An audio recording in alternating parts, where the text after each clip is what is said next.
And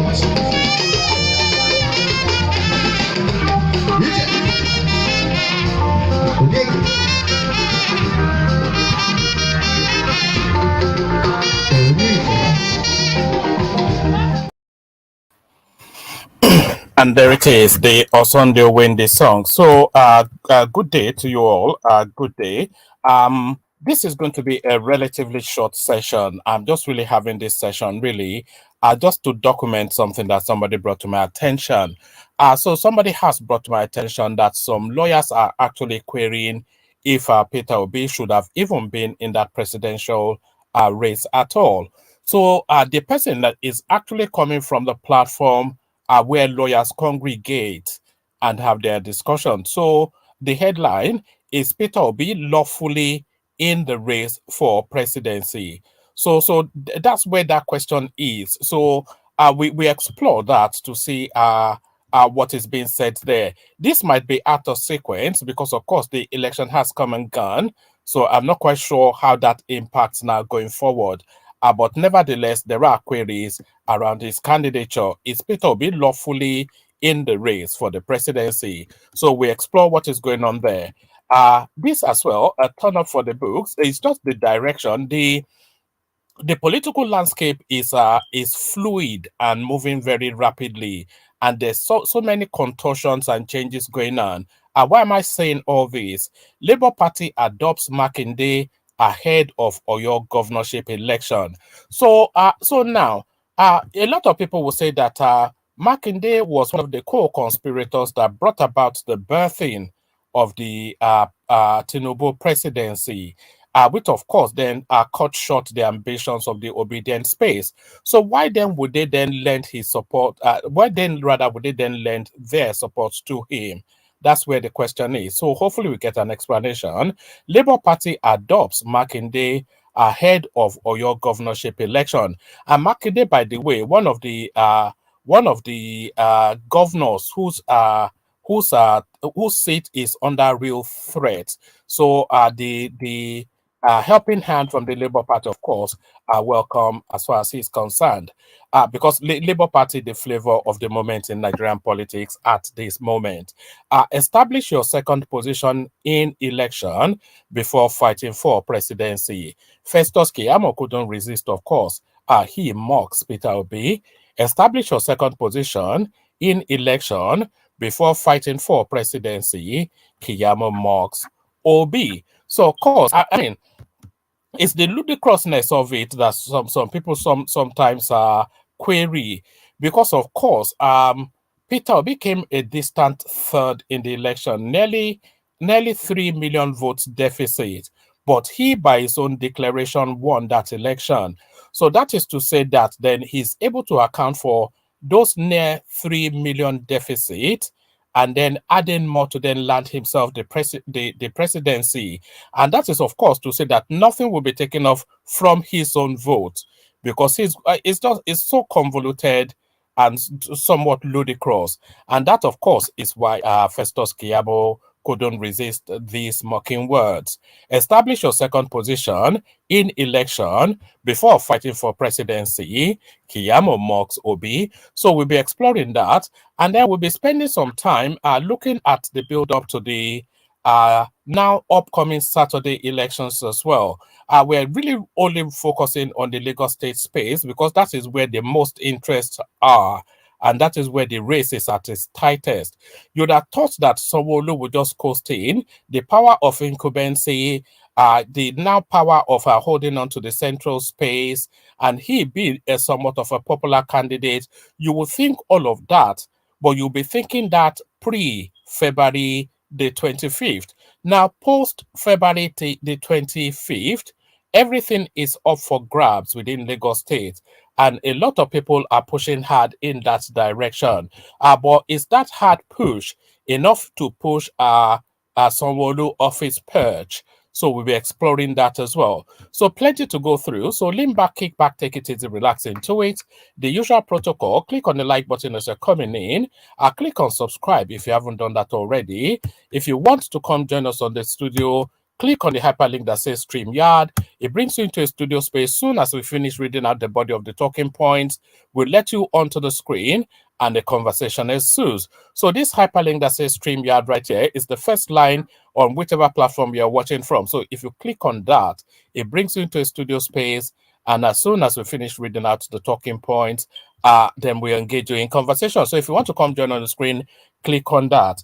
And of course, as ever, the invitation to buy your host cups of coffee. So if you are inclined to lubricate your host, click on here, follow the 3-step process, and buy your host endless cups of coffee. So do all that. So as you do all that, let's take another little micro musical intermission. And then as soon as we get back, we get straight into the throes of it. But first, let's join the K-Guide. Water, only water, only water, where they see ma. Water, water, water, water, water, water, water, water, water, water, water, water.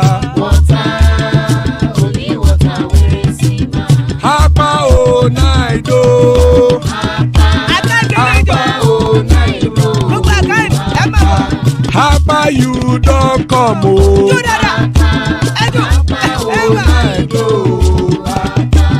Hapa oh night oh.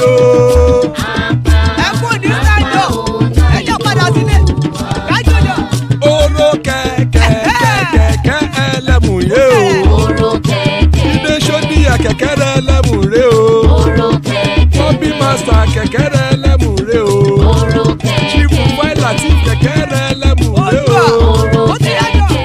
Eruku lele elemude.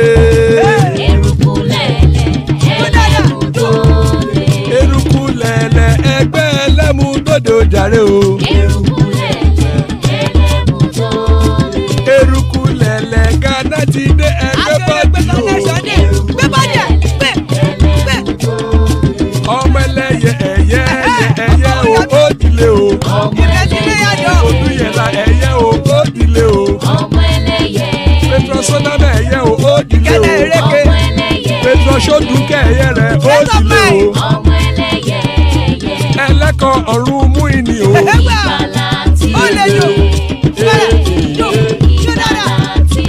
Àkùkọ ọ̀run mẹ́kọ̀.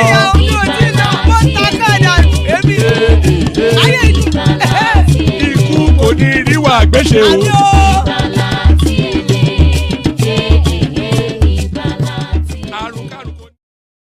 And there it is right there. May death have nothing to do with us. A powerful prayer by the Kegites. So as guys, I bring you this. Is Peter Obi lawfully in the race for the presidency? So this goes back to February, of course, but this is out of sequence. But will it be pertinent to the lawsuits coming up? Opposition figures in the All Progressive Congress APC and the People's Democratic Party PDP have alluded that Peter Obi is not a valid member of the Labour Party and LP, hence he is not a valid presidential candidate of the party. The sentiment of the opposition party is the subject of the lawsuit filed by the All People's Movement APM at the Federal High Court Abuja. The suit lists the Independent National Electoral Commission, INEC, LP, and Mr. Obi as the first, second, and third defendants, respectively. The plaintiff alleges that Mr. Obi's candidacy contravenes Section 131C of the Constitution of the Federal Republic of Nigeria and Sections 77, 2, and 3 of the Electoral Act. The plaintiff sought an injunction restraining INEC from acting on, according recognition to, giving effect to, or in any way or manner dealing with Mr. Obi as the candidate of the LP in the forthcoming presidential election. The suit was dismissed by the FHC on November the 30th, 2022, for failure of the plaintiff to provide enough evidence to support its prayers. Dissatisfied, the plaintiff approached the Court of Appeal sitting in Abuja and filed suit number blah blah blah, wherein the defendants in the suit at the FHC were listed in the same order as the respondents at the Court of Appeal. On February the 8th, 2023, the appellate court refused the appeal on the grounds that the appellants lacked locus standi. So now they are saying the appellants lack locus standi, which is to say that they are not an invested party in the lawsuit. But the people making the lawsuit, of course, the Allied People's Movement, I'm not sure if they're a political party or not, but do they even have to be a political party to file the lawsuit? Is because I think any Nigerian is invested in a political party being fit and proper. The court went further to award cost in the aggregate sum of 400,000 against the appellants. Apart from the fact that APM could still appeal to the Supreme Court, they could easily solve the problem of locus standi by engaging a member of the Labour Party to file the suit de novo at the Federal High Court, or join the person as a party in the suit at the Supreme Court. So I think the locus standi is to say that it is the business of the Labour Party to conform with that. I'm not sure. I'm not a lawyer. I'm just interpreting it. In the event that that happens, the question is, in the event that that happens, the question will be whether the suit should succeed. So now it takes us through then the areas being flouted in law. It takes us through then the areas being flouted in law. So 131C of the Constitution provides that a person shall qualify for election to the office of the president if he's a member of a political party and is sponsored by that political party. Section 29(1) of the EA provides that parties shall not sections 29(1) of the EA provides that parties shall not later than 180 days before the date fixed for the general election submit to INEC the list of candidates the party proposes to sponsor at the elections, who must have emerged from valid primaries conducted by the party. Section 77(2) provides that a political party shall maintain a register of its members in both hard and soft copy. Section 72(3) provides that each political party shall make such register available to INEC not later than 30 days before the date fixed for the party primaries, congresses, and convention. So now this is where the contention is.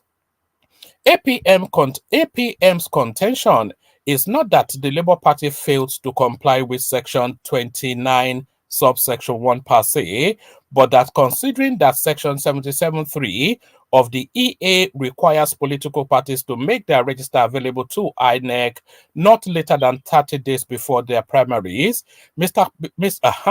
So now this is where the sticking point is. So let me read this to you again.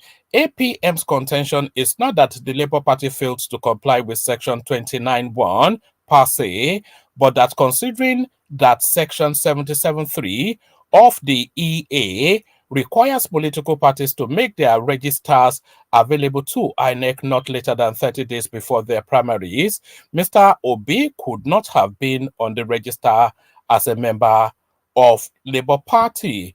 This is because Obi resigned from PDP by a letter dated the 20th of May 2022 and conveyed to PDP chairman for Agulu Ward 2 in Anocha local government area, Anambra, and Labour Party conducted its primaries on the 30th of May 2022. So what they are telling us is that Peter Obi could not have been a member of the Labour Party as at the time that their primaries would have been conducted. I'm not quite sure. The law is that any conduct that must be sanctioned must be expressly stated in a written law, to wit, an act by the National Assembly. So it goes on to tell us all of this. Let's just say, I'm not quite sure. Let me give you the conclusions because it takes you into somewhat of a legalese. Furthermore, assuming Labour Party did make available its register to INEC in accordance with Section 77(3) of the Electoral Act, did not preclude it from, after submission of the said register, admitting more members into the party. Additionally, Section 29(1) of the EA and any other section of the Act does not state that for a candidate of a political party to be considered valid, the person's name must be in the register deposited with INEC. Conclusively, and without further ado, Mr. Obi is the okay. So it concludes then that Peter Obi. So I thought that they were looking at a window that was opening because, of course, this is something that's just broke. But I'm not quite sure if that window opens fully. But I'll post the link to this particular one in the comment section for you to go and read in a bit more depth. So let me post it in the comment section for you to go and read in a bit more depth. So that's territory outside of our reach, but because that's the expertise of legalese. But let's go to territories more within our reach. Labour Party adopts Makinde ahead of Oyo governorship election. So now, what's going on here? The Labour Party in Oyo State has adopted Governor Seyi Makinde as its preferred candidate ahead of next weekend's governorship election in the state. The LP chairman in the state, Sadiq Ade Atayise, who addressed journalists at a media briefing on Sunday in Ibadan, said the party endorsed Makinde for another term of 4 years because of his character and capacity. He, however, urged the people of Oyo State to support Labour Party candidates in the state assembly elections. Atayese said, going by the results of the February 25th presidential election and political realities in our state, it is obvious that no individual party can win the coming gubernatorial election single-handedly. The main priority should be to ensure that citizens win through the election of a candidate that best serves their collective interest. Against this backdrop, the right thing now is for parties and their candidates to form alliances with candidates of like ideology. It is of note that the present PDP administration under Governor Makinde has presented its scorecard for the health sector with the provision of primary health centers in every ward to security and others. There is no doubt that his governance ideas in the establishment of the park management system, which other states now emulate, has made him a leader with uncommon innovation. From our evaluation as a party, Makinde has done well, and we know that continuous development of the state is a function of stability in governance. So that's the Labour Party somewhat endorsing Seyi Makinde, but that, of course, a real because you'd have thought that they will be seeking to punish somewhat the APC space, the Labour Party, but it looks as though the expediency of local politics, especially localized to the places like Oyo State, etc., the expediency then lends to the Labour Party lending its support to Seyi Makinde. So the Labour phenomenon. Somebody was also showing me some cut out of Omo Agege, Ovie Omo Agege, using the obedient movement to campaign within his own word. So the obedient movement now a currency within especially this political period. Establish your second position. Establish your second position in election before fighting for presidency. This is Festus Keyamo poking fun at Peter Obi. The spokesman for the All Progressive Congress APC Presidential Campaign Council, Festus Keyamo, on Sunday dismisses the Labour Party presidential candidate Peter Obi's chances of overturning the party APC's victory in last weekend's election. The Independent National Electoral Commission INEC on Wednesday declared the All Progressive Congress APC presidential candidate Bola Ahmed Tinubu as the winner of the February the 25th election after polling blah blah blah to defeating the People's Democratic candidate Atiku Abubakar, Peter Obi, and 15 other candidates in the exercise. But Atiku and Obi have rejected the results announced by the commission, with each claiming at separate press conferences that the election was fraught with irregularities. In a series of tweets on his Twitter handle, the Minister of State for Labor and Employment charged Obi to battle with the PDP in a bid to establish his position in second place. He added that the former Anambra governor would only earn the right to fight for the presidency with the APC candidate Bola Ahmed Tinubu after establishing his position as the first runner-up in the election. Mr. Kiyamo wrote, Peter Obi and Labour Party cannot even go to court and ask to be declared a winner straight away. They have to fight PDP in order to prove they came second before they can have the temerity to face at official ABAT.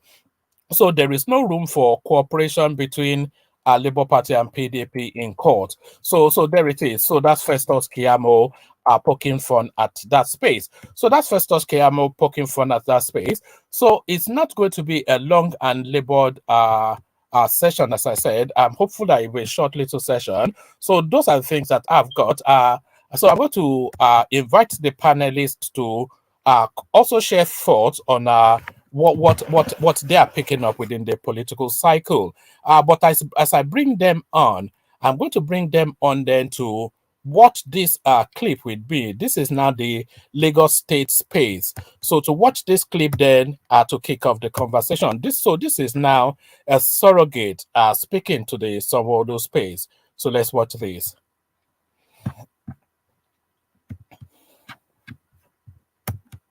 And the challenges we are facing as a chance to go to the polls to either elect a new governor or renew the mandate of the incumbent, Babajide Sanwo-Olu. The build-up, as expected, has been characterized by high-wire politicking, a lot of bluster and ballast from the proverbial gladiators, and an electorate who, by the look of things, are desperate to make a big statement again in the wake of last week's seismic shift in the political configuration of Lagos. Well, we're now being joined by Rotimi Olowo, a member of the ruling party of the All Progressives Congress, representing Sanwo-Olu Constituency 1 and the Lagos State House of Assembly. Good to have you with us. Yes, all right, very good. Now, I'll go straight to it. Do you see the labor movement as a serious challenge to Governor Sanwo-Olu's second-term ambition at this rate? Coming back from the elections previously. You need to look at the structure of the election and look at the importance of each government. Presidential election obviously supposed to be different from state government election because I look at the scorecard, look at what happened to Lagos State in the past 20, 25 years, and look at the development, look at the focus today, look at the programs of events, look at the population and the challenges we are facing as a state. Today, Lagos State is contributing 15% to the GDP of Nigeria, and Lagos is the second economy after Nigeria. Is the 8th largest economy in Africa. And when you look at how sophisticated, how cosmopolitan Lagos is and the challenges we are facing, and look at what Governor Sanwo-Olu has done in the past 4 years, based on what his predecessors did, and obviously they're all keen to the same vision of 2012 to 2025. And as if that is not exhausted, we are going to be another Lagos State development program that will start from 2025 to 2052. And these, we only add favor to what the state has done in terms of our economic development, in terms of social development. You all appreciate that the most secure, safe state in Nigeria today is Lagos State. And that's investment in people, investment in security. And when you look at human-centric policies of Lagos State and what they've done, you appreciate the fact that an average Lagosian believes in Sanwo-Olu that will still deliver because his scorecard will say a lot of things. He has done it before and is still going to do it. And Lagos is too sophisticated for it to be experimented in the first place, for all you know. And it's not about people alone. It's about the team. Is it about Sanwo-Olu alone? No, the team he has in his fold. You look at the Commissioner for Economic Planning and Budget. Incidentally, is from Delta State. But I will tell him that one of the best commissioners we have in Lagos State. You look at Joe Igbokwe. You look at the man who is in charge of waterfront infrastructure. Obviously, he's from Katsina State. And when you look at the robust cabinet and what they have done, you cannot get it derailed. And every Lagosian knows, if Lagos is not thriving, if Lagos is not prosperous, an average Nigerian, Lagos State is the home for all nationals. And if Lagos is not productive, nobody will be here. Be an Igbo man, when you come to Lagos for an opportunity, you annex it and you will be there. Be a Hausa man, and you know that Lagos is more than just what anybody can come over there and say you want to toy with. You look at what the next program is predicated on. Number one, we need to do assessment of our current positions. Then secondly, we need to prioritize critical sector that make it to happen. Number three, we need to talk about putting in place enablers. What are the enablers that make all those programs to take place? So somebody cannot just come overnight and say, based on what I have in my private sector, I can come in and make it different. It can be. It's a thing that is a conscious movement and it's an evolution of progress over the time. So I'm seeing Sanwo-Olu winning next week because comes Saturday because his scorecard will speak for volume for him. You mentioned the scorecard, and let me put it this way. For Lagosians, I was born in Lagos. I've lived almost all my life in Lagos, although I'm not from Lagos.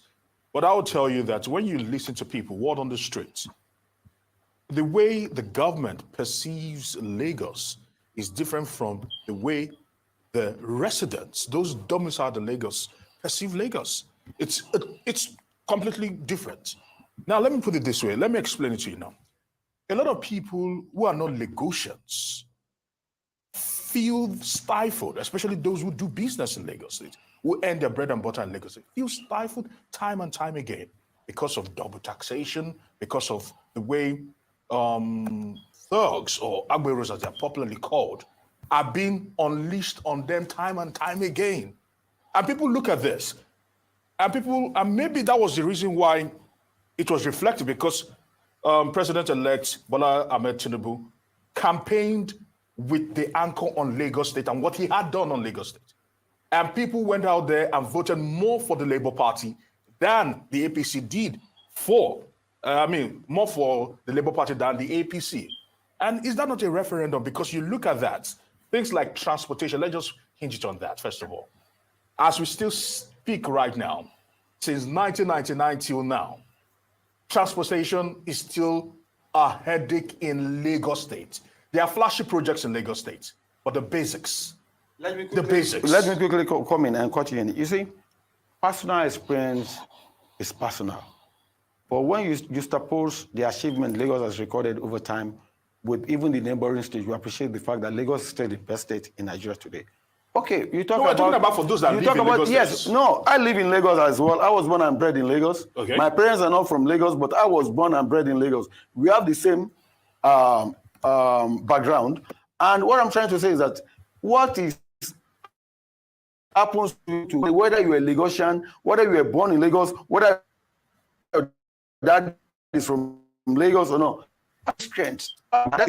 Okay, I am telling you that whether an Igbo man, a Delta man, where in Nigeria is more accommodating, where in Nigeria will you realize opportunities and next the opportunities and move on. Everybody have story to tell. It's not that everything is, nobody is infallible. Some of government agencies, yes, they are notorious. This is being handled. It's not our personal experience. It's getting worse. No, it's not getting worse. You talk about transportation. You appreciate the fact that today Lagos is inhabited by over 25 million people. And the land mass is just 3,571 square kilometers. 1/3 of that is water. And you are making linear movement every day. We are having solution to that. And that's why I talked about critical sector. There's going to be reurbanization of Lagos. You appreciate that Ebute Metta now, you're supposed to have something akin to Venice there. But because our waterfront is more of an eyesore, they've taken it to Ekpe. And a lot of housing units coming in. Then you talk about Lagos as 5 district, administrative district, which we call Ibile. Badagry today, a lot of housing units is coming up. We are talking urbanization of Lagos State and not Lagos. Wait, now, please, sorry, let me just, because the reason why I say this is, you look at Lagos, for example, now they've done the Blue Line now, flashy project. Yeah. It is taking forever for the Blue Line to be done because they know that if the Blue Line is done, the downside for some other people, the people that collect taxes from bus drivers every single day, will almost dry up. And in the bid to ensure that that taxation continues to happen, projects like the Blue Line is frustrated. The BRT, there was a certain time that Ambode. What's the name? Aaron is there. Aaron, yes. You see, your opinion is jaundiced. Because when you look at it critically, who initiated Blue Line? And there are issues that borders on the Blue Line. We need to buy into Nigerian Railway Corporation. We need their concurrence. That is need for us to use their line as well, so that we build some stations, so that when they are coming in, they use the same rail line. We use the same line. Those are the bottlenecks we are facing. We just 2 decades. We just resolved that. When did we start with the Blue Line? You people should have figures. It's less than 2 years now. It's being handled by Lamata. We have collaboration. Our rolling stock has arrived. In the next couple of weeks, it is commissioned already. The only thing is for us to start, and it's going to generate not less than 5,000 people. So you people are not just looking to, because you don't have the power of insight. You are not part of government. I'm part of government. We know what we went through. There was a legislation for it. For us to get the buy-in of federal government, it took a while. And these are some of the teething problems we have that is not known to all of you. If we will not conceive it, if we will not allow it to work, how do we conceive? Was it federal government that conceived it, or is it Lagos that conceived it? In the first place, it was the Lagos state government that conceived it. It was Lagos government that bankrolled it. And we know the implications that is a value chain business that's mass transit. We are going to have what we call seamless travel experience. We are going to harness water transportation. We are going to harness mass transportation. We are going to harness road transportation. At the end of the day, we are going to have a hub at Marina. And it's going to be very, very cheap. We are doing it to make our travel time real, and so people are not held bad in traffic. Just to fact check that. Just to fact check it. No, let me just state. Okay. Just to fact check it. The Blue Line actually was proposed in 2008. Construction commenced in 2009. And if my memory serves me right, that was the Fashola era. Fashola, yes. Yes, 2009. And this is 2023. The Blue Line is yet to be in. Yet to function. Coincidentally, I was the chairman of Committee on Works. Then I knew more about it. You know that Blue Line, we have issues with federal government. After Festac, we could not go further because we are talking about right of ways. We need to move, what we call all these utilities. We have to move, even we have pipelines there. And federal government took a while for them to give us approval to make use of those, because it's a federal road from Festac to what do you call it? Lasso and the likes. It's not our road. It's federal government road. We need their concurrence. Pipelines are there. I understand. Government came in that for that 4 years. Mr. Lo, I understand that when it comes to territorial issues, the federal government and the state governments is not only peculiar to Lagos State alone. But let me just come here. You're a member of the APC. Maybe in hindsight, you could give us a clarity on that. Why didn't Governor Sanwo-Olu's predecessor, Mr. Ambode, why didn't he get a second term in this regard? When all these projects were coming on board, and every now and then, he also inherited some from Fashola, and we're seeing that continuity up to this moment. One would have thought it was an APC issue, or probably even the president-elect had something to do with it. Maybe you could give us clarity on that. And why is that always a form of anxiety when it comes to second terms with Lagos State governors? Even Mr. Fashola also almost went through the same scenario. Thank you very much. The party structure is not in my hand. And we have our leaders who have all it takes in terms of their experience, in terms of their tenacity, in terms of appreciating the structure and guiding the structure generally. So for you, whether you're a first timer or a second timer, the fact about second time of every governor in Nigeria is that they have that tendency of become dictatorial.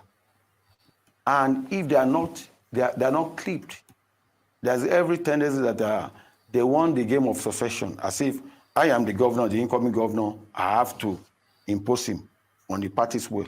That is not how the internal workings of the party runs. Whether you're a governor, you still need to subject yourself to the whims and caprices of the party. We have the party constitution, we have the leadership of the party who steer the structure of the party.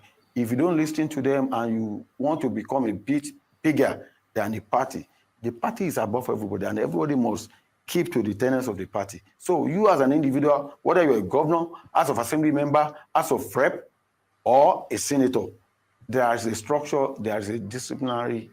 But do we have internal democracy working within APC itself when concerning Lagos? Because it seems some people will just, the impression I'm having will take decisions regarding who the next governor will be, whether they retain that, despite the fact that you mentioned the dictatorial tendencies. You see, there's no party in Nigeria that will say you have total internal democracy, unless we are deceiving ourselves. Obviously, at a point in time, the party leadership will determine what happens. And at times, they will allow internal democracy to work. It's based on, that's a fact. No party in Nigeria, whether PDP, APC, NNPC, NNPP, no party that is fully and totally have internal democracy, unless we're deceiving ourselves. I want to say thank you very much for your time today, and thank you for showing up on Newsday. It's my pleasure. All right, so that was a surrogate of the APC space, just defending Sanwo-Olu's record in Lagos State. So I'm hopeful that we spend some time with that space just to see what is going on. But before we go on to the conversation, let's just hear from the Labour Party candidate, because he's now one of the premier voices now within that Lagos State chase for the governorship. So let's hear from Viva Road. My name is Gbadebo Viva. I'm the governorship candidate for the Labour Party for Lagos State. It just shows a lot of desperation by the ruling party. What propaganda? I've been consistent. I've always stood for the people that stand up to speak, tell truth to power. Whether it is Sunday Igboho that's standing against the incursion of herdsmen into Oyo State and standing to defend his people, or even IPOB at a point, right? They were asking about being part of Nigeria. Even NSAS, I was part of that as well. Why? Because we're demanding and holding our government accountable. It does not mean that because a movement starts a certain way and I buy into it, that I buy into the entirety of it. Right? I condemn the destruction that happened after soldiers shot at peaceful protesters in Lagos State. I condemn the kidnapping and killings that are happening in the southeast. Right? I condemn whatever negative thing that the Yoruba nation might have done. Right? I'm in favor of Amotekun. So I am consistent. You have people from Ijebu, who is the current governor. You have Tinubu from Iragbiji, Osun State. And you have most of all these people talking, and they are not even indigenous of Lagos. My pedigree goes back over 200 plus years. It's without controversy. I can bring receipts for 4 generations. So it's petty. It's petty. It's better. They don't have anything to bring out on me. They are not bringing out, I'm a former drug lord, or I'm a drug addict, or I have mental health problems. Say I've shown jibes at 3 of them. The presidential candidate is my hero. You can call me Peter Jr. I respect his principles. I respect that he has made love and emotion a part of our politics again. I respect the fact that he's so hardworking. I respect the fact that he's so courageous to create a new type of politics. Can you imagine what it takes for a presidential candidate to come out and say, we know they give shishi, and persistently stick with that? A presidential candidate that will always go and meet the people. He does not turn down opportunities to engage with the people, while we had other presidential candidates that were running away from debates. So he's a role model. He's someone I look up to, and I'm proud to be associated with him. Nothing is going to happen. Come out and vote. You see, that last time, they deceived us. All the security patrols, the chairman of INEC saying that we're going to have electronic transmission. We've seen their hand. Come out and vote. It's going to be a completely different experience. I assure you of that. We sure hope you enjoyed this. So that's the Labour Party candidates really putting up a powerful presentation there. And in that presentation, he tried to touch all the bases. You know that there's a lot of things circulating about this guy being an IPOB sympathizer. And we do know that he's made a lot of commentary sympathetic to the IPOB space.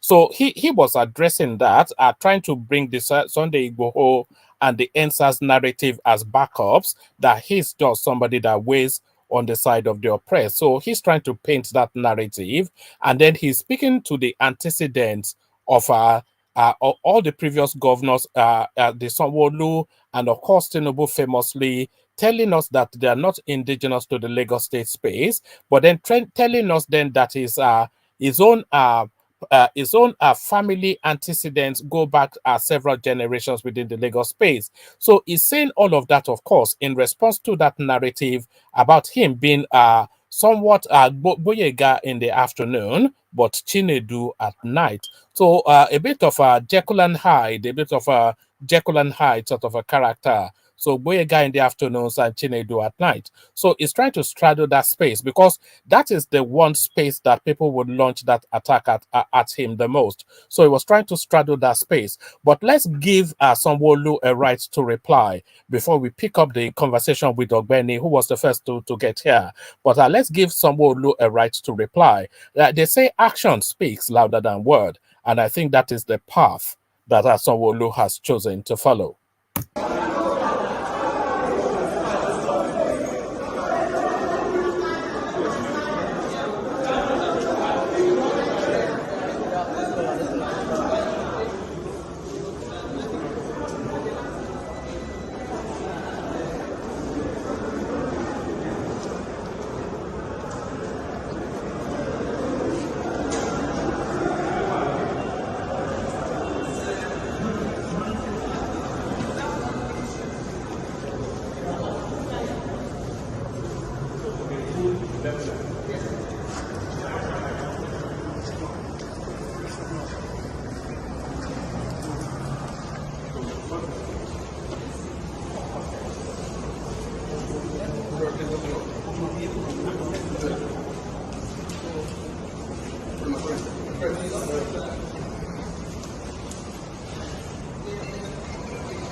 So there it is. So Ogbeni, in Yoruba land, we say ọ̀rọ̀ ojú ni kì í ṣọ̀rọ̀ ẹnu, ọ̀rọ̀ ojú ni kì í ṣọ̀rọ̀ ẹnu, which are loosely translated into English action speaks louder than words. So that was Sanwo-Olu there inspecting the near completion then of the Red Line Terminal, which the clip that we showed, one of the surrogates of the APC party, defending heavily the record of that party. So would it be an act of self-harm on behalf of Lagos State, having already Tinubu in situation at the presidency, to then deviate from his son as the governor of Lagos State? So Sanwo-Olu up for grabs. What says you, Ogbeni? Yeah, good evening, everyone. Good evening, Woma. Good evening. Uptown, I can see you. Good evening. And everyone, Fatai and others. So for me, we'll come to Fatai at the moment. I saw him on Rudolph. I was praising him, and then he was just fumbling at the mouth. I wonder what happened there. But Fatai, we wait to get to you. Carry on.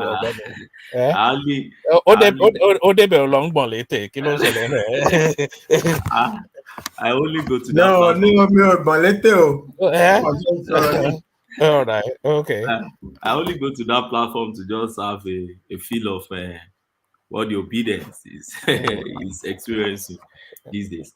But let me tell you, I'm not from Lagos. I schooled in Ile-Ife, but I used to go to Lagos a lot, and I grew up in the southwest. So I can tell not too much about Lagos, but what I know is this governorship election is going to be another ball game entirely. I wonder why people used the last Saturday election to judge this. They are new indices. They are not, you don't compare orange with apple. They are different thing you have this time around.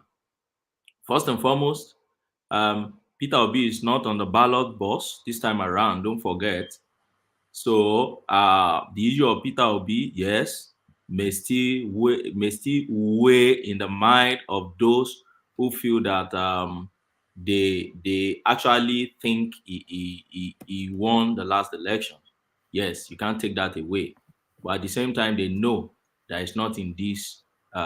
It won't be in a ballot paper this time around.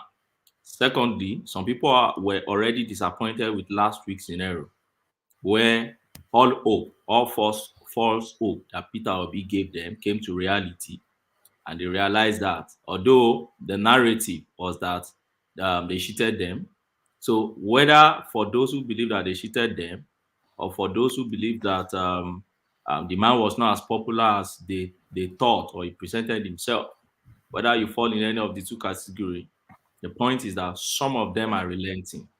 And that is why you see Gbadebo Road Vival coming out most times now. You see him on social media telling them, "Gear up, don't get disappointed, we'll get a mandate back." If that is not the experience or the issue, they won't be speaking to that problem. But they know quite all right that that's an issue now. And numbers of people just feel like, what's the need, to go to the ballot box to go and vote if they believe their vote does not count. Some believe whatever you do, we don't think this PO is that popular. Another thing I see is there is no Muslim ticket in this issue. So the pressure from the Pentecostal Christians part, which you get most of their headquarters in Lagos, which really affected Ashwaju's race, Ashwaju candidacy in the last week race. It's no longer there. So hardly will you get to any church now since that Saturday where they preach against, they preach about this election and they are supporting a candidate. I've not seen any. On Sunday, I tried to watch Samadeyemi. I watched one or two of them to just have a feeling. So some of them just analyzed what happened last week, and they felt like, oh, they cheated the youth, and the youth should try and protect and get their mandate back and co. Stylishly, some of them mentioned that, and some just kept quiet on it. So what am I saying? What I'm saying in essence is there's no Muslim ticket here. So on the religious part, I don't think there's any divide. I'm also someone who is a Christian, right? So this time around, you don't have a Muslim president and a Muslim vice president. I'm sorry, Ogbeni. Yeah, are you anticipating that Peter Obi will come and campaign for this guy in just in the last phases of in the build-up? And if he does come to campaign for him, how much of an impact do you expect that to have? Well, it depends. It depends. Do they still have chance to campaign? I think not. I don't know. I don't know what the I guy think the campaign is open now. Okay, the campaign It will is be open. until until Thursday or Friday or something. Okay, That's so the normal thing now, Yeah, if the campaign is reopened, I don't know what the timetable is, but I want to believe Patoski, right? That's Patoski. So, Yeah, that's the tradition of. I don't know. Maybe that's changed. Okay, because I know Yakubu changed a lot of things.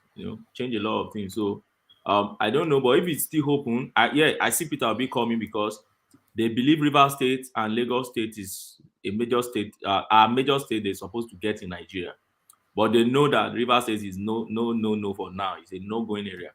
So the most liberal state in Nigeria, which is Lagos State, the most accommodating in Nigeria. Yes, Peter Obi will find a rest there. After all, he stays in Lagos.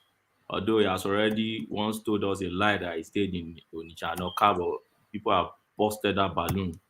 So he stays in Lagos. If I may digress a bit, I wonder why he's staying in Lagos. I wonder because when Babangida built Mina, he stayed in Mina. Abdulsamal and Abubakar built Mina, they stayed in Mina after leaving office.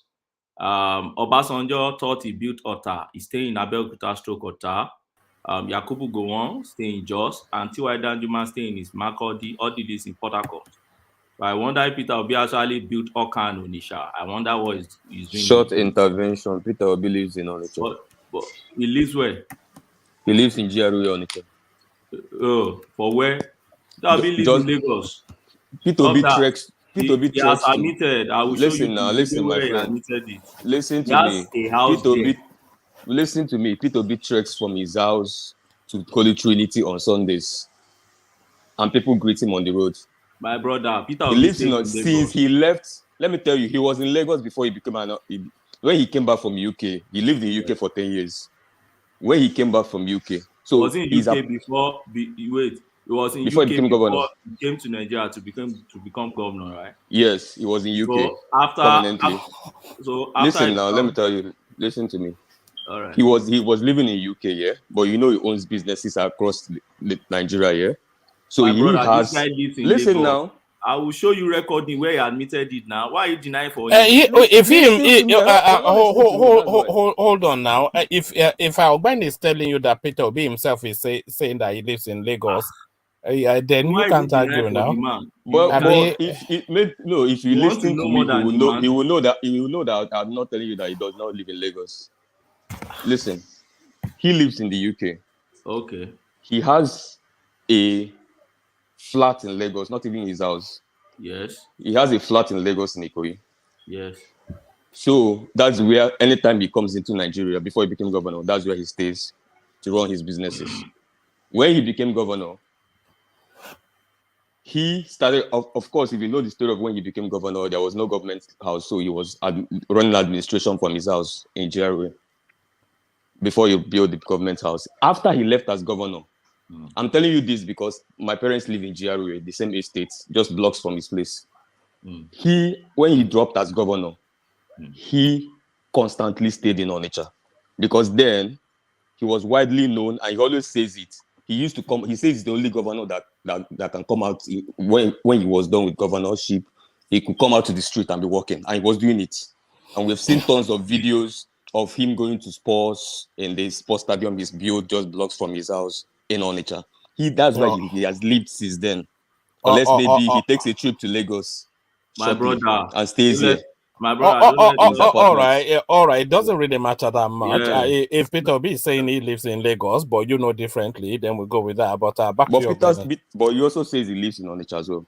All right. So why are we not taking that? So he's living in Oka. He lives in Onitsha. He lives in because he has. He does not live in Oka. Oh, he doesn't have a property in Oka. Look, it doesn't matter. He does not have a house in Oka. All right. Carry on with the Lagos State space already. Well, anyway, I'm still on Lagos, but I gave that example. I know it's uptown. Another example I would like to give is you see Atiku that we all vilify and everybody talk about Atiku. When the guy brought his American University of Nigeria, he went to Adamawa to invest it there, right? For his people, that's patriotism. Babangida established his own university in Mina, that's patriotism. Even Obasanjo, the one we always say is wicked, is mischievous, took his own university to Abeokuta in Ogun State, that's patriotism. He wants the people. Afe Babalola took his own to Ado Ekiti and Co. Peter Obi took his own next to Abuja, Port Harcourt, and Lagos. And I wonder if what drives the guy is money and not patriotism for his people. But let's leave that side anyway. So for me, Sanwo-Olu is a Christian, and no Muslim ticket this time around. And then when you compare the Ogbeni, 20 seconds, please. You make a comment before that you didn't see the pastors talking about elections in their church. I can tell you categorically, all their permutation fail. So that is why they are keeping quiet. They are just nonsense people talking nonsense in churches. So you can't see them come out again. All of them has failed in this election. So continue. Well, I won't call them nonsense people anyway, because I revere them. Is a religious space. Let's calm down on the. Yes. Yeah, let's give Ogbeni an opportunity to flow a No, no, little no, bit. no. Uptown, you can't tell me what to say, please. All right, guys. You can Please. take it Yeah, to thank you. take it to private chats, but let Ogbeni flow a little bit. Ogbeni, back to you. Yeah, somebody said Berlin situated in Otano Abeokuta. Yes, but that's Yes. Ogun State. So let's leave that side. It's Ogun State, right? Now, so for me, I'll quickly speak on that. I will not vilify Lagos is no man like no Allah. I will not vilify pastors because I revere them and I know they are human beings, they are not God. If they are completely if you, except for some people or many people that immortalize them, that turn them to God, if they are perfect, then they will be God, and there is only one God, right? So because of that, I see them from the angle of human being. If I have my own calling too, and I have my own weaknesses as human being. Even Paul in the Bible said there's some that he had a thorn in his flesh, and he asked God to remove it, but God never removed it. So God, usually use that to remind him that you are not God, you are a human being, you can still fall sick.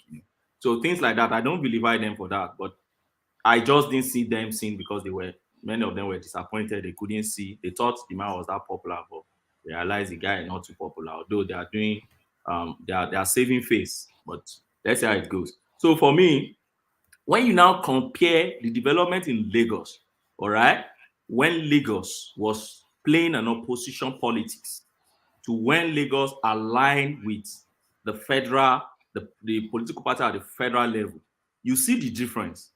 And I don't think Lagos residents, particularly the elites in Lagos and the educated ones in Lagos, the ones that actually follows the issue and the development in Lagos, would want to return to be in the opposition. I don't think so. We compare the development, the resistance, the struggle they had to go through against the federal government from 1999 to 2007, and from 2007 to 2011 to 15, when they played opposition politics.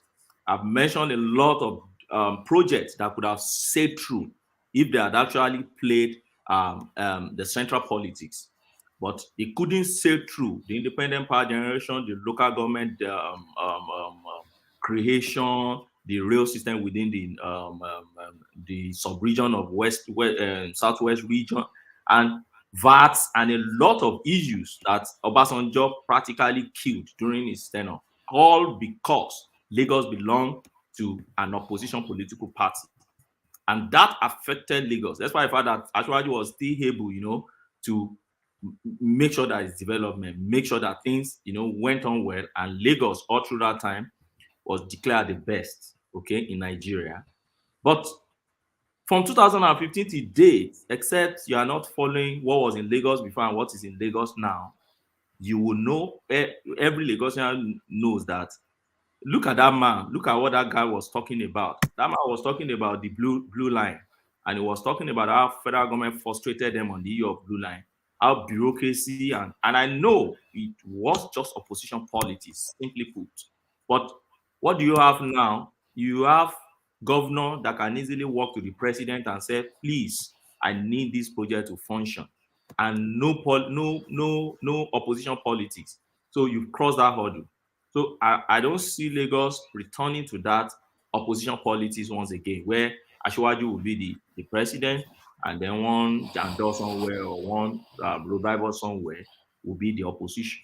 So for me, the elites in Lagos, the educated in Lagos, the Eleko, those ones that are Lagosians, they are cut across all tribes this time around. Don't forget there is no tribe. It's not about Igbo Yoruba this time around now. All of them that are contesting now, they are presumably Yoruba, except Badebo Road Revival that has more like a dual citizenship, not citizenship anyway, maybe, yeah, belong to different tribes in Nigeria. Yes. Do you think he addressed that in that little piece to camera that he did? Because what he was doing, he was frontally addressing that a lot of the people that have governed Lagos State, you can trace their ancestry to outside of Lagos State, but he's telling you that for centuries going back, he has receipts of his family line, not only being Lagosians, but elites within the Lagos space. So this now Chinedu element that people are trying to use against him, do you think he's addressing that frontally? He has not. What is the what was the fact in issue here? What are they accusing him of, or what point are they challenging his candidacy? Okay, here it's not that because he's from outside Lagos or because he has settled in Lagos for a long time. What they are simply saying is, one, he cannot speak the second official language in Lagos. That's the first thing, right? That's the first thing. You go to social Yes. media, you cannot speak Yoruba. And I've told you in 2007, the House of Assembly of Lagos legislated that Yoruba becomes the second official language of Lagos. So when you have a governor of Lagos who is deficient in speaking the second official language of Lagos, I wonder what leadership is that. I wonder what half-baked governor is that. Because you expect a governor to even come to the House of Assembly. In Oyo State, they use Yoruba sometimes to conduct their proceedings in the House of Assembly. So I expect a governor to even come to the House of Assembly when debate is very tense and you speak Yoruba. When you speak somebody's language, you speak to the person's identity, you speak to the person's mind. So I expect the governor of such a state to understand, at least after the first one, to understand the second official language. That's the first thing they accused him of. And what has he addressed? He has not addressed that. If you want to address that, it's simple. Speak Yoruba and tell them, ẹ̀yin èèyàn mi, mo lè sọ Yorùbá o. Ẹ má mind gbogbo àwọn ọlọ̀tẹ̀ ni wọ́n. Ẹ má. Simple, you douse everything and everything down. You know they're still going to press him on that space, and ultimately that space might well be his destruction. His family history can go as deep within Yoruba land as you like, but if you cannot speak Yoruba and you cannot be the governor of Lagos State. But pause your thought on that, Ogbeni. Let's just have Uka speak to us for a moment. So what happened, Ogbeni, was that Uka is getting married, and the platform decided to surprise him with some sort of donation towards the wedding. That was initiated by Kulata, and then Ajanle Koko came in, Alexander Gomez came in, Ayo from the comment section came in. So they all rallied together a bunch of money to for Uka to get him going. So I have now forwarded that money onto him, and it's just come to acknowledge it. So let's give him a moment to do that. So Emmanuel, you're up. Okay. Good evening, one man. Good evening. Good evening, everybody in the house. I really want to appreciate the family for what they did for me and my wife to be. And I don't know where to start. I don't know how to appreciate, but I just want to thank all of you, that God will bless each and every one of you. I really appreciate. It's not easy, and people came through. I was not even expecting it, because the day one man called me, said I should come to the platform, I was telling one man that I'm still in tears, that I don't really have the strength to come and do some banters. Only for me to receive such a surprise, it was mind blowing. Honestly, it was mind blowing. Thank you very much. Thank you, the house. I appreciate. This is my platform, and I'll continue to be here and listening to you people. We'll still continue our banter. We're not going to stop it. So, Johnny, continue. All right. No, hold on. Stay there for a moment. Let me just tidy it up just a little bit.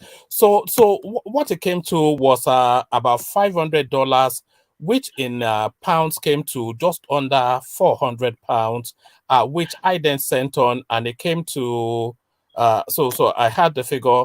So it came to 361,556 naira, which was what was passed on to Emmanuel. So all of that space has been tidied up. $200 from Kulata, who initiated the idea. Ajanle Koko jumped on board with $100. Alexander Gomez, of course, always ready with his $100, and Ayo took a break from buying the coffee to chuck in $100 as well. So all of that packed to Emmanuel to get him going. But Emmanuel, this changes nothing. No, you still get your flogging. So this is just family matter. The usual political beating is still coming steady. So it's not like we're just suddenly, this is family matter. That's what family matter. But the Yeah. political the political beating will still continue. Well, man, yeah, I'm here with you because that day I was expecting you for a little banter, so only for me to receive that surprise because I was still so much in pain. I didn't want to come to the platform. Everything that just happened is just painful. So, but it's okay. Life goes on. So I Oh, just pray that my principal gain his mandate back. Hopefully, we are just hopefully because we are seeing a lot of results from the INEC portal, and the result is proving what INEC gave Tinubu error. So it's possible that something you, might happen. you know the justice that is going to give Peter Obi his return certificate.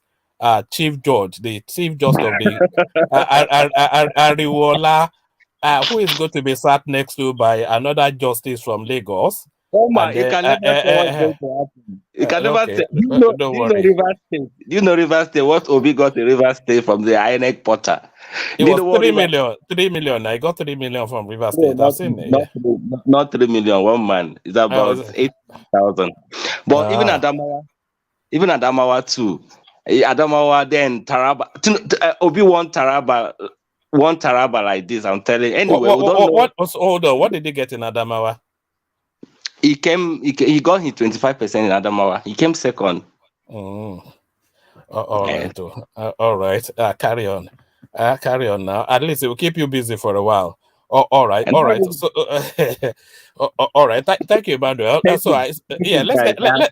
get yeah. All right. Let's get back to Ogbeni, who had the floor. So Ogbeni, yes, I feel that the danger is real, and I feel that very much as someone who is at risk because I feel the political landscape they would not want Tinubu to have everything all his own way.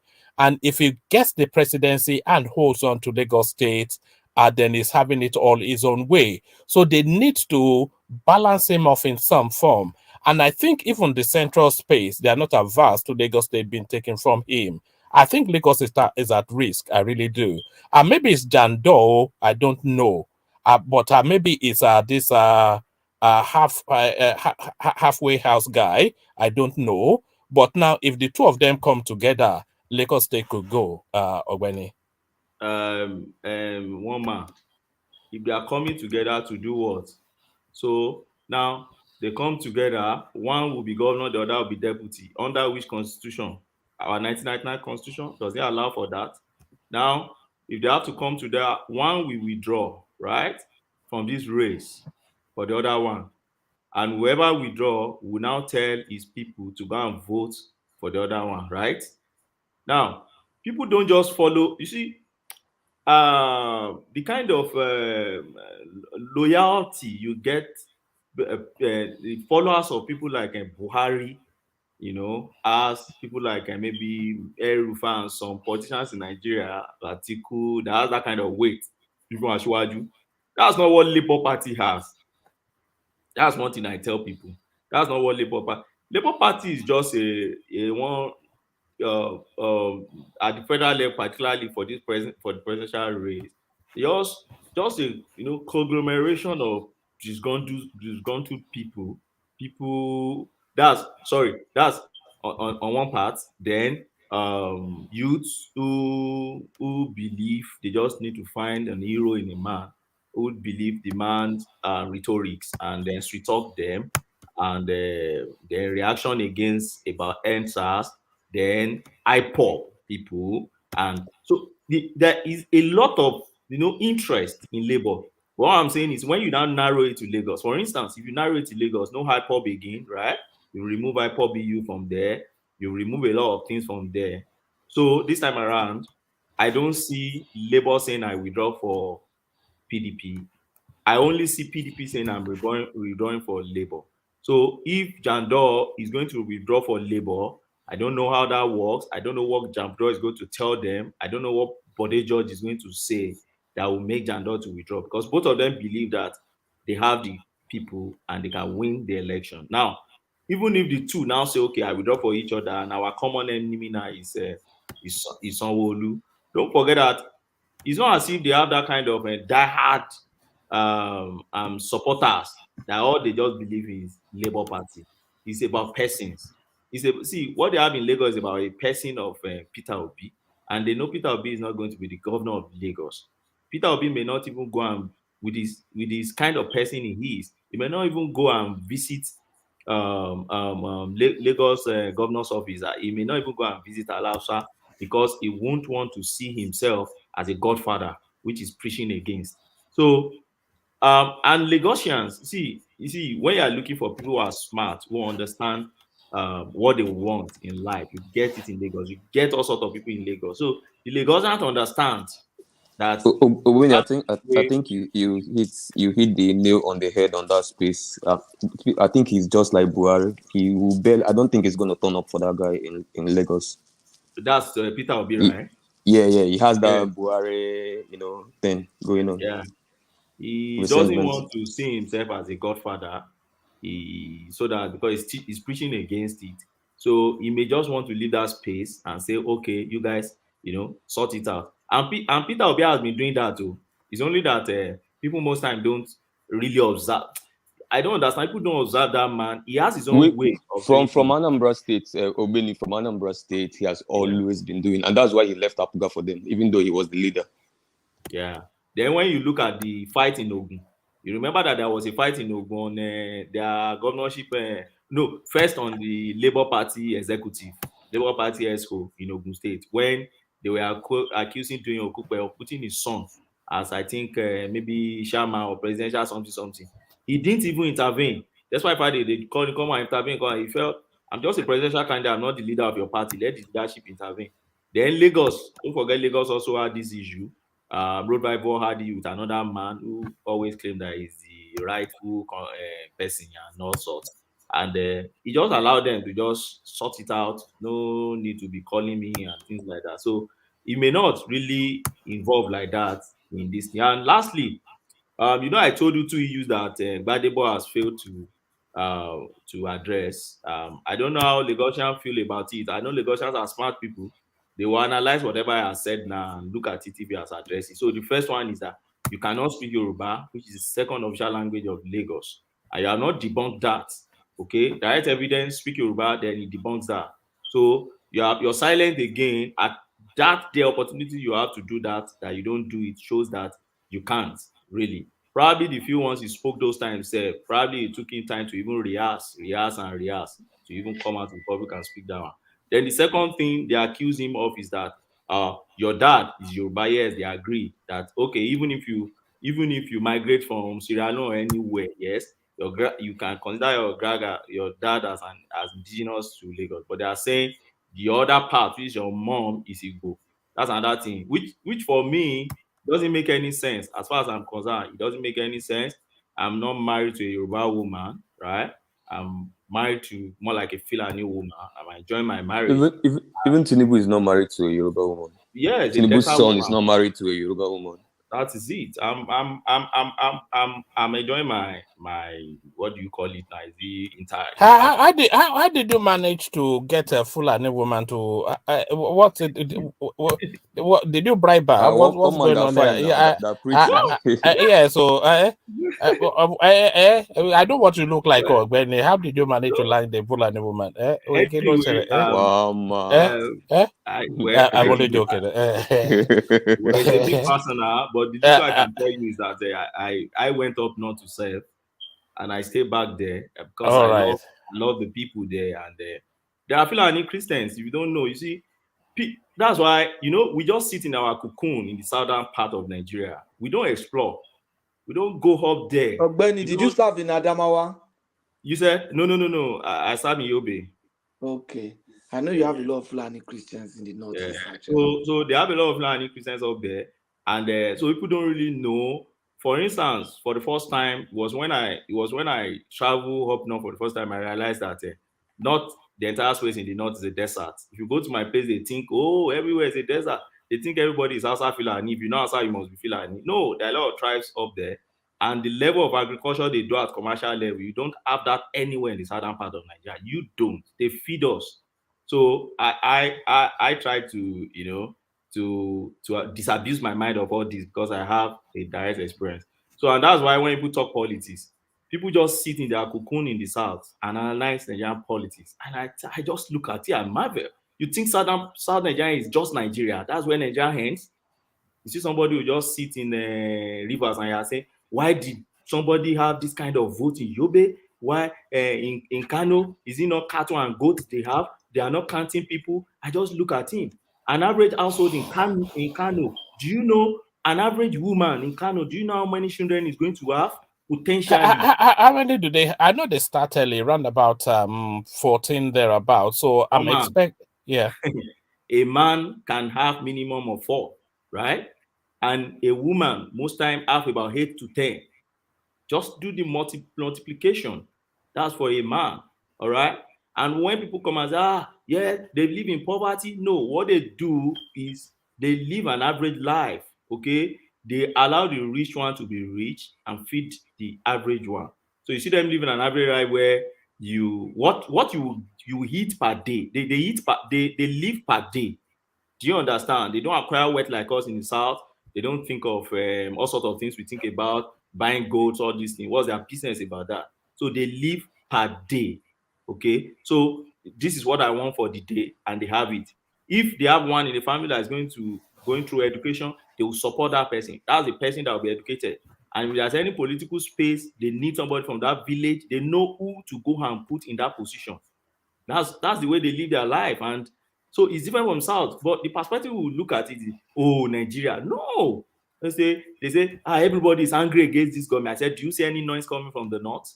And you think Nigeria is just your cocoon where Obeni, can I come in, please? yes, please.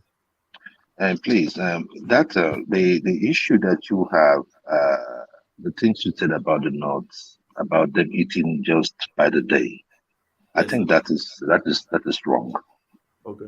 That it's not their choice that they want to live like that. Their leaders made them like that. So I think it's an insult to their marginaries that are out there,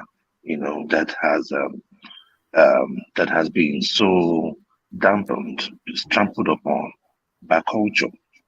You see, culture can eat strategy for breakfast any day. So when you say that is how they want to live, that is not how they want to live. Their leaders made them that way. So I want us to correct that point. Okay, about the northerners. Thank you. I agree with you, but you see, there is a difference between the Almajiris, the Talakawas, and the average man in the north. If you go, for instance, to Abator in Kano, where they kill cows and co, and you go and engage an average man there that is killing cow every day, who is not an Almajiri, he will tell you that is all he needs. He will tell you he doesn't need to be preparing for two. I wonder. I think the religion also helped them.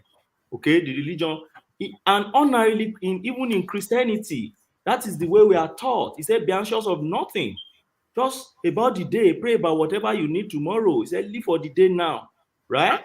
Say, give us this day our daily Our bread. daily bread. That's even Christianity. But because a lot of things have entered our Christianity, we now want wealth. Did you see any signs of all this mass population that they speak about when you were there? Because anytime I see the north, I see open fields, and then you see once in a while you see some random person strolling with their livestock, and then you see open fields again, and then you see little hubs of hamlets of about 3 to 7 dwellings, and then you see open fields again. So I've also often wondered where this mass of people they claim where they are. One man. See, this is one of the narrative they give us in the south, which when I got to the north, I was able to debunk. Let me give you an instance. Kano State has 20,131 kilometers, right? Because square kilometer, what do you call it? Lagos has 1,171. Look at it again. Look at it again. Look at it again. Landmass, right? I'm not sure if you get what I'm saying. Landmass of Kano as a state is 20,000 plus kilometers square. Lagos is just 1,000 plus. So when you see people clustering, that means if you pick 20 million and you put in Kano, you won't see it. Yeah, the population density is low, so you will Yes, think they are not. but if you put just 5 million in Lagos, you will see it because the land mass is very small. Especially That's why when when they you cluster in see, VI. you say, Especially when they are clustered in VI and yes, Aja and yeah. yeah. So that's the point, and that's why you don't see their population, and that's why I laugh sometimes when I see people say, sometimes you just see, and then you now see one village, then what? Go to Kano, you when you want to see the population in Kano, right? In those days, if you really want to see population in Kano, just come to Kano Friday evening when Alhaji Ado Bayero, the emir of Kano, will be coming from mosque back to his place. Come and see crowd. You marvel. And that is Kano town. Obani, Yeah, please. Obani, yeah. So I tend to disagree. The population of the north has been used to deceive us for quite too long. It is only in Nigeria where people living in the what they call Savannah, in the Savannah. savannah, right, are less than people that live in the desert, closer to the desert. Look, whatever you're saying in the north as it stands is because of the unemployment in the north. Have you imagined in that same Lagos, if you go to areas like Ebute Meta, Ikorodu at night, and you see Oshodi, old Oshodi, not now they have generalized Oshodi, the old Oshodi, you're going to see people like ants. Yeah, but are you recognizing the population density and the land mass? What Owen is saying is that in terms of land mass, Kano State, for instance, is almost 25 times Exactly, one the man. land. That is So true. so so That so is then true. so then you don't have concentration of people in that No, no, no, no, no, no. One man. You have concentration of people towards the capital, towards your local government, but between one local government and the other, you are going through miles of empty lands. That is the land I'm saying. Do you understand what I'm saying? So wherever you have people, are places where you have clusters of people. Wherever you have development, you have maybe especially like I said, the local government and all that. But when you get past that in those areas, just like you have, because in the east, in Lagos, for instance, we don't have that opportunity in Lagos to have that kind of land in between, right? Probably that would be water for Lagos. But in the north, you don't have that. And one man, if you notice in this election, he spoke. He spoke to what we were talking all this while. Joel. That they have this one. Joel Nashville. Let me tell you, when I raise argument like this, let me tell you what my wife will tell me most times. She will say, look, man, Borno State is 70,000 plus square kilometer. Borno. Enugu is 556 square kilometer. Please do the math again. Let me repeat. Borno is 70,000 plus square kilometer land mass. Enugu is not up to 1,000. Enugu is just barely half 1,000 square kilometers. Meaning that if you drop 5 million people in Enugu, you feel it. By the time you enter the town, everybody will know this is densely populated. But when you drop even 20 million in Borno, you won't feel it because of the land mass. That's the first thing she will tell me. Now, she has also canvassed an argument for me before. He said, look, man, all those countries where they tell you that people living close to the, what do you call it now? That's Desert. our argument, that people living close to the ocean and others, they have are more more. population, okay, than people living in the northern part. He said, is there anyone I can show her where the dominant religion in the north, in the northern part, is a religion that encourages population, and the one at the close to the river is the one that discourage population. There is only Nigeria you will find that, where when you pick Nigeria, you divide it into two. Yes, the general narrative is that you expect more population in the south because it's close to the vegetative, what do you call it now? Tropical. Then you expect lower in the desert part, which is the north. But don't forget, when you now divide it along religion also, you have Islam in the upper part, right? Majorly, and you have Christianity in the lower part, majorly. What does the Christianity do to us? It discourages population, right? Me and you want to have two children, one child, and we are done. An average outside man wants to have 20, 30, right? And you expect the population to be different, to be the same with where you are picking your model from. And I always, I gave up on the issue. I told her, I said, yeah, you're right. Ogbeni, Two countries. Ogbeni, do you know one argument? Nigerian peculiarity there. Ogbeni, Yeah. do you know one question I even ask? When you are talking of desert, Yeah. is it not that part of Nigeria really a desert? That's the part that grow our food. Yeah, we grow food a lot. Yeah. And they say it's desert. Do you know what a desert is? Patrick, I never say it's a desert. I say it's towards the desert. I say it's towards the desert. No, wait now. I didn't say it's a desert. If you now look at us, we are also towards the desert too now. Even Lagos is towards the desert. The fact that we have desert in our north, everybody is towards the desert. If you look at it downward, then you say we are towards the sea. So it depends on your perspective. Lagos is towards the sea, so is Niger, so is everybody is towards the sea if you are looking from Libya. So if we are looking from up, down, and we are going, then we say we are all towards this desert. Northern Nigeria is not desert.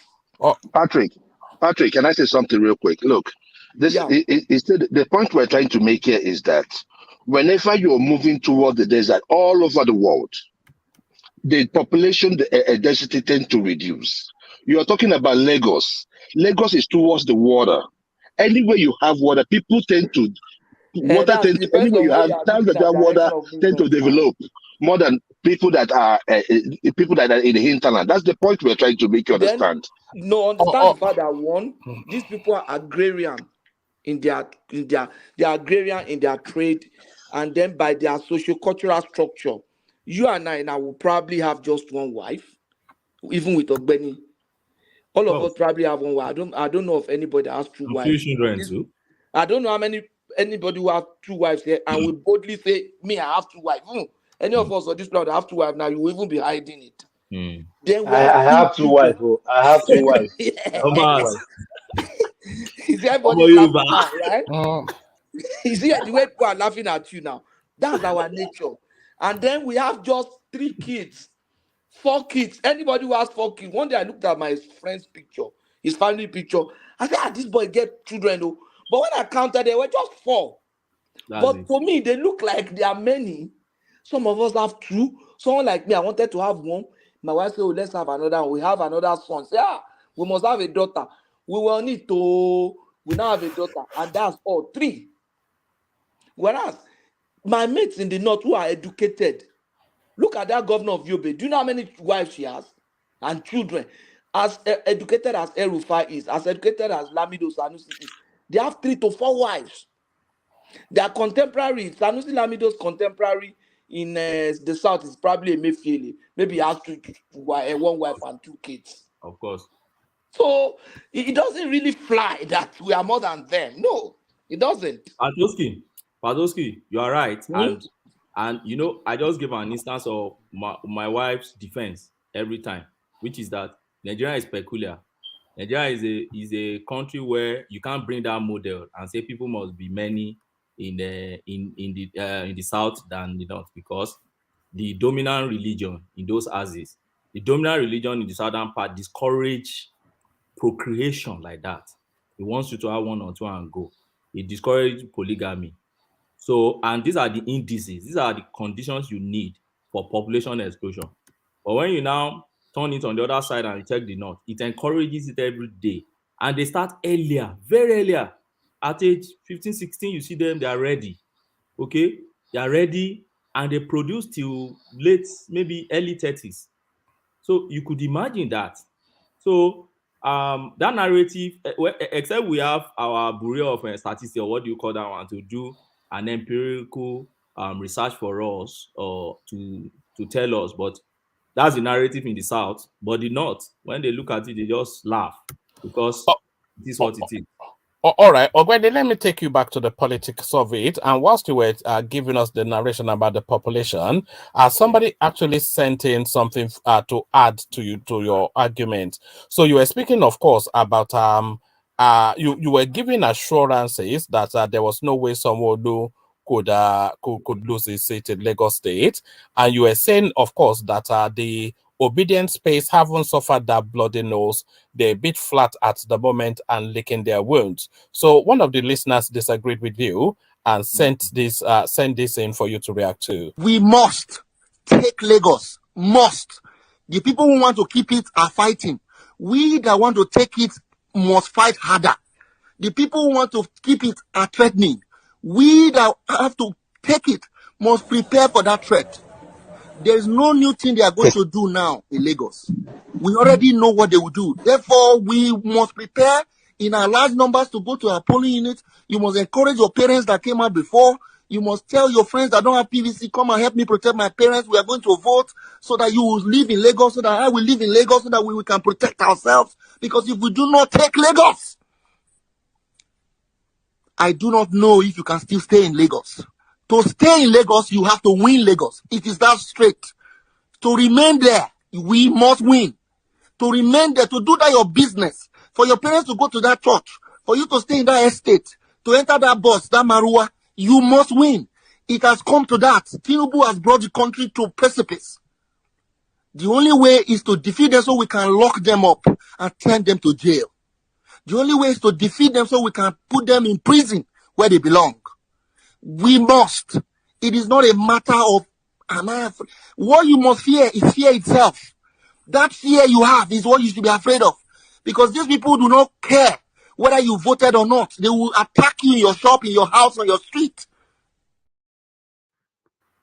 So those don't sound like defeated people to me. They sound very much energized, and they have these little hubs. So that was a hub of you can laugh, but this is how they strategize to take Lagos in the first instance, and they are now more than determined than ever, using the same methodology of the internet space that they must take Lagos. So someone should not be relaxed in any thought that his daddy is now president-elect. But someone is not even relaxed. One man, he's not relaxed. Like, he's been going from pillar to post. He's been going everywhere. In the last 4 days, he's been to 3 churches. One man, you can see, you can see what the guy is just vomiting in his mouth. Come on. Yeah, no, that's the Ethiopian wing now. You know. Oh my, that is one man. Let me finish now. Let me finish. Please. I have a different position. Yeah. So, oh my God, it sounds like Radio Biafra. It sounds like Nnamdi Kanu. It sounds like Simon Ekpa. Come on. You have to take Lagos. Let me finish it now. Let me finish. Don't cut me, please. Thomas. Okay. Or let Thomas land. You know he doesn't like being interrupted. So go on, Thomas. No. I know the obedience. Anytime you are eating the nail, they will want to cut your train of thought. I know them. You can't tell them. I know them very well. Okay, hit the nail. So if they are preaching this hatred now, you have to take Lagos before you can do your business. Had they not been doing their business in Lagos? We must condemn all this hatred. Guys, I don't care about Tinubu. I don't care about Peter Obi. They are all foolish people. They are all thieves. But you don't create a ethnic, this is the ethnic fight there. You have to take Lagos to live in Lagos. You have to take Lagos. It has never been that. Yoruba is the most accommodating people. One man, let's move on. It's just One man. One man, can I say something real quick? Can I say something real All quick? right. One man, No, please. yeah. So sorry. Let's hear from Joel, who we haven't heard from in a No, while. you have But heard from Joel just now. no, Now, no, please let no, me no, just no, respond no. to Thomas. Okay, but you know, Joel has been away for a few days, and the audience have missed his Just voice. give me some minutes. Okay, go on. But I wanted to add that okay, go on. You go first, then we One go to man, Joel. Yeah. Thomas, let me tell you, these people will take Lagos. From that message I'm hearing, they will take Lagos. This is a survivor fight. And that's what was my argument in the first place. Look, the Southeast sees the LP campaign as a survivor thing. They are not doing it because of Obi. It's just that they saw Obi as somebody that they could easily sell to other people. These people are trying to survive. Now the campaign is that this is a survival thing. And mind you, if they're able to get this message across to the people, they will take Lagos. I can bet it today. I can put I'm not a wage. I can put $1,000 on board. If they are able to take this narrative to the market, and all Sanwo-Olu is doing is commissioning train station, saying Aroju Nikisharumu, they are not going to listen. And mind you, the group that Vivo is appealing to are the youth. They don't care about where you come from. They don't care about whether you can speak Yoruba. In short, 1/3 of them cannot even speak the Yoruba. 1/3 of the group that Vivo is appealing to, the Gen Z generation, 1/3 of them can't speak Yoruba. So if using that narrative of you are not from here doesn't work, we have seen it. It always fails when they say somebody is from somewhere. It failed in the US. It failed in case of Tinubu. It failed everywhere. So if they are wasting their effort instead of using it to tackle the right, they are using it to say the guy is from the Igbo, he cannot speak. That won't sell. These guys have the right message for the moment. Whoever came up with this strategy, that person is a thinker. And give it to my Southeast brother. They are very creative. That's just the truth. We are there. We are saying he's a trend. We are saying instead of you to go back to the board and now come up with creative idea. This guy is not an LP party member. He's a lover of that movement. So if you're a lover of BAT, you better become creative as coming here to abuse and say, look at them, look at them. They will take Lagos. I'm warning now. They will take. I've told my friend that these people will take. You know some Patrick. You know something. I'm not far from you actually, because I don't think people actually see what is going on. Are they Sanwo-Olu voters? They are relaxed in their understanding. They say, okay, I want him to win, but these are people that are happy to abandon that vote on that day if something more interesting turns up. But these people that are talking, they are organized, they are determined, they are energized, They're fighting for their investment and life. and they are mobilizing. But the Sanwo-Olu space, there, yes, oh my, Timbadibo, if I vote for him, I don't vote for him, he will win. He will win anyway. But I can see very much that Lagos can fall into the hands of that space. I think it has fallen already. Yes. I think it has fallen. Yes. Oma. Yes. We can stay here throughout the day and be permutating this. But let me ask you first, my first question on this issue. Did you think, or do you agree with me, that not everybody that votes for Peter Obi in Lagos in the last election will vote for Gbadebo to next election? Do you agree with that? Well, if you put a percentage, then we can have a conversation. Let's say 10%. I believe that a good 65% of the people that voted for Peter Obi will vote for Debo. But then I believe agree with but I believe that an additional 10 to 15% of new entrants into that space will also vote for him. So he has. I can see him getting a good half a million votes. Oma, once you have 55% going for Obi, and what you have on it, adding to Tinubu, those ones that voted for Tinubu last time will go and vote for Tinubu now, right? For APC now, because nothing has really changed. Because it's only Obi that is out of this, right? Now,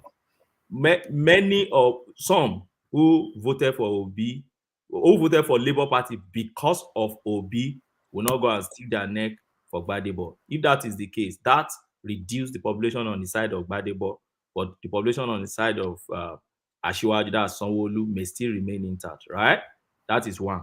Secondly, would you agree with me that not every, yes, youth, their population may remain with Gbadebo because Gbadebo is fall in the bracket of their age, and they will want somebody like him as a governor whom they can really relate with, right? But do you agree with me that the adults that voted for Obi the last time because they wanted him as the president, not all of them, some numbers of them would prefer Sanwo-Olu this time around than to go for the boy Gbadebo?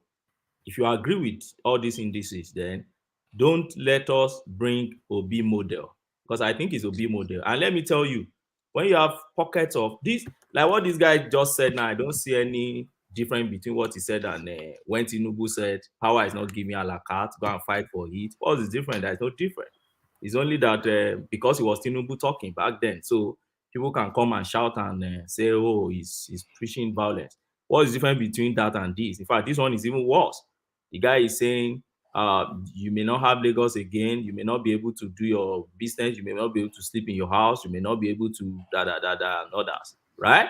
Bad than what Tinubu is saying. Let me tell you, all those things we may eventually work against them, right? Because sometimes you see, you have some strategy that will eventually work against you if you are not too careful of how to manage it. But the way I see that for now is just a political thought. But Benny, that's the message you are getting from APC supporters in Lagos now.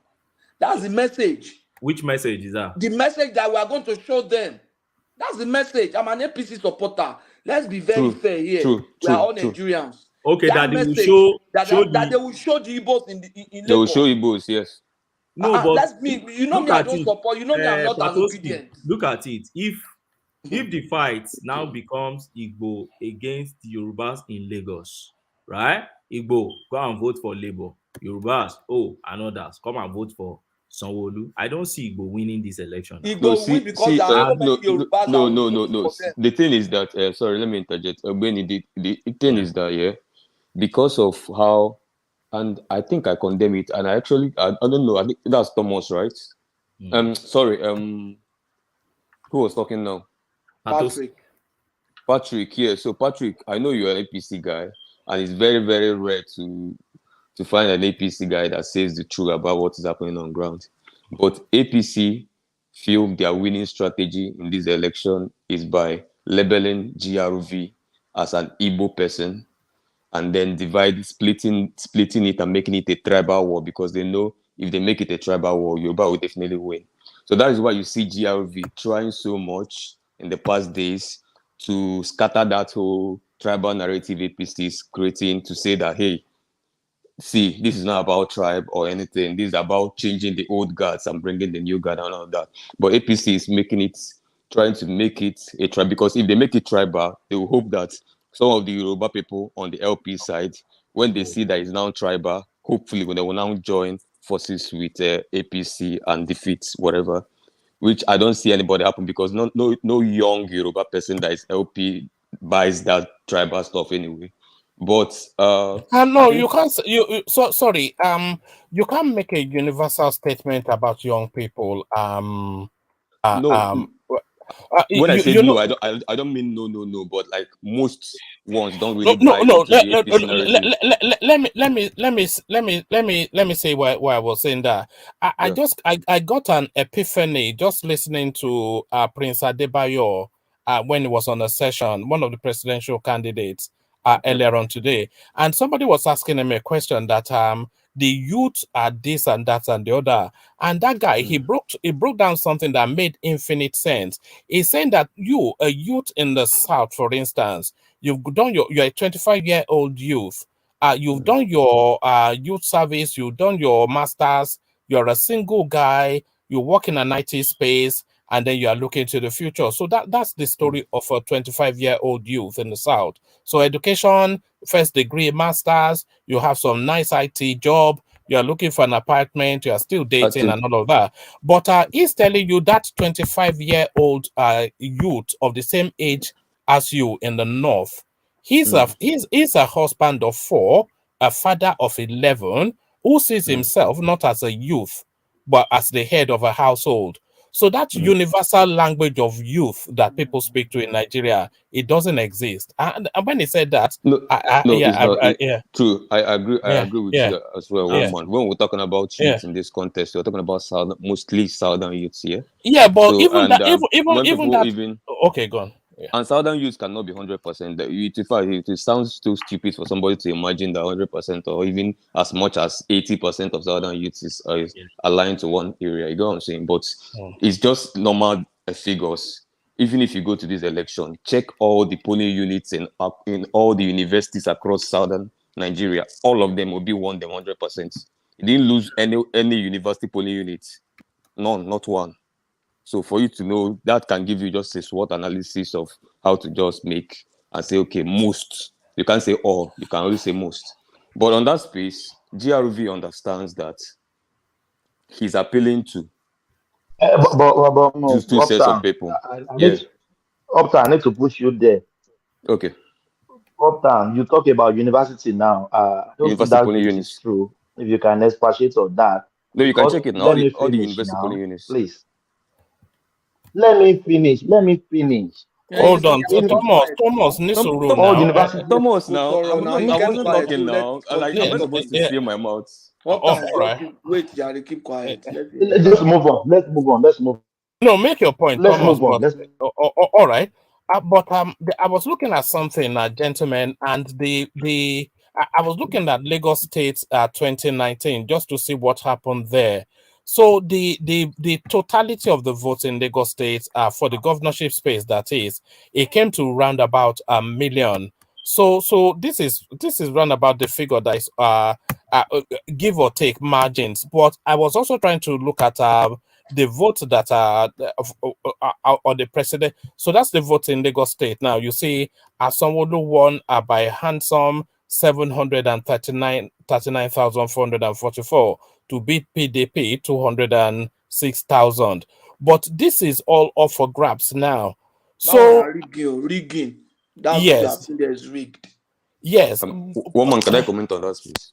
Yeah, no, before you comment though, I would like, if anybody has the figures for the presidential space for Lagos State February the 25th, because those figures come into play now with these figures we're looking at. I thought we had showed it earlier in the platform.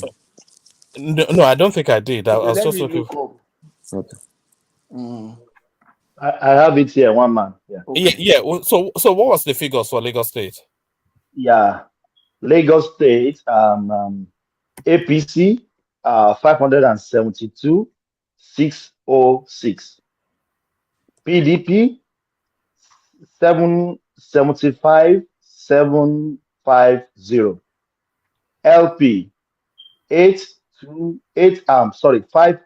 582,664. So that's All right. really All right. That's brilliant. So out of that 500 and something thousand that Labour Party got in Lagos State at the presidential space, if they hemorrhage about 200 or 150,000 of that, so that still puts them on a good footing. But is Sanwo-Olu able to hold on to this 739,000 because they cut into him heavily at the anger against what they perceive to be the rigged presidential election, the momentum of that space, the energizing by the Southeasterners in those little cameos that we've just seen now. There's a real risk for Lagos State. I'm just saying it, but I'm not sure if I'm being paranoid. Okay, one man. Let me just come in because I won't stay with you guys for quite long. Yeah. So let me come in. Good morning, afternoon, evening, wherever you may be. It is EJ, or you guys know me as Joel of Nashville. I am back again after a week of sabbatical. So one man. Yeah, the elections, the presidential election is here, has come and gone, and we learned a lot of stuff within that space. One man, we are going back to the courts. I've been waiting to tell you this, and it is very imperative. We are going back to the court to reclaim our mandate. And that is something that we hold so dearly to our hearts. We are sure of what we are saying, and we are going to go to court to challenge the result of the presidential election that just took place. It was a programmed result that the obedient and the larger part of Nigerians who believed in the change in Nigeria, it was something that was denied us that day. But whichever way it is, we also understand that it's a marathon, that good governance is a marathon. And in order to get good governance going, we have to be persistent. So this is not a time to say we are shutting down. I saw Kulata saying that we are deflated. We are not deflated.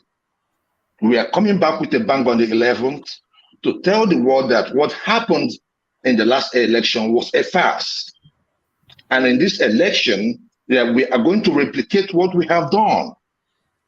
It is so unfortunate. I was listening to this show yesterday or day before yesterday, and a Yoruba man was being referred to as Chinedu because he has an Igbo mom. In Nigeria, that is why we keep saying an injury to one is an injury to all. Sorry, sorry, hold on one moment, Go Joel. ahead. Sorry, when you say a Yoruba man was being referred to as Chinedu, did somebody, did people make up a name and then attributed it to him, or? No. But the issue there, it is deeper than that. It is troubling. Is his name Chinedu? No. This is my point, one man. Let me land. No. Let's establish that first. His name is Chinedu. His name is Chinedu. Okay. Yes, his name is Chinedu. But let me tell you, it was used. Let me tell you, it is not the name that really matters, but the way it was being used. It was being used as if, and we can see it in the social media space, not only on this space. Because that he has an Igbo mom, so then what? What are we turning into? That we are going to say now that he's a half Yoruba, he's not Yoruba enough. That is what we are dealing with in the United States. When they see a light-skinned person and they say that the person is not black enough. What nonsense. What nonsense. Let me tell you, the issue about obedience is not all about the Igbos, as many of you may sell it to be. The guy that spoke in that video is not an Igbo person, but Thomas has said it's Igbo. And it's not only Igbos that sell in Lagos.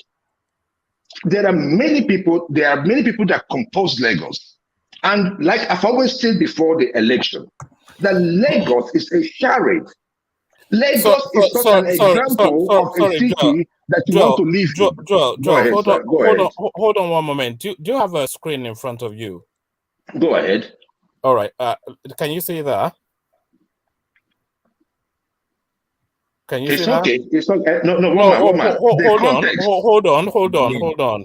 So this is that Chinedu wrote Vivo this is in 2019 when he was campaigning for Senate.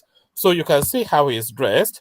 You can see the name that he has put forward. Chinedu Agbadebo wrote Vivo. Obama, he was trying to appeal to a demography now.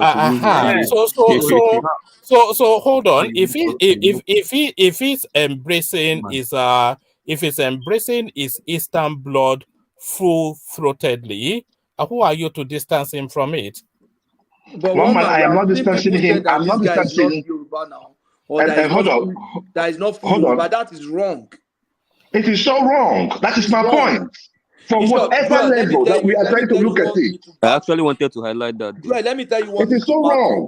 Joel, let me tell you one thing to back you. You see, by what determines someone being a Yoruba, I don't know if any other is by culture. And culturally in the Yoruba land, once the father is Yoruba, let the mother come from hell. That guy is Yoruba. If the mother is a Yoruba princess and the father is from the north, that guy is not a Yoruba. Let our mother be a princess. By Yoruba culture, she's not Yoruba. Anybody whose father is a Yoruba man is fully Yoruba than as much as anybody that has both parents as Yoruba. the Yorubas on this platform can disprove that, and then let us deny our culture. Patrick, let me disprove If that. you say, if you dispute it, you are but Patrick, and I quickly disprove that. no, you can, you can, but So Sheyi Tinubu is not Yoruba enough, I guess. Hold on. Disprove it using Yoruba culture, not your yeah, but hold on. What we're arguing against is what this guy is actually presenting himself. He's presenting himself as an Igbo man, as you can all see. So unless you are going against him, he is claiming to be an Igbo man. You can see that. One man. Yeah. Can I speak to this? During if you are conversant with elections in Nigeria and how posters are being printed in Nigeria, you will realize that it's not everyone. It is not every poster out there that is printed from the source. People might print out posters on their own. That is the point. It might be him, it might not be him that put up that particular poster. But if he has an Igbo mob, so then what? It does not change. And Patrick, that same sentiment that same culture you guys have in Yoruba land is the same culture we have in Igbo land. It does not matter. If you have an Igbo father, it does not matter how it is. In fact, even at the mother's level, if you were born in Yoruba land to a Yoruba father, your mother's side is also your home. You are being regarded in your mother's house far more than even people from that family. That is how the Igbo culture works. So I was so pissed.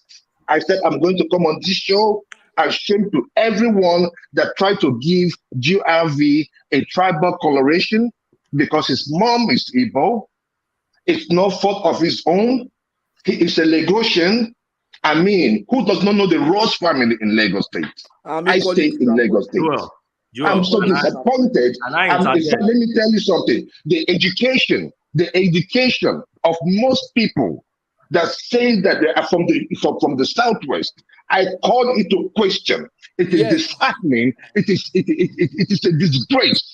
Can I interject that you're going to say about GRD? You're going to talk about strike. It's a shame. Joel, I'm with you on this one. It's a shame. Okay, Benny. Okay. If that guy, let me interject. All right. Let's hear from Majande Koko, who we haven't heard from. But before we hear from Majande Koko, let me share this screen with you as well. So this is has allowed me to. All right then. Let me share the screen anyway. I hope you can make it out. This is Road Vivo still. That's the comment in the bottom of the screen right there. So that's his verified account. You can see the blue tick. It says, fear that what? IPOB will come and shoot up their shop. Even when Oba of Lagos threatens to drown or NRT and thugs are all closed markets, Igbo people resist. Biafra Day is a day to be acknowledged and respected. So the poor grammar is his, but the dark sentiment also his. And there's plenty more that's coming through from that space. Okay, do I have Ben, you can go on. Okay. Baba Janli, thank you. You see, sometimes we start sticking our muzzle when it comes to our when an issue is getting to our is against what we believe in. We don't speak out when it's happening to some other people, and I see that what I call hypocrisy playing out again. It's self-defeating and very contradictory for someone to be arguing that because you call somebody Chinedu, is it not a name? It's a name. So if you are emphasizing on somebody's name now, then you are profiling that person. No. You cannot take that away from the conversation. You have to listen to the conversation. Don't block my thought flow. I didn't interject on when you were talking. In 2019, this same man used the name Chinedu to curry favor from Igbos. Now today, you don't want them to call the man Chinedu again because the narrative is changing. What a contradiction! I don't understand this. I wish you could listen before responding and not just respond. If you could, because I believe that we are wasting time, trying to No, we regurgitate are not wasting what time. we are, It's what an we already important said. issue. What we are just Joel, saying right here, what we are just saying you right don't raise here an is the issue. context. Joel, Is the context. don't It's my filibuster fault. I now. have the fault. Don't And filibuster. Yeah, let yeah, him. Yeah. and you don't raise an issue, then you expect us to keep quiet, and we don't join issue. We join issue with it frontally, and then whatever we think is wrong with your reasoning, we tell you or your thoughts, and that is how I think it is in the garden of intellect, right? So my point is simple. My point is that it is self-defeating for somebody to use an identity in 2019, just how many years ago, and now you don't want that person to be related to that same identity again. What has changed? Nothing has changed. That's my first point. And secondly, I said, you see, when we keep profiling things in Nigeria and people don't talk because they believe it's in their favor, when it's now against you, you start talking and flexing muscle. That is not a correct way of addressing things. In this same country, people said Tinubu is not from Lagos State. We've heard these things severally, right? But who is complaining? Did you rise up and complain? Did you say it's profiling? Nobody is talking. In this same country, some people raise an issue that Atiku is not from Nigeria, it's from Cameroon, right? Even though his mom from Nigeria. And they even took it to a court. The Supreme Court had to make a pronouncement on it. The article is from Nigeria. Did anybody raise any muzzle? Did you frown at it? Did you say education that the people have doesn't matter again? No. But now it is Gbadebo's turn. Gbadebo relates with a mom who is Igbo. Then it has come to our Eyinkule. We can now start raising muzzle. And that is why I said it is just selective activism. I don't buy that idea. If you're an activist, for every wrong notion people raise, you raise EU with it. And let me tell you, the culture patostic is talking about, that culture is the general culture. But that culture is not applicable in some instances. And I will tell you, if you are from a royal home, and listen clearly, if you are from a royal family, you must be full bred before you can be crowned as a king in a royal home. And I'll repeat it again. If you are from a royal home, right, you must be full bred from both sides. There is an adage in Yoruba land that talks about that. You must be full bred from the father side, from the mother side, before they will pick you and say, this is an heir apparent to the throne, right? Do you know why that is? There's a reason why it is. The reason is this: they believe that your full allegiance, that there's no way they will be able to get your full allegiance except when your dad and mom, all right, culturally, comes from that soil. That is when you prove it. And you see, people see this political space, sometimes people compare it to all this a position of leadership where they need your full allegiance. And that is why, don't forget, in Nigeria, for instance, for you to be a president of Nigeria, why is it that the constitution say you must not be dual citizenship or dual citizen? Why is it that the constitution says so? Why is it that the constitution say if you are one leg in a Cameroonian and one leg in Nigeria, you can't be a president of Nigeria? It's the full allegiance and full loyalty to your state. So when you see some people speaking from that space, you don't just come and say, oh, their education is useless. No, they are coming from the cultural background. That is their understanding. Can I ask a question? 100% allegiance. And I would like to conclude on this footnote. I'm not supporting that, and I've made it clear here. But I won't vilify people peddling that. That is their own understanding. And I won't say they are less educated because they believe in that culture. No, I've just said it. I've established it and what they call multiracial marriage, and I'm enjoying it. And I try as much as possible to ensure that my children speak multi-ethnic, not multiracial. You are the same race. Multi-ethnic now.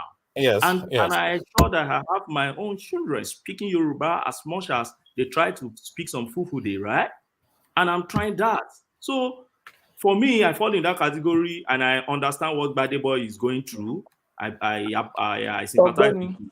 But that does not reduce what people believe in. Ogbeni, I have a question for you. Yeah, before Please, you let ask me that ask. question, hold on, Patrick. Before you ask that question, somebody sent this in to add into the conversation. So let me play it, and then you follow on from when it stops. Grandfather is from Eza. He's from Ebony. They settled at Owo. They had a call. And today somebody will tell me, they have to come, Kanoma. When you bring somebody from Ebony to come and be the governor of Enugu State, God will not allow that.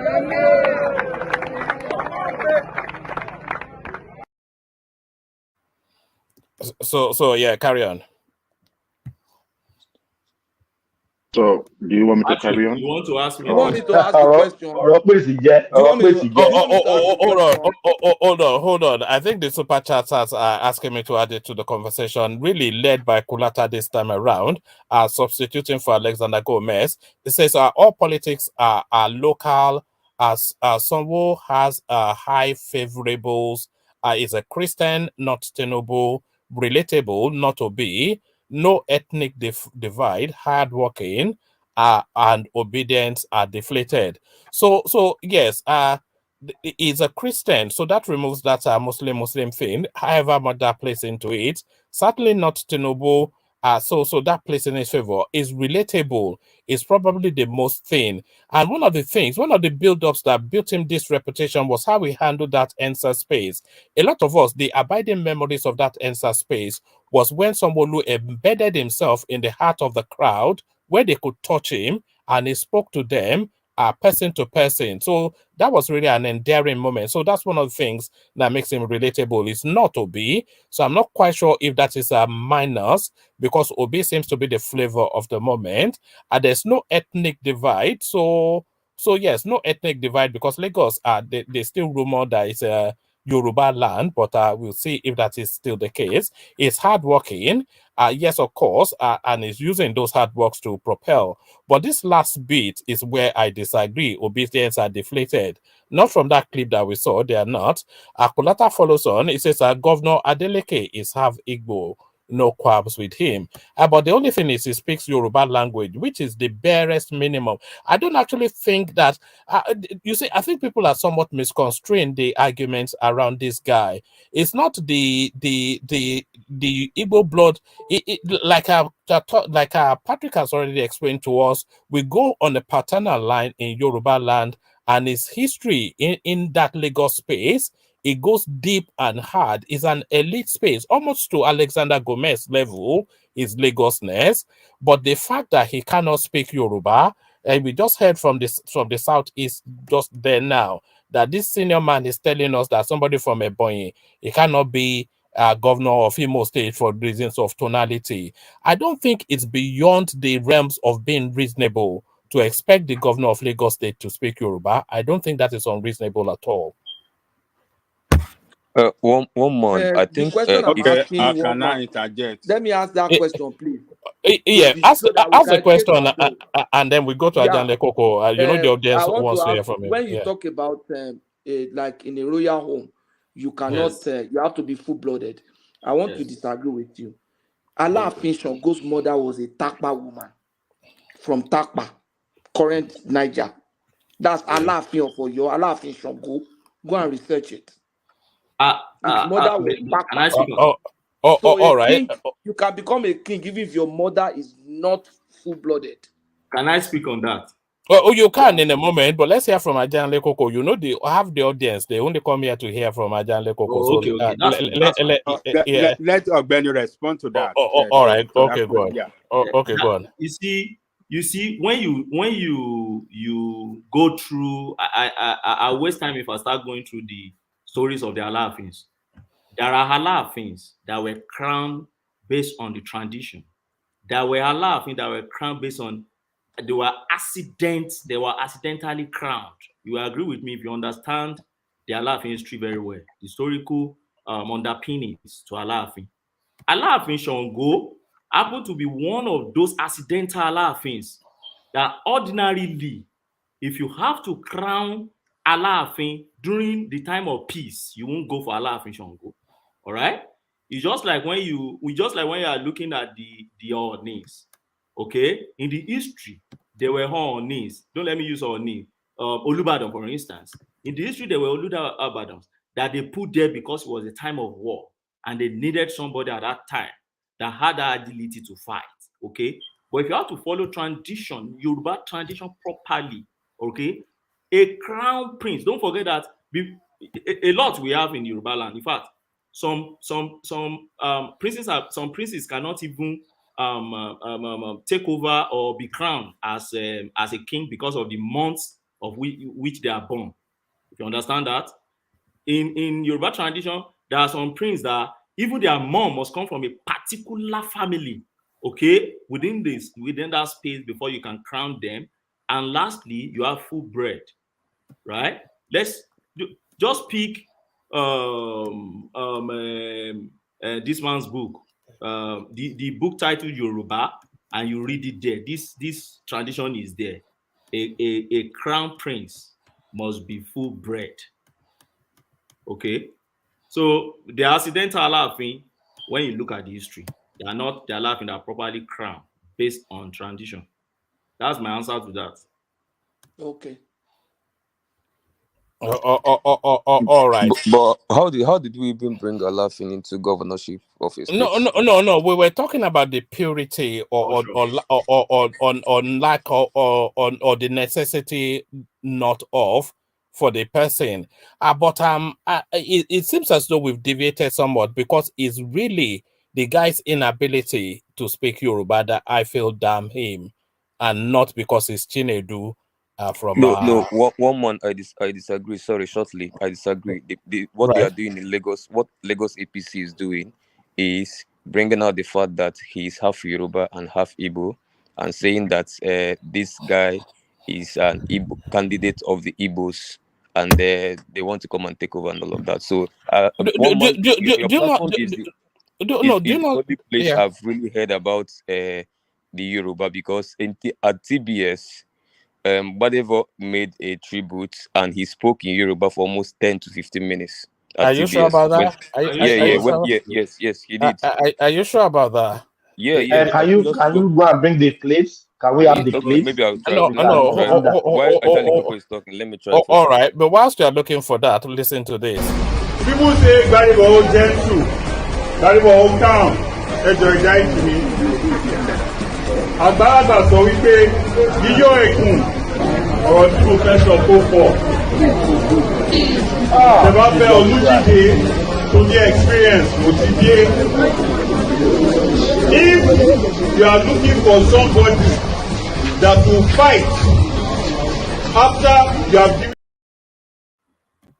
And I'll say Eko Edide.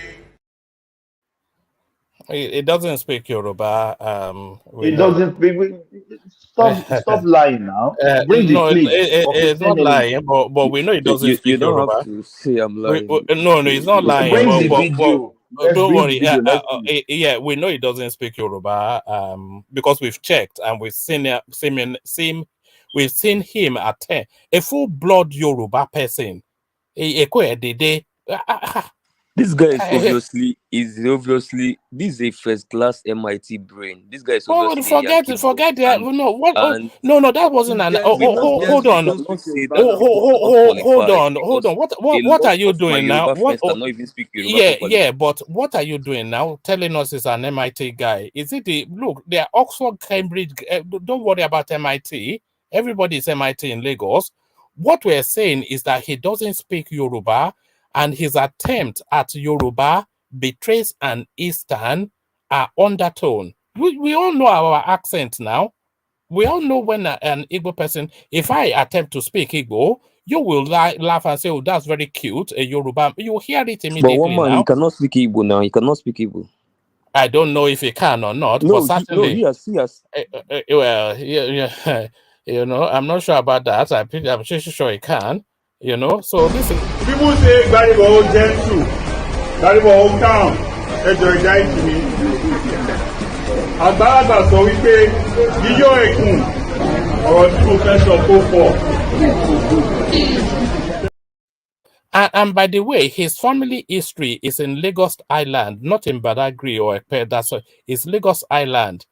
They say mini mide. So that's their language. Oh, I mean, there's often we pay. You know, that's I think he's nothing. addressing some Badagry people there. You think so? He's trying to speak Egun. He say People say Gbaribo gentle, Gbaribo calm, ẹjọ ìjà ìjìnì. Àgbàlagbà sọ wípé yíyọ ẹkùn ọ̀rọ̀ tí mo fẹ́ sọ kó pọ̀. Ṣé bá fẹ́ Olújídé tó ní experience mo ti dé. If you are looking for somebody that will fight after you have given. Okay. One man, they are even laughing at him there. Why would they? Why would they wait not laugh now, let at them him? laugh, So wait who is this Nice speaking? And I'll say Echo Edide. Wait till Which one is Echo? Echo. I mean, anyway, it's not a Yoruba speaker. We all know that. But carry Anyway, I know that the APC Yeah. supporter will not rely on this one. They will go and work. If they rely on this one, I will start buying champagne for Uptown now. If they rely on this approach that we are looking at here, I you agree. can't even No, say let them rely on it. this Though. thing will not count as ballot. Too. I agree. This guy will take Lagos. But they won't rely only on Patrick, we all know Patrick, let me say this.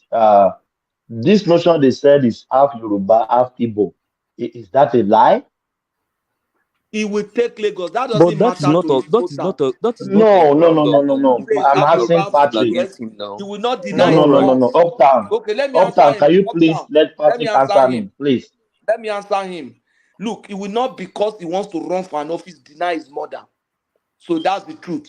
That he was born to that woman is I not agree. by fault, and Yeah. he will not do that. So we even use it to his advantage. If you keep selling this narrative instead of going to work, Yes. they will lose, and I'll be so happy. In short, I'm going to be praying in support of it. How can we have that kind of mentality? If this guy had won a race now, like that girl that won a hurdle, we'll be saying he's a Yoruba boy. We'll be thinking all of us have children in Europe here now, in America. Can your children speak this level of Yoruba this guy is speaking? I'm not talking about Thomas now because he has a class for his own children in Yoruba, but not all of us do. By the time they grow up, they marry white people, so they will not even marry Yoruba. My son is Patrick, dating a white lady.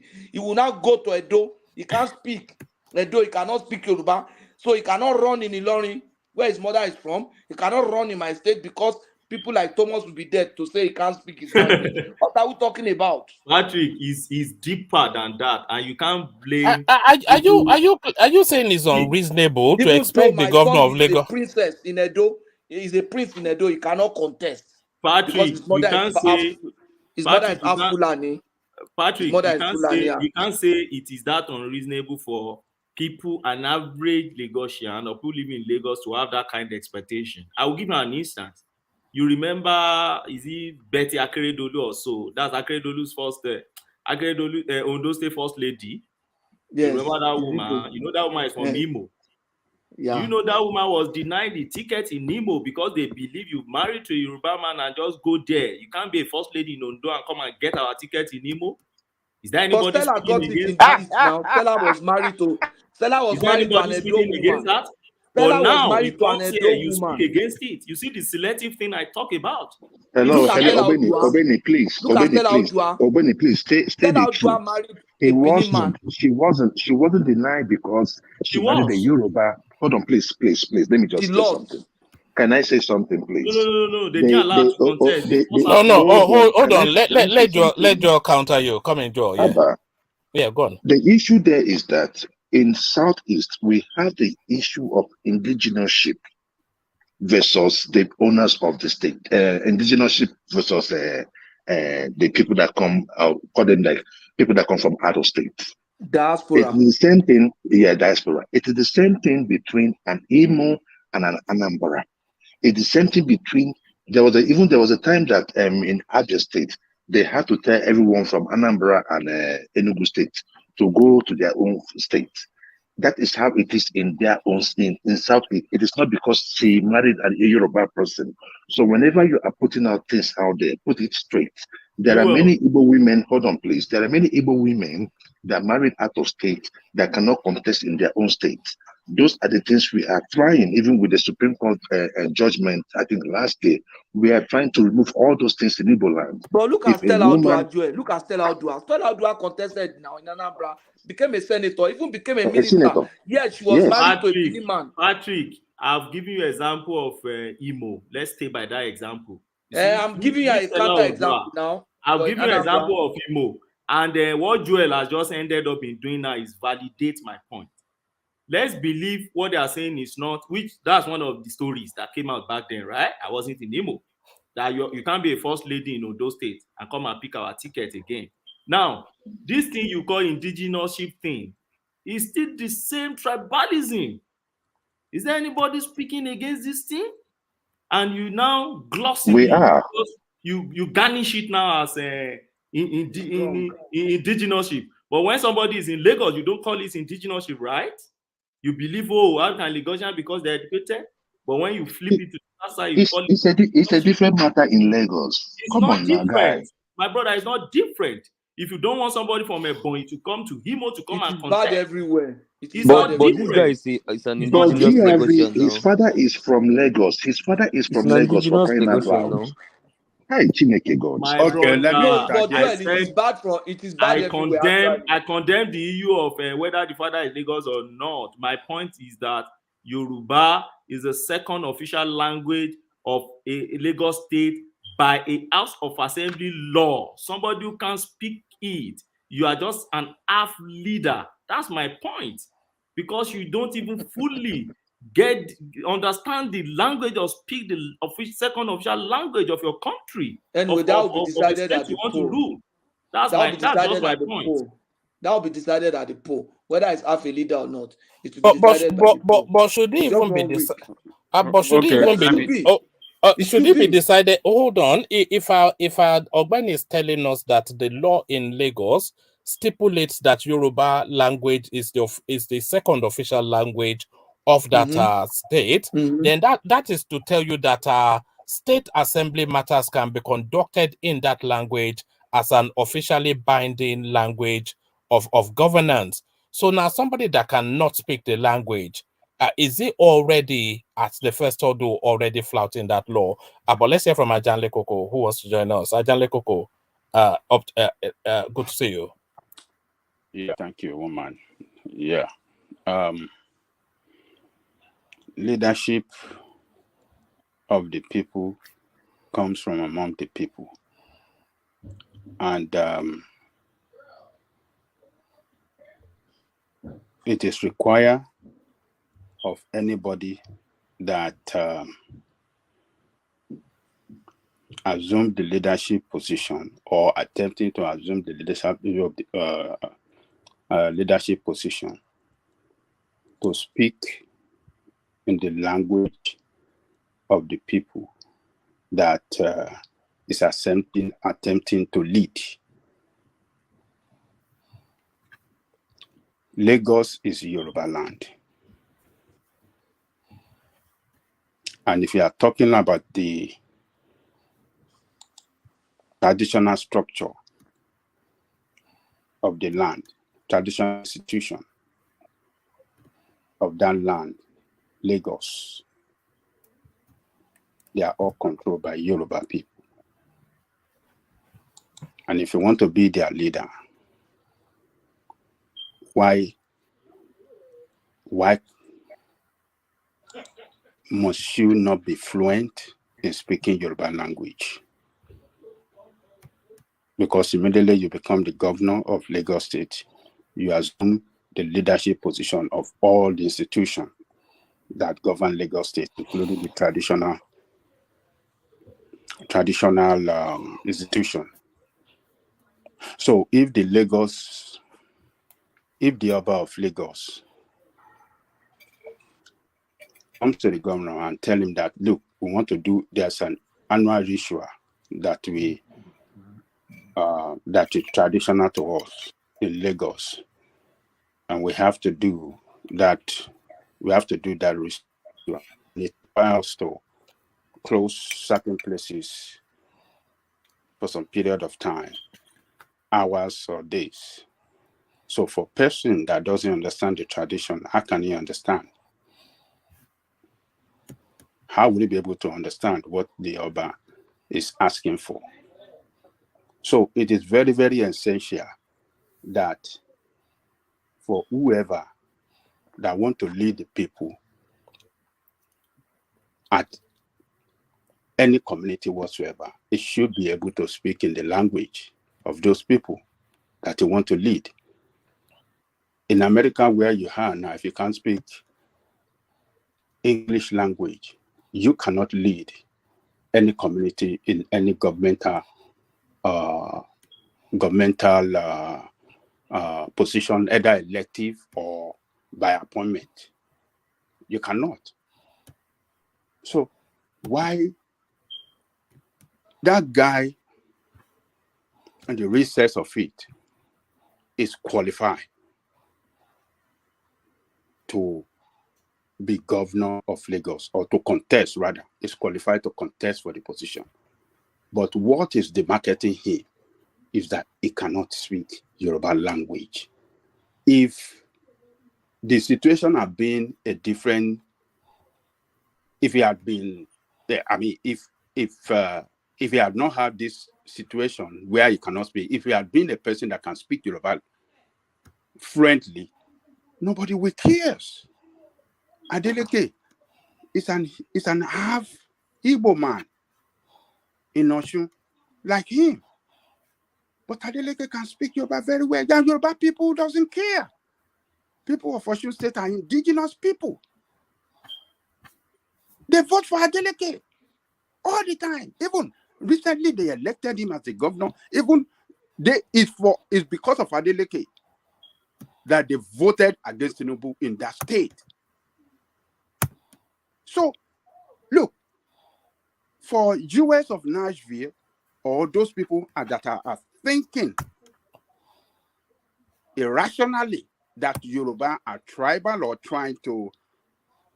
they don't want to give him that position because they are trying to use tribal sentiment against him. No, it is not.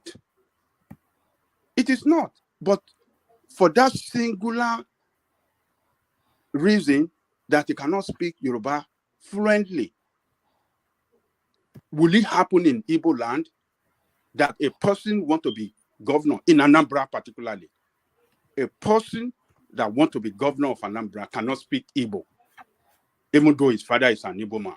Will he be given that position?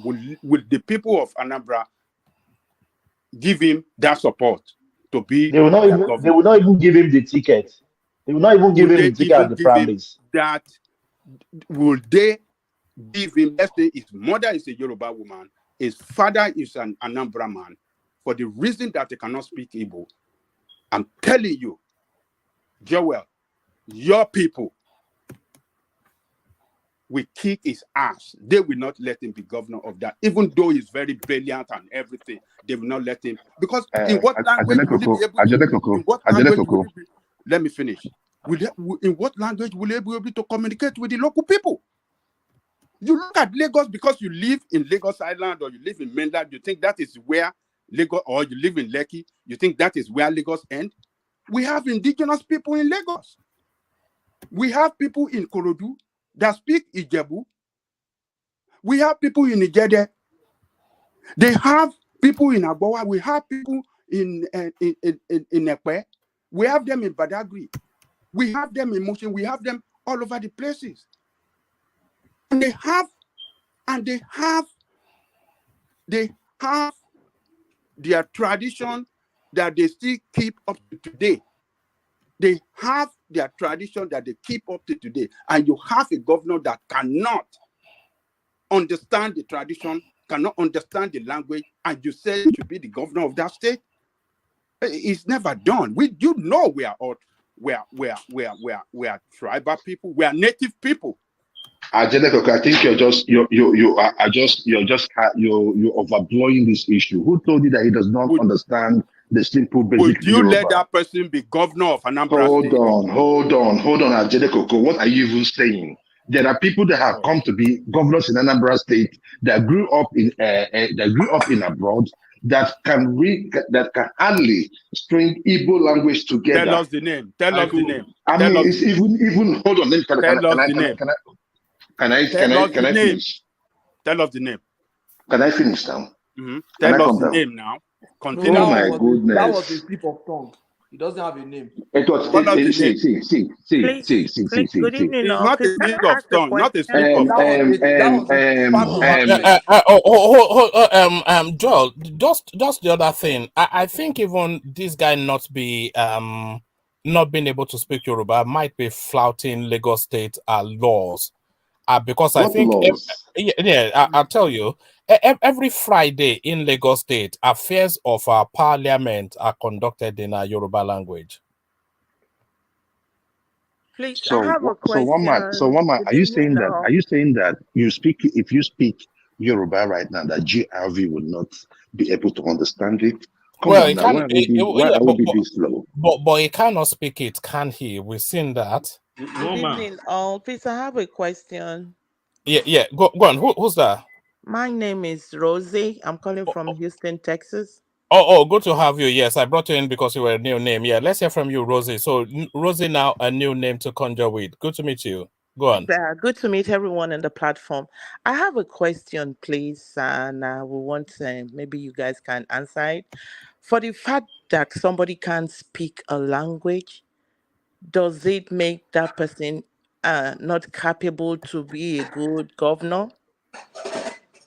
And my second question Yeah. is this. My second question is this. The governors that are right now in position, do they really mingle with the local people? Do they go to these market women? Do they go to these people in the core rural areas and mix with them? Right. They do is the answer to your second question, but the answer to your first question is embedded in this clip. So watch this. One way to define a cordial relationship between the executive and the legislature is by the quality of laws produced and their impact on the citizenry.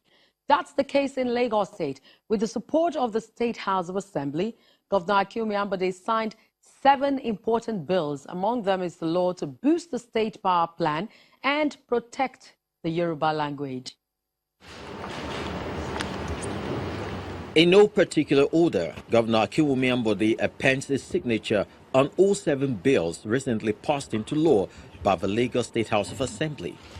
They are Lagos State Electric Power Reform Law, the amended Land Use Charge Law, the School of Nursing Law, the Cooperative College Law, the Cancer Research Institute Law, the amended Customary Court Law, and the Yoruba Language Preservation and Promotion Law.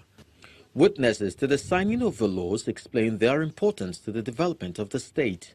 This is a great day. The governor has signed those 7 bills into law. This marks the end of the legislative process. It also shows that our House of Assembly is in complete sync with the executive, and they're working in tandem. It also shows that Lagos State is working. These laws are going to benefit the good people of Lagos State, and this is what people are looking for in terms of dividends of democracy. Among the bills is also the amended customary court bill.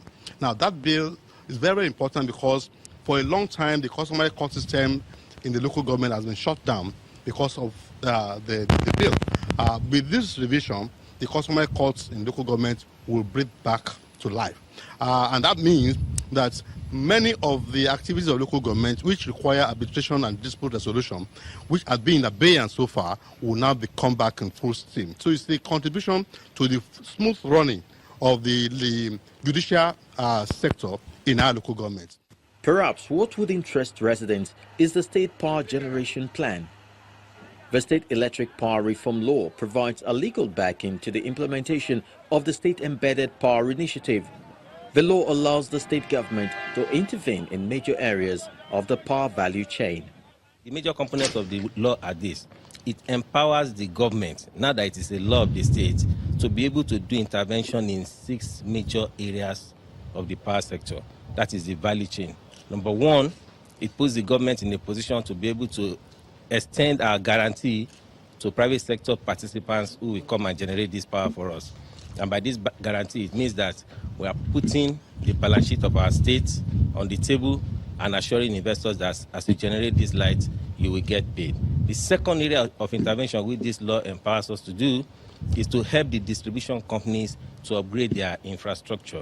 Because if you generate the power and their infrastructure is still where it is today, I mean, clearly it doesn't have the capacity to carry the incremental power. The third area of intervention is it empowers us to be able to open up the gas market in Lagos so that we can have gas supply on a consistent basis, and that's the only way we can sustain the 24 hours power supply. Then number 4, it enables us to collaborate with the distribution companies to be able to collect the tariff from customers, such that if you can do that efficiently, then our guarantee will not crystallize. Then the last part of it is the enforcement. What has happened today is that the first power theft law in Nigeria has been signed today by the governor of Lagos State. This is the first time Lagos State, anywhere in Nigeria or any government of Nigeria would, institutionalize a power theft law, and it criminalizes power infraction. Because what we've seen before is people tamper with meters, they bypass, and at the end of the day, they are arrested and nothing happens. But now we have specific provisions in terms of jail terms, in terms of fines, and in terms of all sorts of forbearance, such that if you tamper with electrical installations, if we import fake electrical materials into this state, you are liable to be prosecuted. The state government promises to initiate more people-oriented legislations to enhance the quality of lives of Lagosians.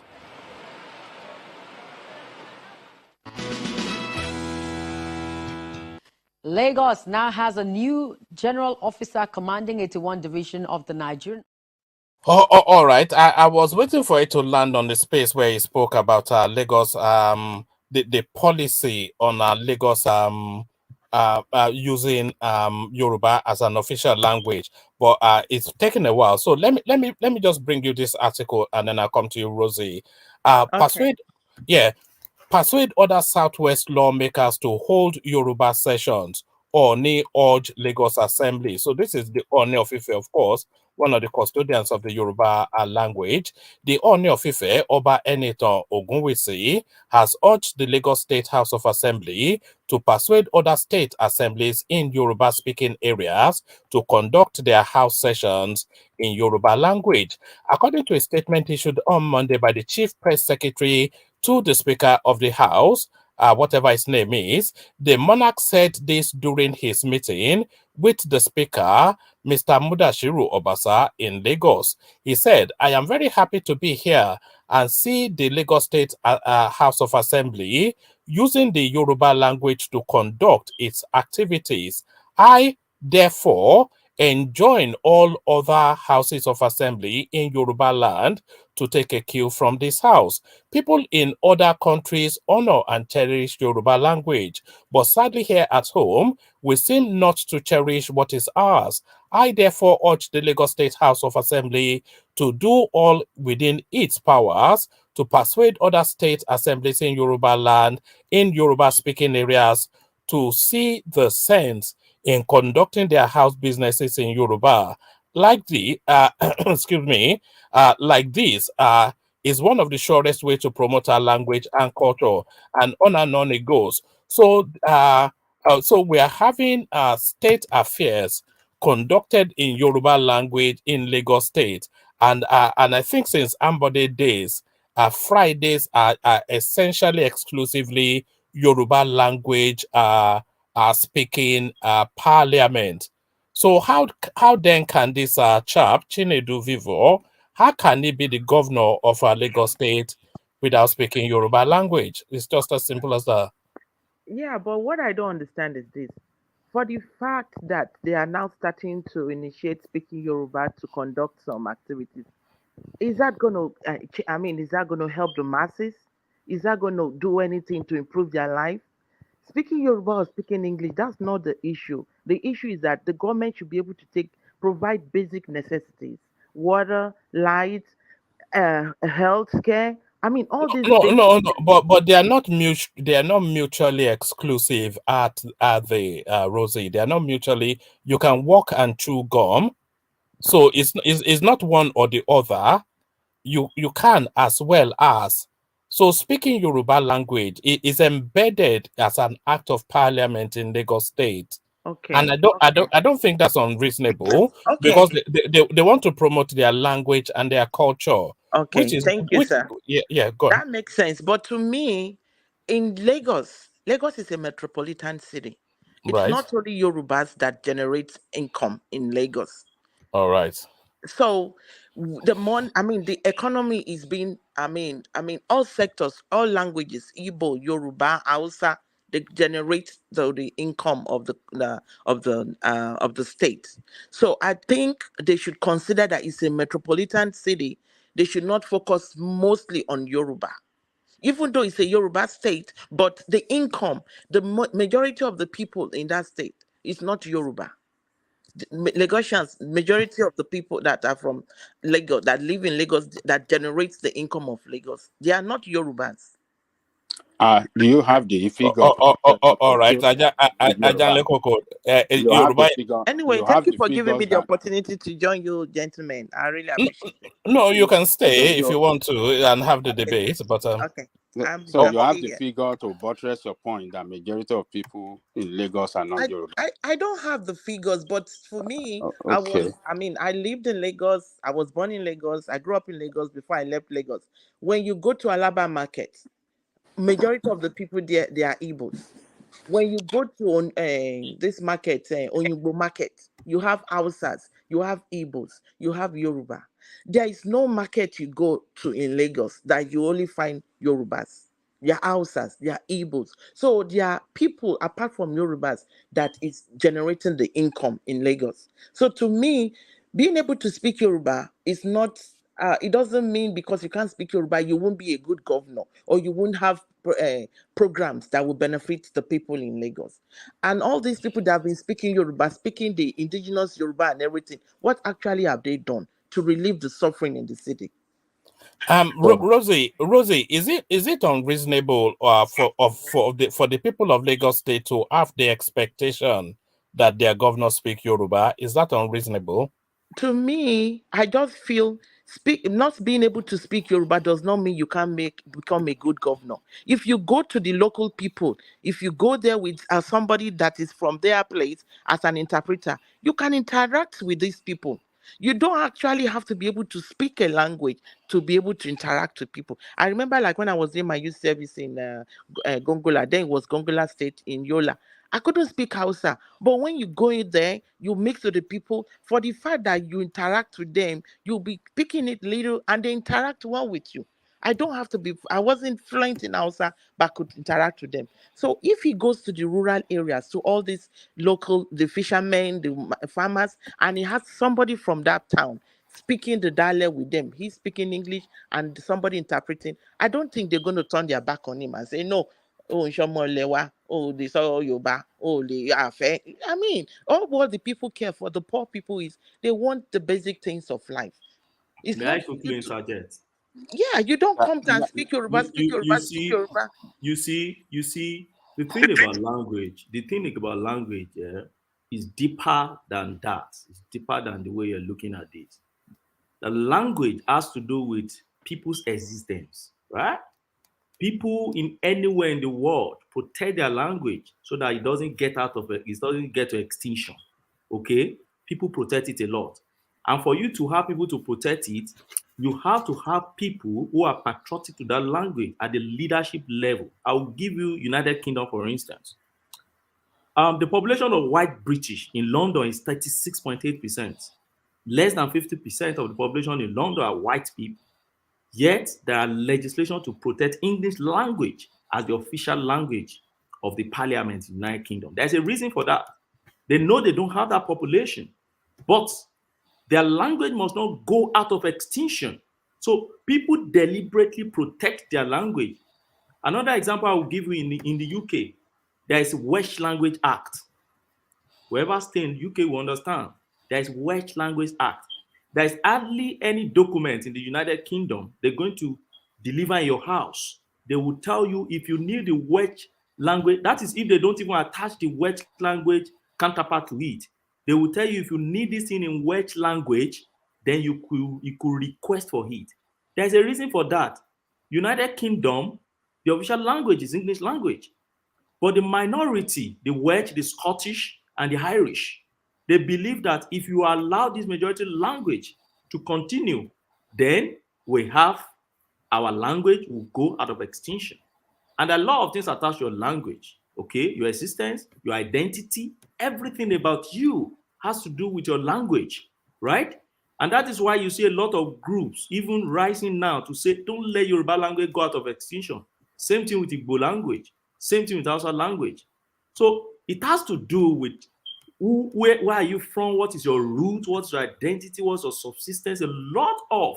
So it's not just about governance. In the United Kingdom, the governance is okay, it's fantastic, it's facility and everything. Yet they still make sure that there are laws to protect their language. So there's a reason for that. So for me, madam, is beyond just, oh, look for somebody who can deliver healthcare. They can all do, and it's not mutually exclusive. You could Okay. get somebody who understands who could. Okay, you are very correct. But to me, all this, like you said, the UK, they have all these acts to protect the local language. The country is so advanced. They have provided, the basic things for everyone there. You don't have to be rich to be comfortable. You don't have to have a high paying job to be comfortable. But in Lagos today, in Nigeria today, is it language that will solve the problem, the hardship that is going on in the country? Is it speaking the language that will solve it? I think you are not Okay. looking. No, You are because to not me, trying I to get the feel point. all these people have been in power. To me, they have not really done much. So let's give this guy a chance. For the fact that he does not speak Yoruba does not mean he's not going to make a good governor. And for the Madam, he fact, speaks Yoruba. He speaks Yoruba. It's just no, that he that doesn't type of speak it to the way Yoruba they he speaks, understand. that type of Mm, Yoruba he speaks, he can't mix with the local people. He's speaking Ajebota Yoruba. That's no, not what. no, it's speaking Anambra Yoruba is more the thing. Anambra Yoruba. So to me, they are saying Yoruba, but even in Lagos schools, do they still teach Yoruba language in the school? Yes, by law. By law now, they said When did they start that? Because but that law that Ambody passed, in fact, they yes. started 2007. 2007 was the first time they did that at the House of Assembly, and Ambody signed that. Okay, In fact, every child born in Yoruba in Lagos must speak Yoruba, no matter where you're from. Even if you're from China, you must speak Yoruba. it is even mandatory by the law now that they must In have, I fact, think, every child born in Yoruba in Lagos must speak Are they Yoruba. Can started? I Are they interject even one here? more quickly on that? Hold on. Ajan Lekoko wanted to come in, but his voice is constantly being pushed back, which is unusual. Let's say Ajan Lekoko, who wanted to come in. Ajan Lekoko, let's hear from you. Yes, the number one identity human race is the language. It's by your language, the language you speak, that they know who you are. Your language and your name. A Yoruba man in anywhere he stand, in any part of the world, if the name is Kayode, if the name is Onifade, that tell you where that man comes from, no matter where he is, and all over the world. So that identity is very essential. So if we don't get it right by recognizing our language as the driving force of who we are as people, then we're going to miss everything entirely. We're going to lose it entirely. And look, in America, where we are today, with our sister that just spoke right now, she knows you cannot hold any government position if you cannot speak English. Why is it compulsory in America for everybody to speak English? Why? Why can't we do the same in our own land too? Why is it when we want to do similar thing by recognizing our language as a a communication language in our society? Why is it a problem? But Why is it? Why America do is we a have? country. Why Their official that language guy? is English. He must go and learn Yoruba language but for like you another said, 4 years. Maybe he can come back to like contest. you No, If said, he it's not going cannot to happen, speak Angelico. Yoruba It's not like going you to language happen. said, fluently, if he cannot America. speak Yoruba language fluently, he's Yeah. not qualified to Okay. be governor of Okay. Lagos. It Like you cannot said, happen. America English is the official language, but Yes. Yoruba is not the official language of Nigeria, We are right? But telling you in Lagos is the official language in Lagos. It's the it is in second official Lagos. language in Okay, Lagos. in Lagos. Okay. Yes. Yes. Okay. By law. Okay. And So, And can then I you say want us something, to have a please? so governor that because cannot he speak doesn't Yoruba speak language. Yoruba now, automatically he cannot be a good governor. That No, is it what can't. my It cannot. Hold on, Rosie. Let me ask you this. You know that you have the Oba of Lagos. But I'm sure you know the structures of monarchy in every Nigerian community. You have the Oba of Lagos, and then under the Oba of Lagos, you have all these satellite Obas, and then it cascades down to what we call Baales, who are like the stools in small settlements. We call them Baales. So when you start to cascade to that Baale level, then you start to struggle for any real level of education. So they don't really need to educate anything. Their education is already the Yoruba language and the history that they carry as a document. So now when this chap, Chinedu Vivo, when he goes then to the Baale level, because necessarily you have to interact with all of those spaces to gauge the tempo of the community and see what the leaders of those communities have to say. So when it goes to the Baale in some satellite space in Ikorodu, the Baale doesn't speak English, he doesn't speak Yoruba. Are they then going to be communicating via a conduit, the governor and interpreter and Baale? Yes, One man, Akigbe you are Aki doing Akigbe injustice to Akigbe this guy. Oba. One man, you are doing injustice to this guy. Keep addressing him with his middle name. Even in London, where you are, Yes. nobody addresses you with your middle name. You see, keep saying Chinedu Don Vivo. Chinedu, his name is Gbadebo. Oh, okay, but his Gbadebo. Gbadebo name is Chinedu. His name is Gbadebo Chinedu Road Vivo. So you keep saying Chinedu Road Vivo as if But that Chinedu is his first is name. it not Chinedu? No, Did one man give that's him unfair. Chinedu? Nobody, you don't address people with their middle name. no, but It's very uncivilized to do that now. Because they're just trying to create a political capital out of it. It's true. You are the moderator. You should be fair. His name is Chine. His name is Gbadebo Chinedu. No. Yeah, but you seem to know better than him. Hold on now. If you look at your screen, this is his campaign. Everybody hold. If you look at his campaign poster, this is his campaign now. So which name is he leading with in that campaign poster? What year No, was in this that though? case, What year? Is this the most current campaign no, that was poster? 2019 now. Okay, this is He 2023. doesn't even, he's not even a member of So, PDP. does that change That's anything? PDP. So I think That's you're a bit. PDP. I think you're being a bit unfair to me, because he's He's a referring member to of him. PDP. I'm Hold sorry. on. Yeah, hold on. He was. Okay, yeah, hold on. He's referring to himself in his own campaign poster as Chinedu Gbadebo Rhodes Vivo. Is there on the screen? Oh, so what are you accusing me of? I'm referring to him in the manner that he refers to himself. That is on the screen. Chinedu No, one Gbadebo man Rhodes give Vivo. him a name from Oyalafin. They Look wanted at to give that. him another name from Oyalafin. ìyẹn ti wíwo jù fún ọ tó lè Patrick gbé yẹn no sá. get point. Look, But you say you did Patrick. say One that, man, but can I you interject, didn't please? mention his Patrick. Yoruba name. Patrick. The name, like you said, the first name is Gbadebo. But Can't hear you. his name or his whatsoever. But what we have problem with is a person to assume the number one position, political position in Lagos that cannot speak Yoruba. That is not good for us as people. We are Yoruba people. We should be able to have somebody in that position that can speak the local language very well. Speak that language well and be able to interact and communicate with indigenous people and the local people in Lagos that cannot speak English. So that is very, very essential. How dare you want to occupy that seat of that land that is Yoruba land, and you cannot speak English? Are we what are we making? What are we trying to do? I mean, he's not the only one in the race. So we have another. We have another person in the race. Hold on now.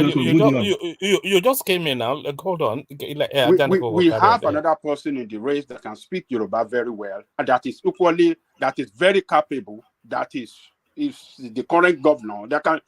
We have seen, project after project that is doing in Lagos, fantastic job. He can continue the job. Let him go and learn Yoruba language for another. But we don't want him. And be fluent in Yoruba language, so he can come back next 4 years. Maybe we will consider him. He should be able to. Okay, we have a governor person that cannot speak. One at a time. A person that cannot speak Igbo language well can never head. Okay, we have a good Igbo governor. Land, the same way. Hold on. The same way in Hausa land, the same way in a lowland. They speak their language very well because we are native people. So let him go home and we have a good governor language. That's doing all these fantastic jobs. But during NSAT, what role did they play? Oh, come on, let's move forward. Forget about you want me to tell you the role that he played? We have discussed that guy played during the NSAT? Because that's one of the pains we have. That is what about this governor played during the NSAT? Yes, I need to know, because that's one of the things. How will you? Let me. Oh my God! Sorry, Thomas, hold it. Well, one voice at a time. Yeah, carry on. Let me enlighten you on what he did. Want to get him out. Let me enlighten you on what this guy did during the NSAT. Okay, sir. This is the guy that was shuttling between Alausa and Lekki, mingling among the youth, asking for what did they need for the government to do for them. It actually took message, a well, written letter, a letter that carried huge messages from the youth. And on that very day that he took it, immediately he flew to Abuja to hand over that messages to the president. Okay. And he came back the same day, the next day, to appear with them. That was when he was addressing them, that they named him Sorosuke. Okay. So don't come with this Can I take my time now, woman? To rubbish him. Hold on. Can I take my time now, please? Hold on. Let Rosie have the right to reply to that, and then you come in. Rosie, yeah. Because to me, after doing all these things that he did, mingling with the youths, getting the letter to and fro, at the end, when those people were gone down, what step was taken to solve that problem? That's the pain. You want me to tell you that? You want me to tell you what he did after the end? Set up a panel now. You want me to tell you what? Because if we the youth get that resolved, then we can move on. That's the pain we have. Miss Rosie, you're asking question. You're asking question. This is the issue. This is the issue, right? Okay, sir. Do not mind all these people. Now they're all coming out right now to say, that he did something during the NSAS movement. The APC government was culpable from top to bottom. Including all these things they are coming out right now to talk. If you could remember, it is the same we started calling Fashola detective Fashola, that he came 2 days after to find a camera. They were so culpable. It was a hidden agenda. It was a hidden program that was designed in a way that many people were shot until date. They keep telling us that nobody died, but they are still paying compensation to families.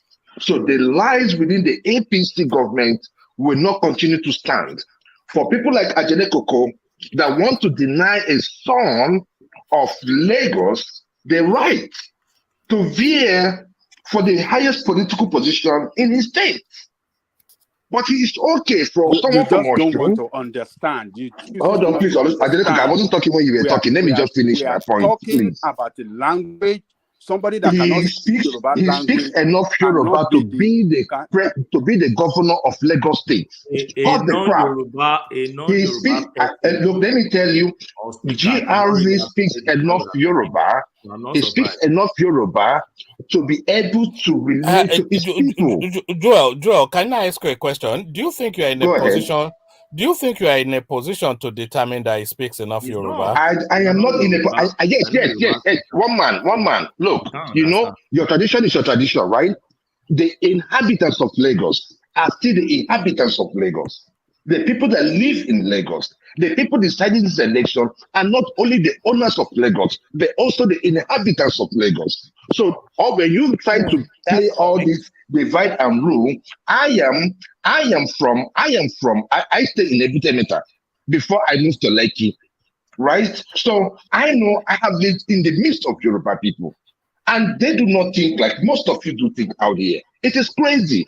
This guy speaks enough Yoruba to be able to relate to his people.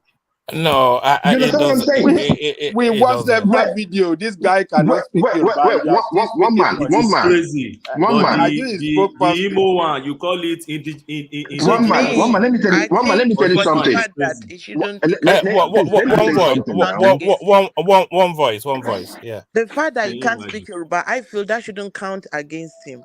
He It should be should. given It a should. It fair should. opportunity. And Miss Rosie, my issue is this, please, because I do not want to spend much time, like I said earlier on, but I have to come back. This is my issue. The issue is this, the context, because I had Obi'S talking all this while. I was trying to tell him, hey, dude, speak to what I said, not to what you feel. What I am saying is that the I've engaged you context within which, frontally. can I finish, please, Obi'S, please?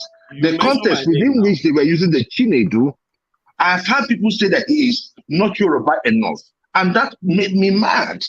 So I am going to speak to it. No matter how you want to curry it, no matter how you want to twist it, all I'm telling you is that Shomolu is losing Lagos State by Saturday.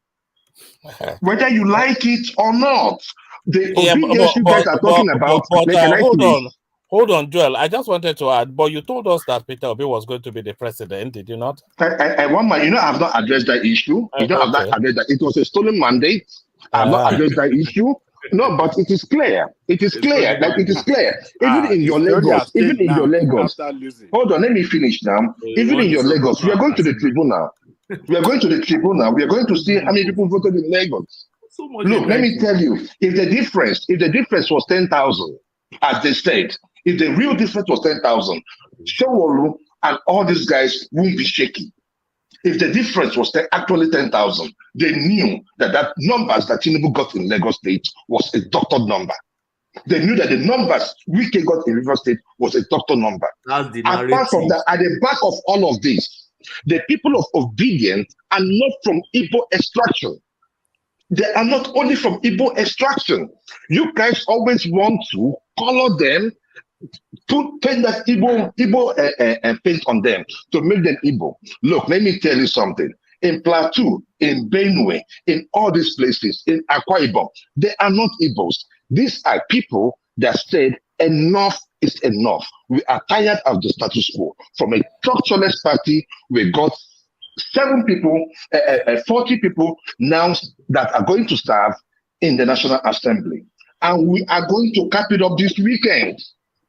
We are going to cap it up this weekend. It is for people like you and for the kind of what they call it, the kind of mentality that we see every day. That is the reason why we have to change the narrative. We are already changing the narrative. It is not only Igbos that made Obi to win in Lagos State. There were many Yorubas. There were many other people that made sure that we change that narrative. When we were talking about the violence against the Labour Party people in Lagos State, everybody shut up. Everybody said it was a strategy. Someone himself could not utter a sentence because his Oga at the top is contesting. And there were many citizens of the state. In his own state, as the chief security officer of the state, he could not say anything. And now today, you guys want us to vote him in again on Saturday? It's not going to happen. Obedience will be, we are going to reply you guys back. And after Saturday, when you come to any place obedience is manning, you are going to see what governance is. And if they do not perform, we shall bring them back. We shall push them out of power. That is the new Nigeria we are moving towards. Don't We want worry, any you will person that any disappear person after under Labour Saturday Party when your it's not going to disappear. the That is way what you you guys told disappear us. after That Obi is was what beaten, you will you said. That disappear is for what you some said. days from the We platform. went from 4 people tweeting in a room, and today, Ajele Koko, today we have 40 people in the National Assembly. If that's not a feat in your own 40 place, people that then you I guys wonder have not what even is. mentioned the names. It's a It's a what? party of disgruntled people. 40 people that Yeah, you you said yeah, we are Peter Obi disgruntled because Peter of the Obi doesn't situation of even know the Nigeria. list of his legislators. He doesn't even have Please, personal interaction with them. I understand. I Does understand. anybody know? Does Tinubu know the name? Does Tinubu know the name of his vice? Please go and sit What? down, please. What Tinubu I'm All doesn't saying know is those the this. name of people his you have vice. in National Please go. Assembly will be Look. That's swept away. 8 They will be swept away by the bigger Why party. It's a why matter of why time. are this It's why all this okay. No why all problem. this No fighting problem. now? But Why all Ajele this Koko, you know what? fighting? Yeah, Ajele what Koko, you know what? Ajele Why all Koko. this What I tell you is that those 40 people you said you have in National Assembly Yes. is a matter of time. They will be swept away by It's PDP and okay. APC. They will be And shared. Ajele Koko, in the constitution of your own country, there is what you call recall. You know that in everything that happens in our constitution, we never go to test it. We are going to test it with everybody under the obedient banner. You cannot take our mandate and you go somewhere else. We will recall you. And we have the numbers to recall you. There is And we have nothing the like numbers to that, pull you my down. brother. What I am saying is this.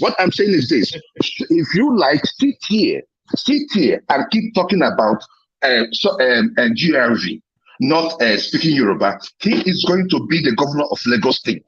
He is a Yoruba man, a capable Yoruba man, an intelligent Yoruba man, a man that understands the emotions, the man that understands the security architecture, the man that understands that the admirals have been making life unbearable for Lagosians. I have stayed in Lagos all my life up to this Unfortunately, date. you don't And even know every the man. day that we come out, there is never a day that we do not see double taxation. It is not for you out here on the internet just keep talking based on what has happened in the past. I am telling you what we're going to do on Saturday, and it's going to happen. He already You lost understand with me? all the intelligence report we are getting from Lagos. It's okay, He no already problem, lost. no problem. That's what you guys said. We beat Tinubu, we're going to beat him again. That Can is I the point. interject? How about that? You Can I beat Tinubu interject? where? Is Yes, Obi the we beat Tinubu president in now? Lagos now. Thank We beat you. Tinubu in That guy Lagos is now. going to win. Oh. We beat Can Tinubu I in Lagos, and interject? we're going to If beat him APC is again. not careful, that guy is going They to should win. declare Obi as president now. Shey you beat Tinubu. No, we are in court. We are in court, and we're going to get our mandate back. It's okay. All right, Joel. Let's hear from Zita, who wants to come into the conversation. So Zita, there it is. The conversation has taken on a life of its own. But let's hear from you, Zita. Actually, what I wanted to say in the first place that I don't even know why you guys are flogging the issue of speaking a language. I wonder how somebody will be ruling a country or a state without speaking their language. That conversation is not supposed to be holding in the first place. If that guy doesn't know how to speak Yoruba, he should go and learn how to speak Yoruba. I wouldn't say, but unless the Yorubans are giving Lagos out as a cosmopolitan city, just as the lady said, that means nobody owns Lagos. I think that's the point she's pointing at. So it's not only Yorubans that are in Lagos, there are other tribes. So Yeah, they should make is the no man's land argument that seems to that seems to irritate people, but yeah, that's it. If you people are giving up Yoruba land as no man's land, yes, she's right. They should make do with English because everybody in Lagos is not, in Lagos State is not a Yoruba. It's a mix of, just as she explained, mix of all manner of people. So nobody owns Lagos. So they should speak English. so that every other person can understand, or maybe probably make Pidgin English their second language. I get that. I'm not Then saying that coming, Lagos is a And no man's thank land. you, No. Zita. I get Madam, that. The It's not second only the one, let me Thank Yorubas you, go that to Zita. generate income in Lagos. what? I said Uh, there is tribes, different a tribes generate cosmopolitan income. city is where all immigrants come. Nobody owns it. That's just what it means. We all Madam, understand please, English Zita, language. It means if stop people nobody owns owns the Lagos. land. So if Hold nobody on, owns the Joel. land, if nobody owns the land, the guy is good to go. That's what I'm saying. Maybe Yorubans should make it, or Lagosians, because we shouldn't be talking about Yorubans here. If it's a city that is made up of like no man's land, we No shouldn't be man's talking land. about Yoruba. So he should go with English, or maybe the city or the state should make Pidgin English their second language. That being said, let me go back to the second point of who is going to win Lagos, who is not going to win Lagos. You know, sometimes you might be too liberal, you look stupid. You see that Lagos, I've been hearing a lot of, I'm not a fan of Lagos anyway. I know most people who go to Lagos to buy houses, they still sell a lot of bullshit about Lagos. I don't have Lagos house in Lagos, not interested. But I must say this, I have a colleague in my office who told me, to my surprise, that he's from Oshodi. I never knew there are people who come from Lagos anyway. But that being said, when you are too liberal, you are too accommodating, it might turn out to be stupid. Because in the history of Lagos, no Igbo man in the presidential level has won Lagos. The area P2B won, that's, if you look at the history, that's the area Azikiwe won too. Plateau State, now they cut out Nasarawa out of it. That being said, if it has gotten to the level that Yorubas has surrendered their state as no man's land, anybody can take it. I would even want that guy to take it too. So why the argument? He should take it. Because if it is a Yoruba land, then all the arguments that Jani Koko Obeni they are making, they will be right. But if it is a cosmopolitan city, then they are not right. It's up for grab. But if it's a Yoruba land, why say all those things about a Yoruba land when you can not say that about North, about Igbo land? In Igbo land, it becomes indigenous. In the North, it becomes indigenous. But like Yoruba land will not be indigenous. That's why I said, when you are too liberal, it becomes stupid. Miss Zita, can I come in, please? Can I come in? Yeah, come in. Before you, Please. sorry, Joel. Before you come in, this is this is one of our long-standing members from the north. He's an indigent, full-blood, proud Hausa Fulani guy. He says, imagine a governor of Kano State, who cannot speak Hausa. Is that not an abomination? So this is not anything known in the north that somebody that cannot speak Hausa will be the governor of Kano State. And it's not possible in Igbo Okay. land too. Yes.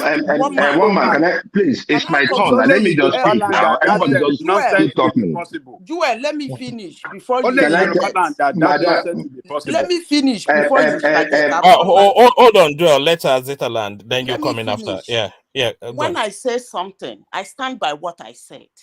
I said, if Igbos says they're indigenous, and therefore a non-Igbo cannot rule their land, that's fine. If Northerners say they are indigenous, and therefore a non-Hausan cannot come to their land and rule, I'm okay with it.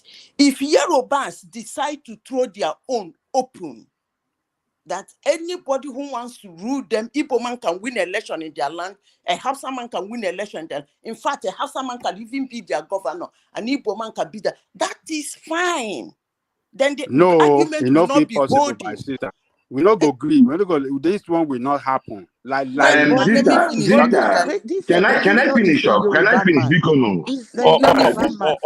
all right. But this guy let is me He's get not my a a time back, Yoruba Yoruba man. man. please. He's For the a fact that he Yoruba guy. cannot speak Yoruba does not mean he's not a Yoruba man. He's a Let Yoruba me man. Exactly. finish. For Zita, you Zita, to Zita be is a talking out of governor point, of and a you're allowing state, her to speak out of point, and you're allowing her to continue to The make lady is not nonsense Yoruba. of this She's not an all right. Igbo man. Come on, let's Okay. talk something.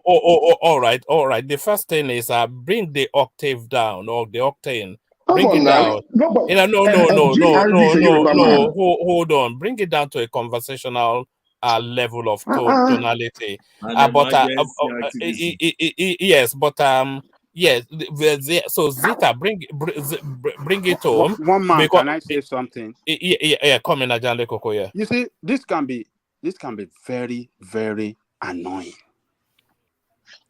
Annoying in the sense that when people try to be very objective, some people want to take your sense of objectivity in a wrong perspective. Look, Zika have just make some good points. I mean, trying to clarify what indigenous means. But you see somebody like US coming after him because of her, being objective. And this is what causes problem. Ajele Koko, Why only can I? Yoruba? Hold on, let me finish. It is only Igbo people that you will hear from them all the time that Lagos is no man's land. Ajele Koko, we just say How Lagos can is you no man's say land. that? Lagos is owned by somebody. Hold on. We have heard it several times from the people from the east, from Igbo people. You will never hear it from Hausa people to say Lagos is no man's land, but only Igbo pushing that narrative all the time. And that is what our new sister, Jane, or what's her name? Rosie. That is the narrative she's trying to push here now. And that piece of people all the time, when we hear this narrative that Lagos, our land, we can't own it again, that it's for everybody can grab it just because No, I am we are not very saying that liberal, because Lagos. we are I'm not very saying open, that because we are Lagos. very I'm not saying that accommodating. Lagos is no man's land. I know Lagos is owned by Lagosians. The people of Lagos own Lagos. But I'm just saying that not only Yorubas live in Lagos, there are multitude of other tribes that live in Lagos. Yeah. And I'm also saying that Badejo is a Lagosian. His father is Yoruba. And For the we are fact that he Yoruba does not speak saying Yoruba that does not mean because he he can't cannot make a speak good governor. Yoruba, we Yoruba are saying because he cannot speak Yoruba, therefore he cannot be our governor. Okay. And Ajele why Koko, is you have it no local only standing. you Igbo Go and people say that that on are Saturday. pushing the narrative that he can be governor? Is it because is a half Igbo, is a Yoruba and Igbo guy? Is that why you guys are pushing the narrative that Can he I can be say governor? something? When we, the One man, can indigenous I people of finish my Lagos, thought are before saying I this go? guy is not qualified because he cannot speak our language, why you people are pushing it? Why? Go and say that at the polling And booth. Ajele Koko, you are just saying stuff. You are just saying stuff and listening to yourself. This is the issue. We did not choose GRV to be a Labour Party. If it was Sowolu that was the Labour Party, we are going to support Sowolu. If it was you that was the Labour Party, we are going to support you. I don't understand where this issue of Igbo and not Igbo, making this thing an Igbo issue. GRV happened to be a Labour Party. We did not choose him. It was one of your own body judge that was pushing him all this while. He wanted him to be in PDP. He and Jandor was fighting. So what is it about Igbo people? Igbo people has no bone in this stuff. I don't know why you always keep making it about Igbo. Igbo did not make it anything. We only said we are supporting our party, Labour Party. You now say it's Igbo. What has Igbo got to do with this? Can you guys just stop this obsession about Igbo people? Stop this obsession about Igbo people. They are occupants of Lagos. Look. Come on. Ajele Koko, you are too old for this. Look, You are too old for this. we Don't are It's giving not stigmatize right. age. we are That's giving It's you not right. It's not we right. are It's we not are right. Jewel, giving you Jewel, several Jewel, instances. that's discrimination So based on age. Put a It's smile on not your right. face. It is not right. And the we thing there is that these people above 50 are the problem of Nigeria. that is not the They no. You are making they keep keeping us back. no. What Look, let has me tell you strife? this. Let me What has tell you strife this. got to do with GRV? All That's of the you here wrong talking about narrative. GRV. Is It does not Yaya speak Yoruba enough. is Look at Look, Ya- you, and you live in another man's country. Have we they denied you in anything? this country, Telling you? you cannot Have they lead told you? if you cannot Have speak they told you that you're English. Yoruba? Have they told You you you're cannot Yoruba? lead. Shame on You all of cannot you. be a Shame on all leader. of you. You are You cannot disappointment to hold the on. Don't black let us race. shout on each other now. Stop No, it. settle down now. Settle Tone it down. down. Tone In it down. America, where we are, where you are So, today, if so, your mayor cannot speak English, he will not be your mayor.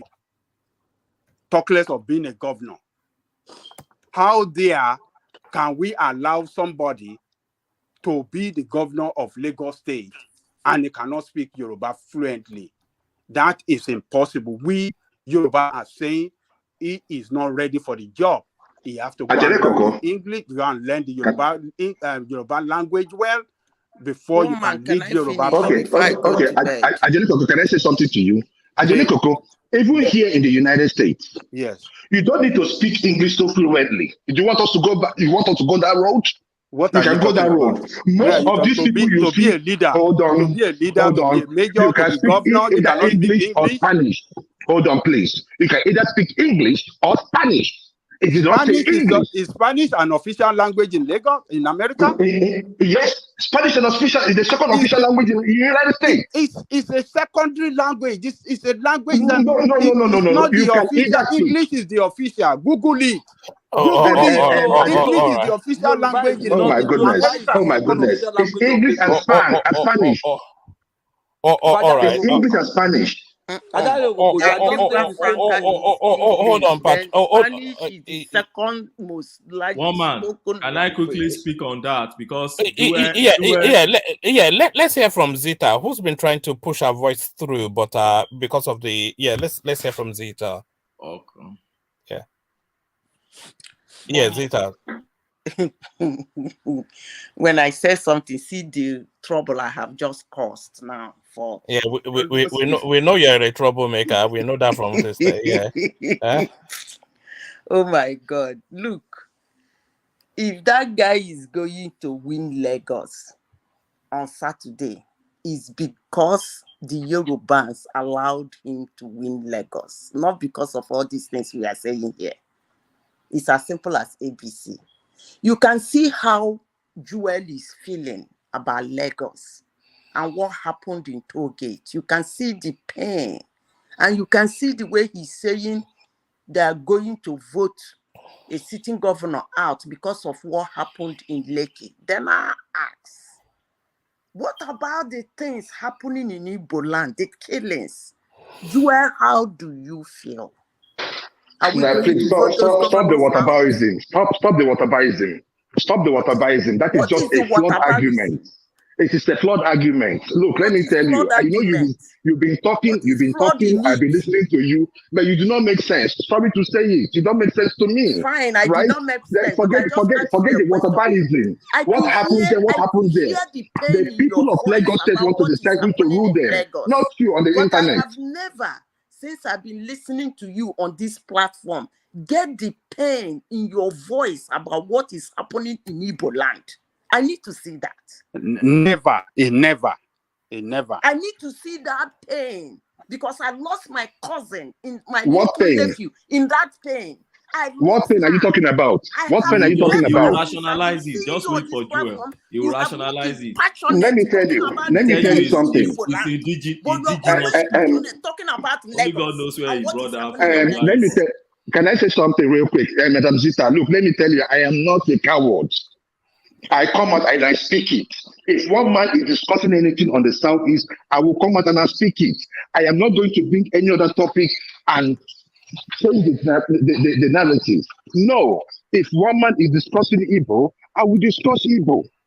If you want us to talk about Southeast, I can tell you about Southeast. I have Like, never, please, heard you on this one man platform on this show, condemn what that's is not true. because happening in the I have been here, southeast. I've been on I this have show. never, and I Hold have on, please. never seen I've you been on speak this show. passionately about it. Can I, please, Well, because that's not true. you've I always, brought in EU of Akeredolu's wife, and Obeni, you counter Obeni, it with Obeni, indigenous vocabulary Obeni, to Obeni, explain it. Obeni, And I told you were Obeni. wrong. You People and will come to a platform Zita to be are only talking like about 1 month Lagos, old on this Lagos, show. Lagos, Lagos. We don't like this in your Lagos. You and I Zita have, are more only especially you, one Joel. month on I this have show. never heard them speak Everybody against should the hold on. mayhem happening in my land. Everybody, Madam Sita, everybody should hold on. Everybody, please. Everybody, I say everybody, please. Let Joel land, then Madam Sita counter him. I don't want to hear any voice.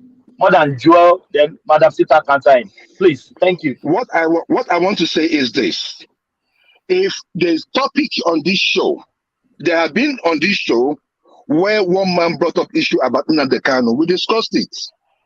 There has been issue that we discussed about Samuel, but we discussed it. Obeni, sorry to Obeni and Zita, you guys are only maybe like 1 month old. We have been on this show for like 4 months. We have been discussing these issues. So I am not going to come on this show right now and I say, oh, there was somebody that was kidnapped in Anambra State. I will look stupid. So I don't know where you guys are saying never, never, never this, that. I don't know. But my issue here is this. It's plain and simple. That GRV is a Yoruba man and must be seen as so. Whatever sentiment you have about language and whatever thing you're talking about, it's not that he doesn't speak any language, but he doesn't speak it to your own taste. That is the height of entitlement from some of you. So what There you are. I think the system got you. The system got. All right, we've lost you somewhat, but I think we get the thrust of what you're saying. But thank you. But let's go on and go back to Rosie, who initiated that space. So Rosie, you've not even been here for 2 minutes, and you're already causing trouble. No, Look at because look at to look, me, look at. I did not finish. I did not finish. Let me land now. No, hold on. Your system dipped out. So now, Okay, Rosie. sorry. to me, it's painful that this guy is not going to be given a chance because he can't speak Yoruba that he's supposed to speak. He's not Yoruba. He's not Yoruba enough. So he will not make a good governor. That's the painful part that I'm expressing. All right. Because look at all of us. We are in other country. We are in America. We are in UK. We are doing fine. We are doing well. Then in our own country, somebody is not a Yoruba enough to rule a state. It's pathetic to me. That's the way I see it. But is it pathetic though? We are indigenous people first before we're anything else. And anybody that knows the Yoruba landscape, there is nothing more to a Yoruba person than being Yoruba. Being Yoruba is almost more important than life to a Yoruba person. They just feel it at a visceral, innate level. You know, it shapes almost everything about you as a Okay, Yoruba person, that means as we a shouldn't human have being. left. We shouldn't, if we are so. I mean, if this is like almost life to us, then we should have lived in our. We should have remained in our indigenous villages and not come out of there for a better life. We should have remained there. Well, we're in a situation outside of our control, thanks to Lord Lugard. You know, because if you ask the average Yoruba person that if you can walk away and form your own nation now, tell them to give up one arm, they will give it up. But you know, this is where we are. So yes, let's take it then to so Joel, you land your point, and I think Ogbeni is quite keen to take on quite a few things you've had to say.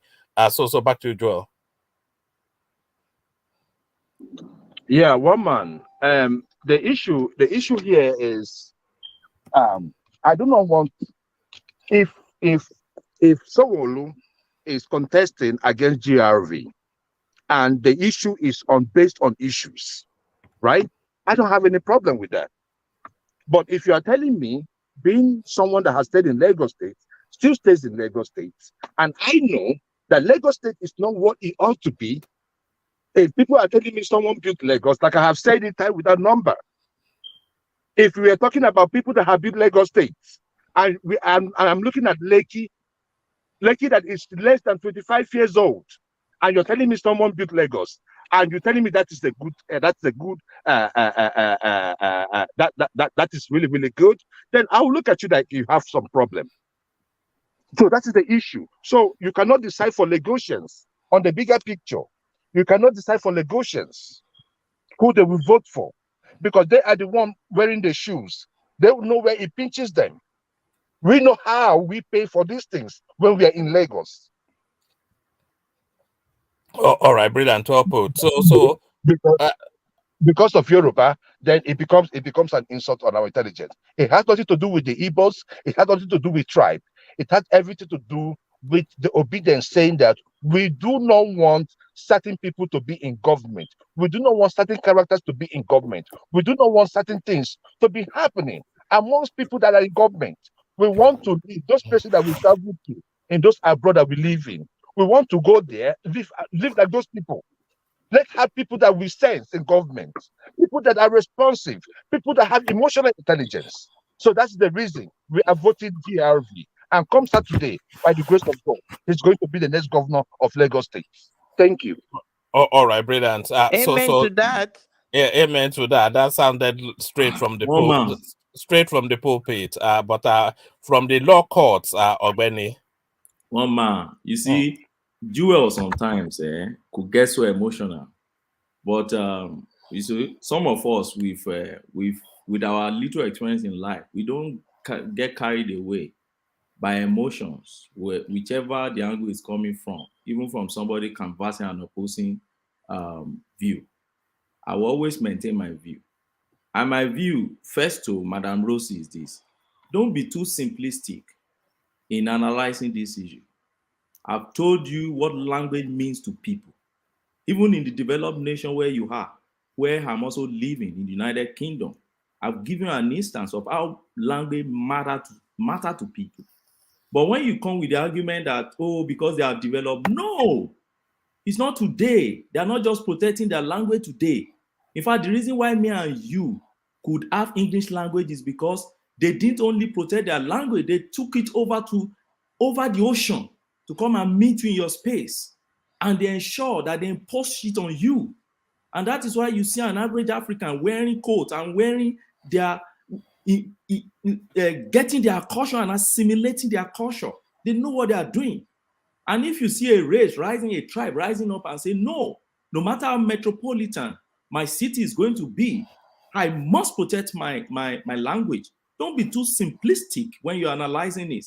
I see you just too simplistic about no, it's more than that, it's deeper than that. And I've given you several examples. An average Scottish man, if you come to Scotland, Ogbeni, yeah. can they take that in the East? Let's just let's weigh it. Thomas, It will not possible in Anambra. It will not possible. Head will roll. Head will roll. Thomas, But you want he to has bring it to told a you, Yoruba land? Thomas, We're can going I to take it. interject? I ain't taking it. Yes. Thomas, Now, can I interject? Go on. Hold on. Now let Ogbeni have that flow a little bit, just so that he can get to a point. I just wanted to chip in something and then go. To Rosie, what I'm just saying is, don't be too. I know your mind. Oh, people are abroad. I also stay abroad, and I've been staying there for a very long time, right? But my point is this: I've seen people. I study part of history and partly language. I know people fight and even shed blood to protect their language. People protect it. It's their identity. It matters a lot. It's the reason is a survival thing for people. The Scottish protect their own so much that there is hardly any document in Scotland you won't see Scottish language there. And they have their own radio station. They speak Scottish. So you protect your language, and that is what Lagos is saying. Over time, Lagos has seen a decline in the promotion of Yoruba and preservation in Lagos. And they said, we have to protect this because this is our land. If you observe Joel very well, he will only tell you that Lagos Yoruba land. He will be saying Lagosian. That is the general narrative among the non-Yoruba speakers in Lagos, and it sounds very irritating. I'm telling you, Lagos is Yoruba land. I won't go to Oka and say the Okans, or go to Enugu and say the Enuguans. I'll say the Igbo in Enugu, right? That is the Yes, general I narrative we are agree trying to that create. Lagos Ogbeni, is please, I Yoruba have never land. said I that And Yoruba agree. does not belong to I'm please. not disputing the fact that Lagos is I not just, Yoruba land. yes. Lagos is Yoruba land. I I agree have never to said that. it too. But what I'm saying is that so because Gbadebo is not full father and mother Yoruba, it's not Yoruba enough to No, you rule are taking Lagos. it other It That's way. what doesn't I speak am the Rosie, asking. language. It Rosie, doesn't speak the Rosie, if language. you are here when I started my argument, I first told you I married a Fulani woman. You should understand where I'm coming from. And I Yeah. don't expect my children to go home and contest, and somebody will say, oh, he's half Fulani and half Yoruba. So understand me very well. And you see, there's this strong man argument of you have a direction of where I am propelling your argument. Somebody will just bring one general point to overshadow it. No, I'm not cut out for that. I will always redirect you to where my argument is. When I started this, I think I started this issue, and I told you that the criticism is hinged on 2 foots. I said one is that he cannot speak Yoruba, which is the second official language of Lagos State. And I said there's a trouble with that. There's a problem with that.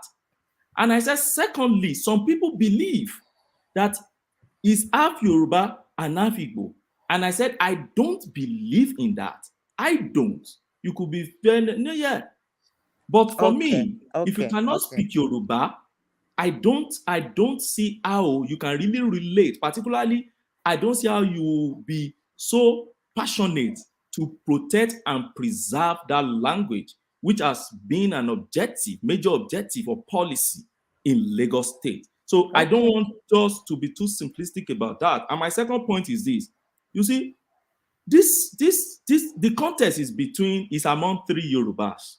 Let's understand this: the Gbadebo, Road Bible, Jandor, and Funke Akindele, and Sanwo-Olu, No, right? no. So is it 3 Yorubas or 2.5 Yorubas? No, no, no, Are no, we no. are we saying I don't see it as an half t- Yoruba because okay? I won't see my own child also, Oh, all right? right. Okay. Okay. As half Yoruba, okay? All If right. I push that, then it means to myself, I'll be saying, Oh, no, oh, oh, you all also right. have children who are half Yoruba. I always All tell right. them you are proud Yoruba, and they should be.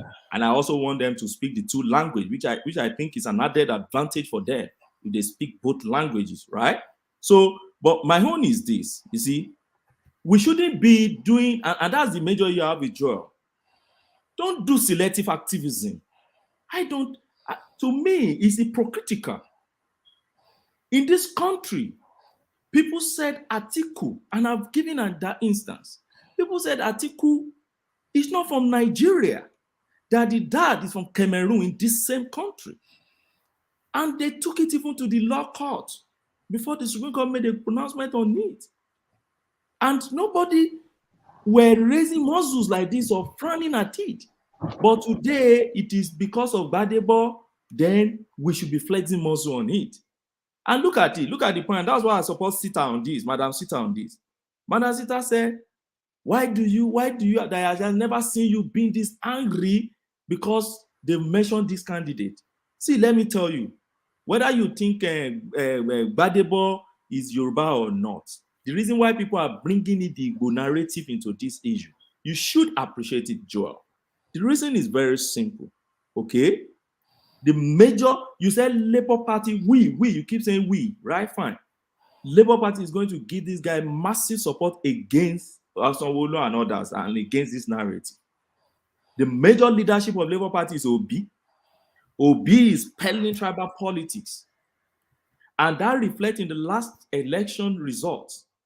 Obi major base is from the Igbo land. We all know.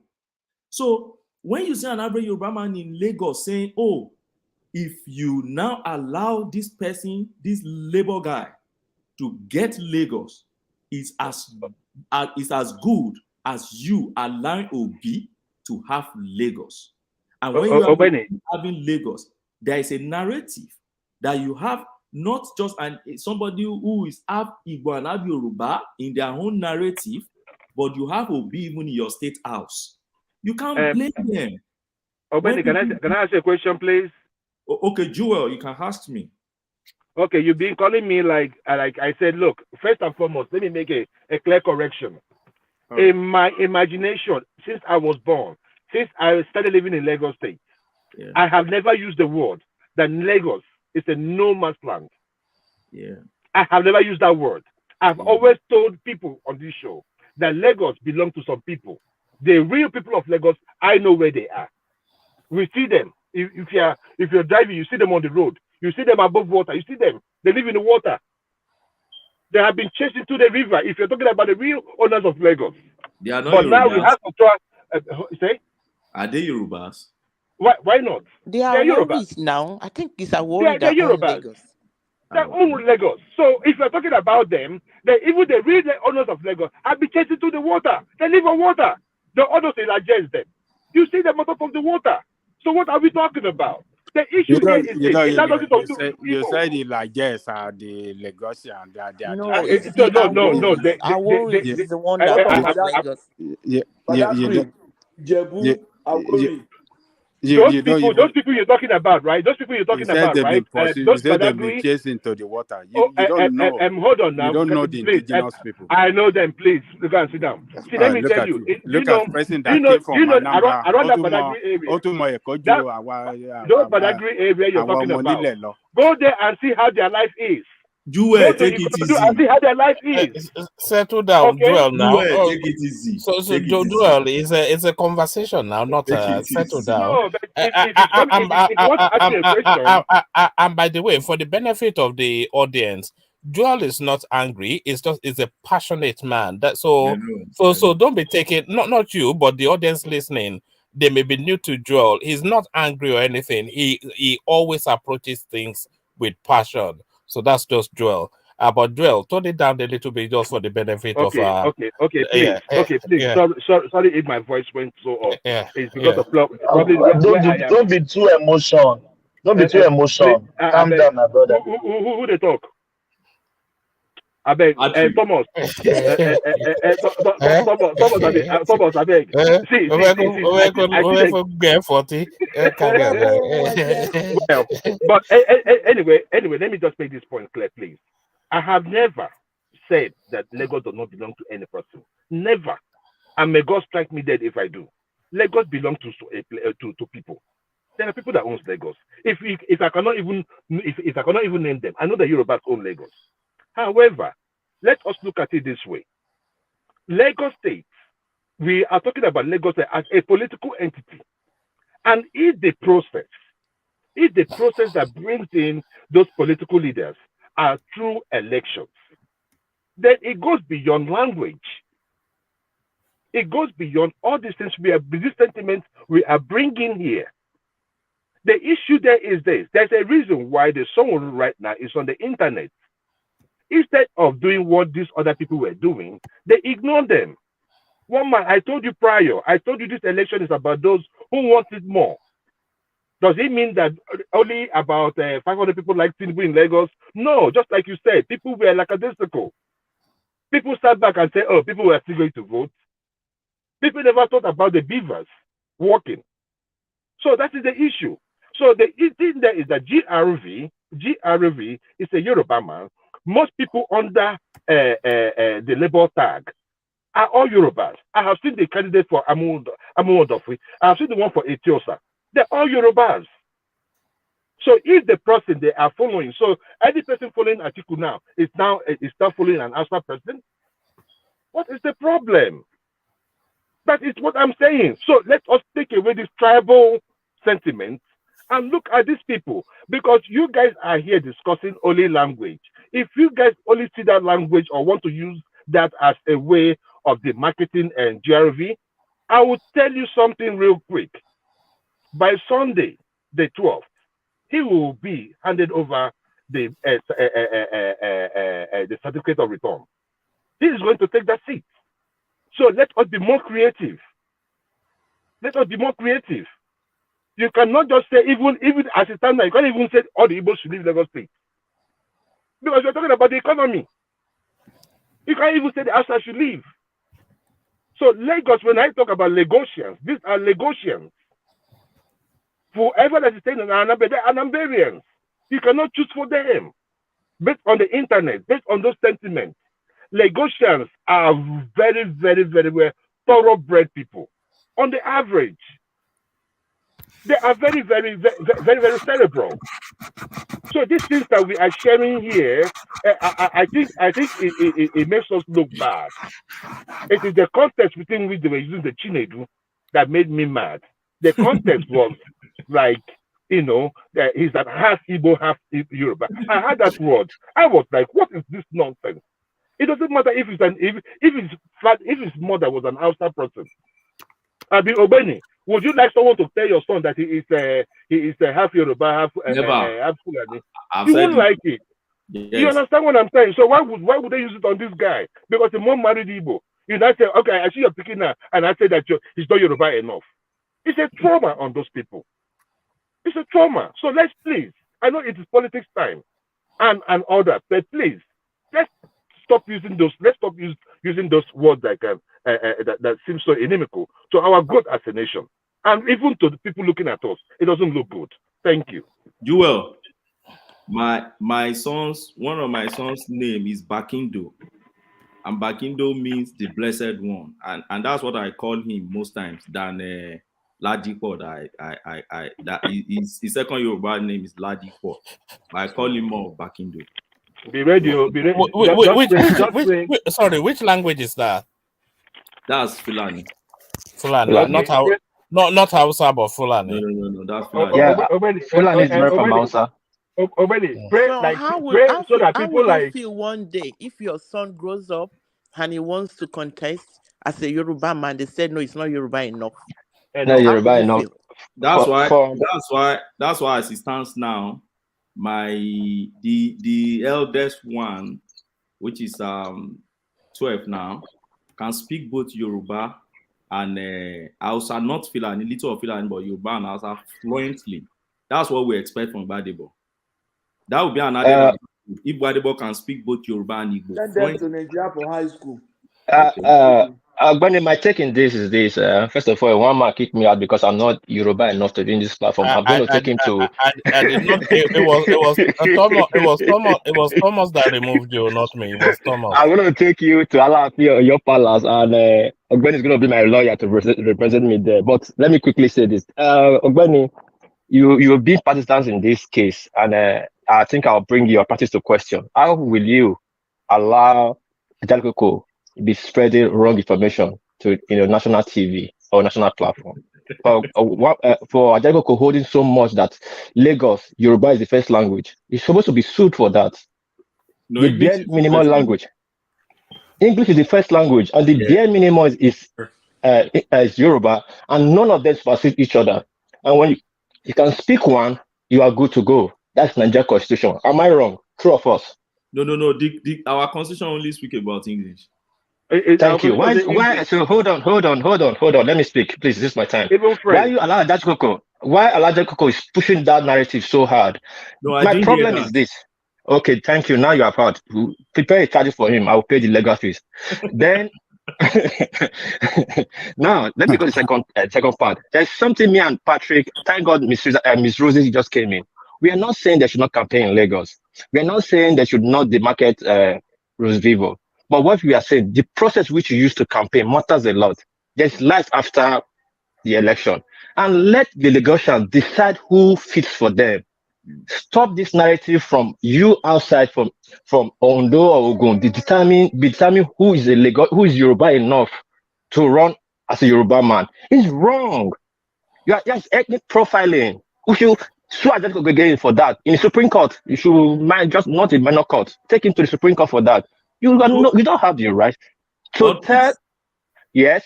Well, please, you know my issue with that. Do you know I don't have any issue with that? The issue no. I know. Let me just land. Maybe just a seconds. The issue I have with that is our emergency activism when something is against our narrative. Let me give you an instance. Bola Tinubu has been accused by these labor guys as drug dealer. They peddle that thing everywhere. They accuse the man as a sick man everywhere. They said if he mentally is retarded. They accuse him of old age. Oh, no age. We don't even know any. people labor everywhere the obedience. Now it is the people now using just one point against their candidate, and they want to remove the entire roof in the house and everybody. Who is the master of morality here? Who can be telling us what we should talk about, Gbadebo or not? Nobody. It's not only Labour Party that labeled Bola Tinubu as having issues with his health. I mean, all the online The bloggers they obedient do that. labeled him. Okay, but And what of when everywhere. somebody is saying AP, PDP, blue blah blah, all those things? Does that Okay, make now sense? Gbadebo sir, Echo Edide, you don't want us to Echo be. Edide, what is okay? Blue blah blah and blah blah blue. Yes. So nobody's master of any morality. Blue, You blah, blah. won't tell us what Blue we blah should say blah about blah him. blah boo, ADP, PPDP. I mean, Then does that somebody make sense? say Echo Edide. We are saying Echo it. Edide, what's that means? Echo, get up. Echo Edide is different Is from that blue to blah say blah is blah that blah blue. wait? How can somebody be saying blue blah blah blah blah No, blue? No. PDP, Hold on, APC. Rose. Edide. Look at that, Even unbelievable. nonsense, we For that no one going is to accept fine. that Like nonsense. say Bala Blue. Blue Baba is wrong. Echo Edide is fine. You see the double standard now. You don't want us to talk Okay, about blue that. blah blah. Was he trying to speak a language? Echo Is this say Edide, he blue was blah speaking blah? Say Yoruba with Bala an Blue. accent. But blue blah blah, was that speaking English with an accent? No, let me tell you. Where are you going with that, sir? Sorry, Omar. Bala See, Blue. you look at the context in which the man said Bala Blue. The man was telling them that what you are doing in that space is nonsense. This is what I believe in. It's just like me saying that was how the blah that blah was blue how the came guy up. is saying that what you are doing is just like brother dash. Yeah, but how has Bala Blue come into the guy not being able to speak Yoruba? We're saying Chinedu that doesn't speak Yoruba is not suited to be a Lagos governor. No, one man. Chinedu. And they cannot accept such person to be their governor in their own state. Lie. But they want to push that what narrative if it that person happens that that cannot what if it speak happens that Yoruba this should be Chinedu governor becomes the in governor? Lagos? Okay, what if it happens that this Rhodes Vivo becomes the governor? What will happen? Oh, fine. Who is going to make him what will happen? I think they will impeach him almost immediately after I don't swearing think so. in. Nobody will impeach him. They will allow him. But my point is that nobody should shut us up. Nobody should shut our mouth from saying it now. That's my point. Because when the obedient were busy concocting different things against Bola Tinubu, petty things, petty issues that don't even matter, nobody is complaining. So now no obedient has that audacity or that moral, to even talk about somebody. This is just one issue they are raising. So Bola Tinubu resisted so many, tolerated many. So nobody is a judge of any moral anything here. That's just my point. Don't be an emergency moral judge. When I believe you were interjecting me and explain. Sorry, I believe you're interjecting me. Sorry.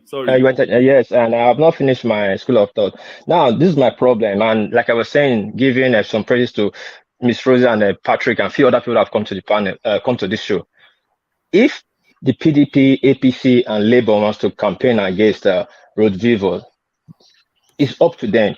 If the Lagosians wants to vote him out, is not a Yoruba man.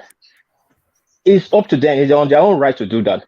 But it's not. Is one man, Ajali Koko, you Ogbeni, me Patrick, Patrick and me does not have the right to determine who is Yoruba enough to run in Lagos. Why not? Why not? No, you don't have the right. You're not indigenous to that place. No. You are not. Are you a Yoruba? Are you a Yoruba? Hold on. One man, let me address one issue. Let me address one thing. Neutral. You shouldn't be promoting. Yeah, let me address one thing here, one man. Yeah, let me address something here, one man. We cannot rock the boat here. You know, when you fuse me, if you connect me wrongly, or you comment me, if you short fuse me, I will spark. I'll tell you now. I respect people, but I'm very, very short tempered. We cannot rock the boat here. We cannot have two captains in the ship. Either you are the moderator or Thomas. Choose one now. Let me know who I'm talking to. Go on.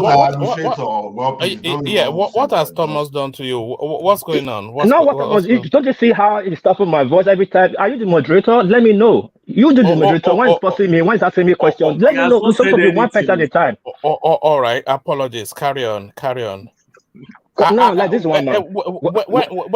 Sorry, when I am on the platform, then I am the moderator. Yeah, that's supposed to be like that. I don't know who to answer All to. right, all right. So back to the conversation. Yeah, this one man. Let me tell you this. Patrick is here. I think Oga Patoski is here. No, let's get me But witness. one man. So I don't have a say anymore. No, you have I can't give my no. I can't give my You have a say observation. like Can any I of talk us, as well? No. Hold on, everybody. When I am on the screen, I am the moderator. Of course, you support me, and then when I come off the screen, you moderate the session. But of course, you are still a member of the team anyway, so you're Yes, a I member can of still the speak. platform as well. I asked Yeah, him. of I course. said he said we don't have Yeah, the right. I said, are you Yoruba? We are Yoruba, so yeah. we can say what we Thomas, want. you want to ask So me? So why are you taking yes. why are you So taking it's speaking. offense for that? Yeah, so it's speaking to you as a panelist, not a moderator, but as settle down our war pace and Okay, I'm let not it flow. getting. Yeah. I've passed through that. Yeah, Bender State is very into tuna is Delta. Patrick here cannot speak to what's going on in Delta. We cannot say Okowa is not Delta enough to run in Delta. Of course, we have the majority, we have the power and the right to say that. But once it's become a state, is a state and the state have the right to run themselves, not you. When you are saying from outside, you are what's it called inciting. That's a tribal. You are inciting a tribal or whatever there. Okowa grew up in Benin. His first pharmacist in Benin. Is even from the section he is from the animal is a minority. The Robos are the majority there. Did you ever hear that they're saying that it's not data enough to talk to the OV or the Olof Shekiri? That is wrong. Lagos have its Lagos State Traditional Council. It's called Lagos State Traditional Council, not Yoruba Traditional Council. If they don't like Vuvos, then we'll kick him out. If the people there don't like him, that he cannot speak Yoruba, that is at their own preview. They will kick him out there. The Lagos House of Assembly, Vivos does not go to the State House of Assembly. It's the Assembly members that goes there. And for the last time I checked, they're all Yorubas. And the last time I checked, Vivos is a Yoruba man. We should not tour on that route. It's too pedestrian. Look at someone is charging from Australia. You are charging from UK. Joko is charging from America. And none of you are from Lagos. None of you are Lagosians. None of you have a generation of 400 years in Lagos. Lagosians own Lagos. Be who anybody, be Yoruba, be whoever he is. Hold on, let me land. Get my point. Get my point.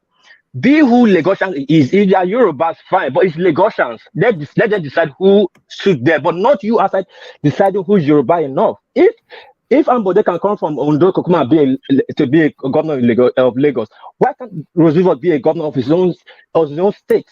The last time I checked, it's not a regional system we are practicing. It's a state system we are practicing. We should first respect that. If you want to campaign on a party level, you have the right to campaign on a party level, but don't start campaigning on a tribal level. Nobody gives you that right. That's just my own take. Thank you. Okay, let me. And also, Mr. Woman, I think being the moderator, I think you should be neutral. That's what I feel. Well, how do you mean neutral? I am neutral. How do you mean? Because when you keep insisting that growth is not Yoruba enough to, it's not, it's half Yoruba, it's not. We're not happy that you cannot speak Yoruba. No, I'm only establishing the Yeah, facts. because if you keep where the saying that, fact. all this is going to count against him. It's like you are No, campaigning against him. No, So no, please but be neutral. no. We are documenting the facts as they obtain. So the facts as they obtain, because we are backing it with evidence. The fact as they obtain is that he advertises himself as Chinedu. So we've shown the evidence from his campaign poster, and then the other fact that obtains is that he does not speak Yoruba. We've shown the facts with several video clips. So we're documenting the facts and then asking the question. Does a guy who doesn't speak the indigenous language, who has a name that is alien and foreign to the space, should he is it acceptable for him to be the governor of Lagos State? So Chinedu, a non-Yoruba speaker, governor of Lagos State. So that's really One man. Okay. Go One ahead. man. I want to challenge. Yeah, go on. Sorry, just 2 seconds. You know that first and foremost, I've always emphasized nobody is moral judge here. Nobody should tell the Ashwaju group what they should use to campaign. is not even from any obedience. They can't be moral judge. That's my point. My second point is this. If you flip this issue on the other side, and someone who happen to be the person that cannot speak Yoruba language, or happen to be the person in the shoe of road driver, the obedient will overflow this thing more than this. So why are they coming out? No obedient I've always put it on my DP every time that your new governor cannot say Obongbo Bogope. Let anybody come and say anything they like. You can't be a moral judge. If you can use sickness against Tinubu, age against Tinubu, drug nonsense against Tinubu, and all those things, and same obedience will not come from that space to be a moral judge in this one, how can you be that entitled? That's my point. So whoever is obedient, don't come and do any moral judge. No. And don't shut us up. We continue using this to demarket him. If on 11th he now wins, fine. He's the governor of Lagos State. But to now shut it up on moral ground so that people don't demarket him, no. Because if you flip it on the other side, they will do more than this. That's my point. Let me. Is Ola trying to speak? Yeah, I was just going to address. I want to speak too. See, what piece? Don't let us pretend that we don't understand the foundational issues in Nigeria. And don't let us pretend that just because they are using some kind of boundary to separate brothers and sisters, that fact now we should now maintain boundary. So what we are saying that a Yoruba man should have no says about Lagos, you can as well say, okay, because you divide every in the state we have local government. So that means a Yoruba man in the Ajeromi Felodun cannot talk about something that is happened at Ikotuegbe or all those areas. See, this thing that we are seeing is talking about our disunity and existential threat, whereby if you feel that someone wants to dominate you, naturally you want to respond. And every move from those people you feel are about to dominate you, you will have a way of reacting socially and politically. We can't pretend. You can't say people will pretend. I just want you to get that fact right. So that people from Ekiti or from nowhere can have no sense in Yoruba, in Lagos, you may have to rethink it, because it is more of ikuto pojuba eni oweni pafuni. If someone able to say, okay, Lagos is no man's land, if they do that one and achieve that, they move to the next stage. Gradually they move, and gradually they start telling you that, oh, this one is meant for everybody. Now, in as much as we want Nigerians to be Nigerians everywhere, if you want to remove something like a local state, local government, state of origin, or if you want to crash everything, that it simply means that a Fulani man can easily go to Anambra and become the governor in Anambra, and an Igbo man can go to Katsina and become the governor there. If the thing can just be like that across the board, then fine. If you are protecting your heritage and you are telling some people that, oh, no, it doesn't matter. No, you are setting a precedence for future disaster. And if you think the people there will not resist that, man, we are joking. So we can't take it on the surface like that. We can't take it on the level of political correctness. We have to look at it culturally and deeply, the consequences of that in the future. So to me, saying an Ekiti man, the only thing as an Ekiti man, I cannot tell a Goshen that Lagos is not my land. No, that is rude. That is disrespectful. I'm telling them that they no longer matter. Like I keep saying, even where we are in America or in North America, they still know that the indigenous people see all this place. And that's why they are trying to reconcile with them even till tomorrow. Just to make sure that you have justice across the board. So to me, whatever they are raising here, forget about, is beyond that language that Shinedu cannot speak. It's beyond that. That's just on the surface. So look at it and let's not just set aside political correctness. If on that day people are chanting now that because Obi won Tinubu in Lagos, and they think that one is going to happen on Saturday. Okay, it's less than 7 days to go, and we shall see. So that's what I want to say. All right, brilliant, Tola. So let me bring in Kulata Super Chat, who wants to point it in the direction of World Peace. So World Peace is just sending this as a joke, so you don't have to heavily go into it. It says, I know. yeah, it says a small section of Lagos was an Edo war camp. So that is Kulata prodding at World Peace. But whilst I still have the floor, ladies and gentlemen, as I always say, you know that we're having this conversation on the screen. The conversation goes on in the comment section, but the wider audience who are listening to us, they're also having the conversation with us via Instagram because they continue to send in messages towards the conversation. So here is a message that has now come in to give us some sort of background knowledge to this mysterious guy, Gbadebo Chinedu Rose Vivo, who a lot of people were struggling with his identity. But this person now has now sent in a 13 bullet point on Rose Vivo to just give us a wider understanding of this guy. So with your permission, let me quickly bring it to you. But I'm bringing it to you off the back of this guy sending it in, not out of any research that I have done. So take it on the basis of that as I bring this to you. So this is from Green Bay, who sends in this I think 13 point how many points is it? Yes, 13 point background on Chinedu Vivo. So it says he Boyega has a good education, having attended elite primary school, beginning from Christland in Lagos, Nottingham, and Paris, plus University of Lagos. So that's his education. He was born out of wedlock. His mother never married his father. So that's where it starts to get dark. Number 3, his mother is bitter after the experience she had with his father. He took Boyega away. So that's number 3. Number 4, Boyega was fully adopted. So that should have been she took from what the next line reads. So number 4, Boyega was fully adopted by his mother, who hails from Anambra State. So that's number 4. Number 5, not Boyega. I don't know why I say Boyega. Gbadebo.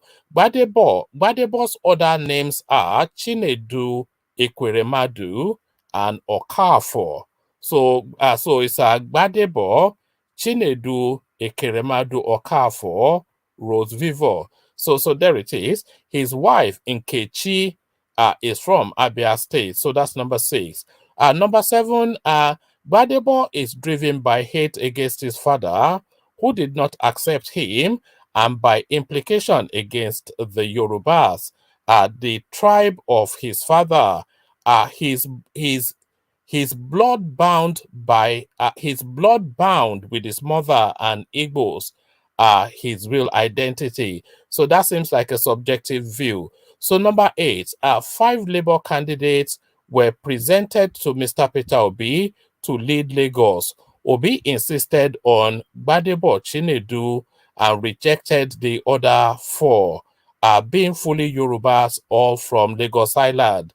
The reason is because Chinedu, who speaks Igbo fluently, is from Anambra, the birthplace of Peter Obi. So that's number 8. Number 9, Chinedu joined IPOB in 2016 in Onitsha and was the deputy commander for Anambra State between 2016 and 2017. Number 10, Chinedu held series of meetings with Nnamdi Kanu in London.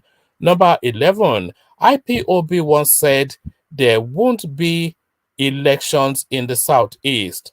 One of the reasons IPOB stopped the attacks in the Southeast to allow the election to hold was the negotiation IPOB had with Obi that IPOB should produce Labour Party candidates in Lagos State. IPOB in turn gave massive vote to Obi in the Southeast. So that sounds somewhat in the that's like deep conspiracy going wild there. Number 12, many IPOB members and Igbos transferred their PVCs to Lagos so please mute yourself. Many IPOB members and Igbos transferred their PVCs to Lagos State to support Gbadebo, Some came from West Africa sub-region to register in Lagos as voters. The Igbos hold constant secret meeting, mobilizing for Gbadebo. So that's another. I'm not quite sure where this guy is coming from. And then number 13, at present, IPOB provides his covert security when he goes out to campaign, apart from police escort.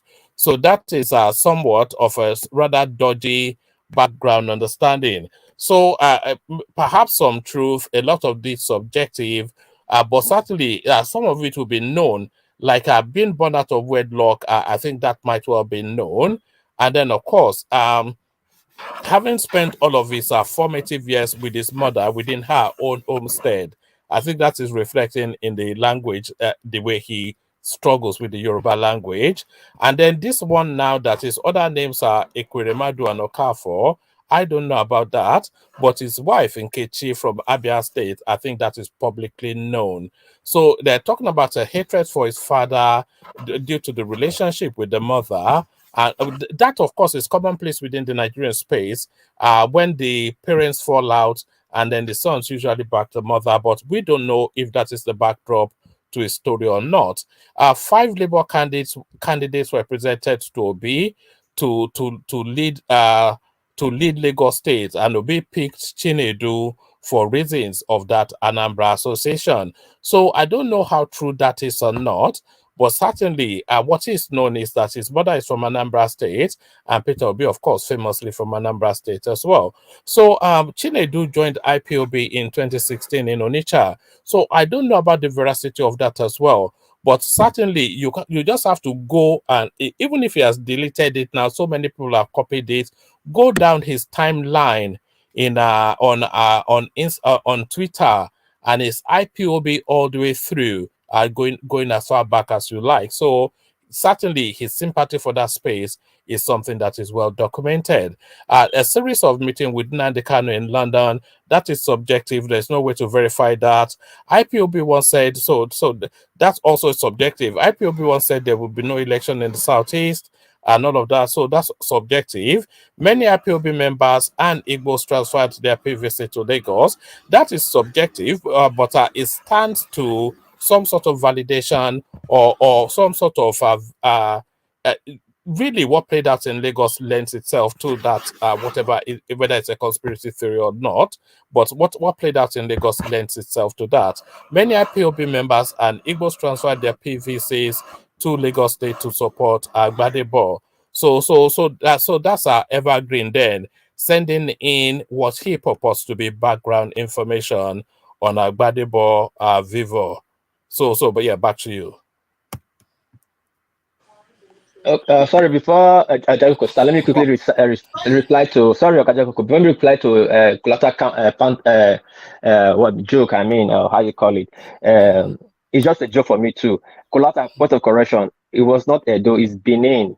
The Benin found Lagos. You might not like it, but our establishment is there. The Oba of Lagos is there. It's our establishment, and few or more others. Thank you. All right. Okay, one man. Yes. Why I'm totally against that guy for governor. Another point, rather, why I'm totally against him. You remember in the tweet that you showed us earlier during the NSAS when he was calling for Lagos to be burned down? You remember? Yes. You remember that tweet that you showed us? Yes. Yeah. There's several of it on my yes. Is that not enough? Is that not enough to disqualify him to head He was the calling for state? Lagos to be burned down. To be burned down, yes.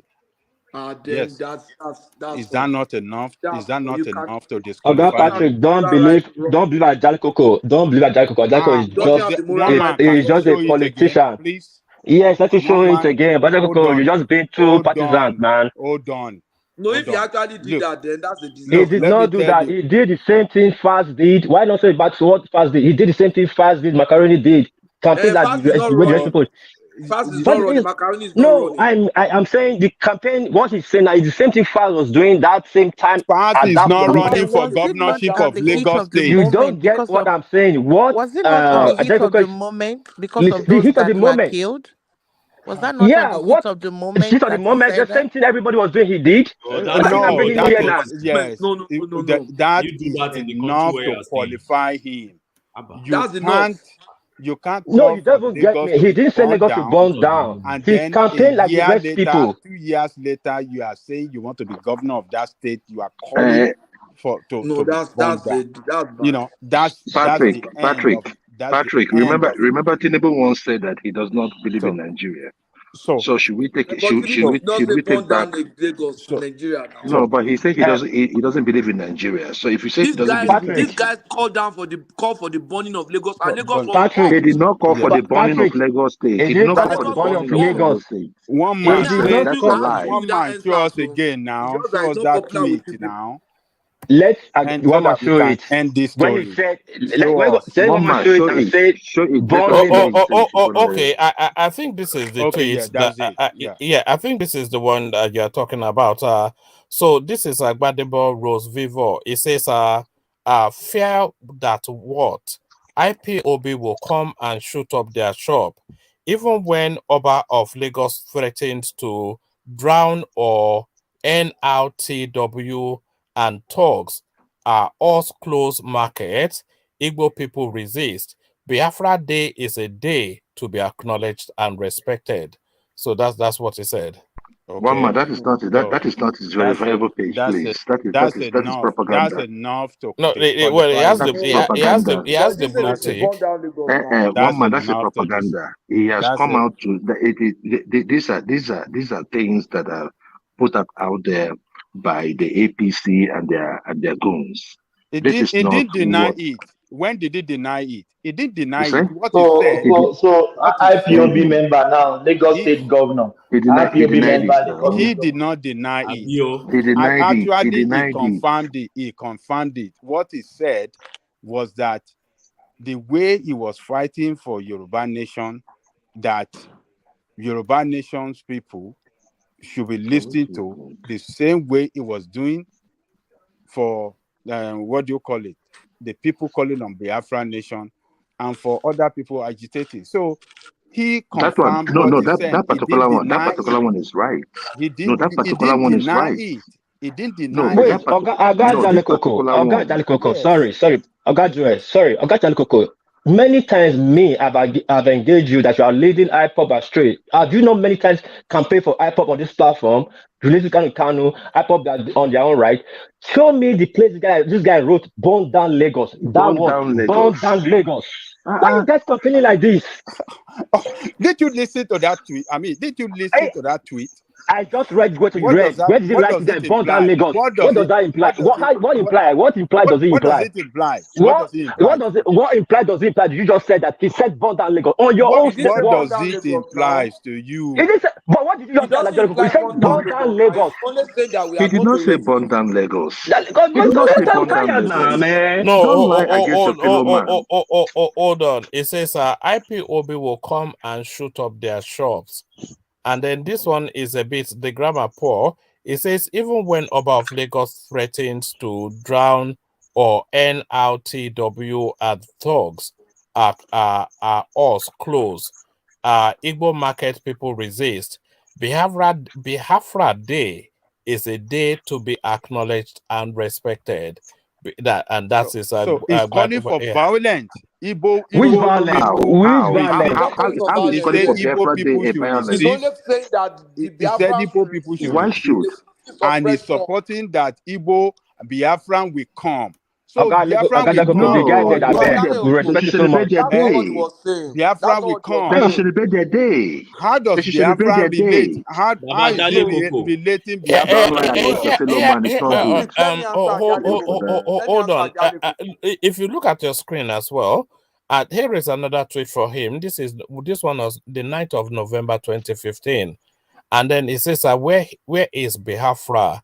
And then he carved Biafra. You can see the red circles. So he's carved Biafra out of Nigeria and going into what I think is Cameroon. So that's it says where is Biafra and the ancestral home of Biafrans? And that is Gbadebo Rose Vivo. Please, I have a question.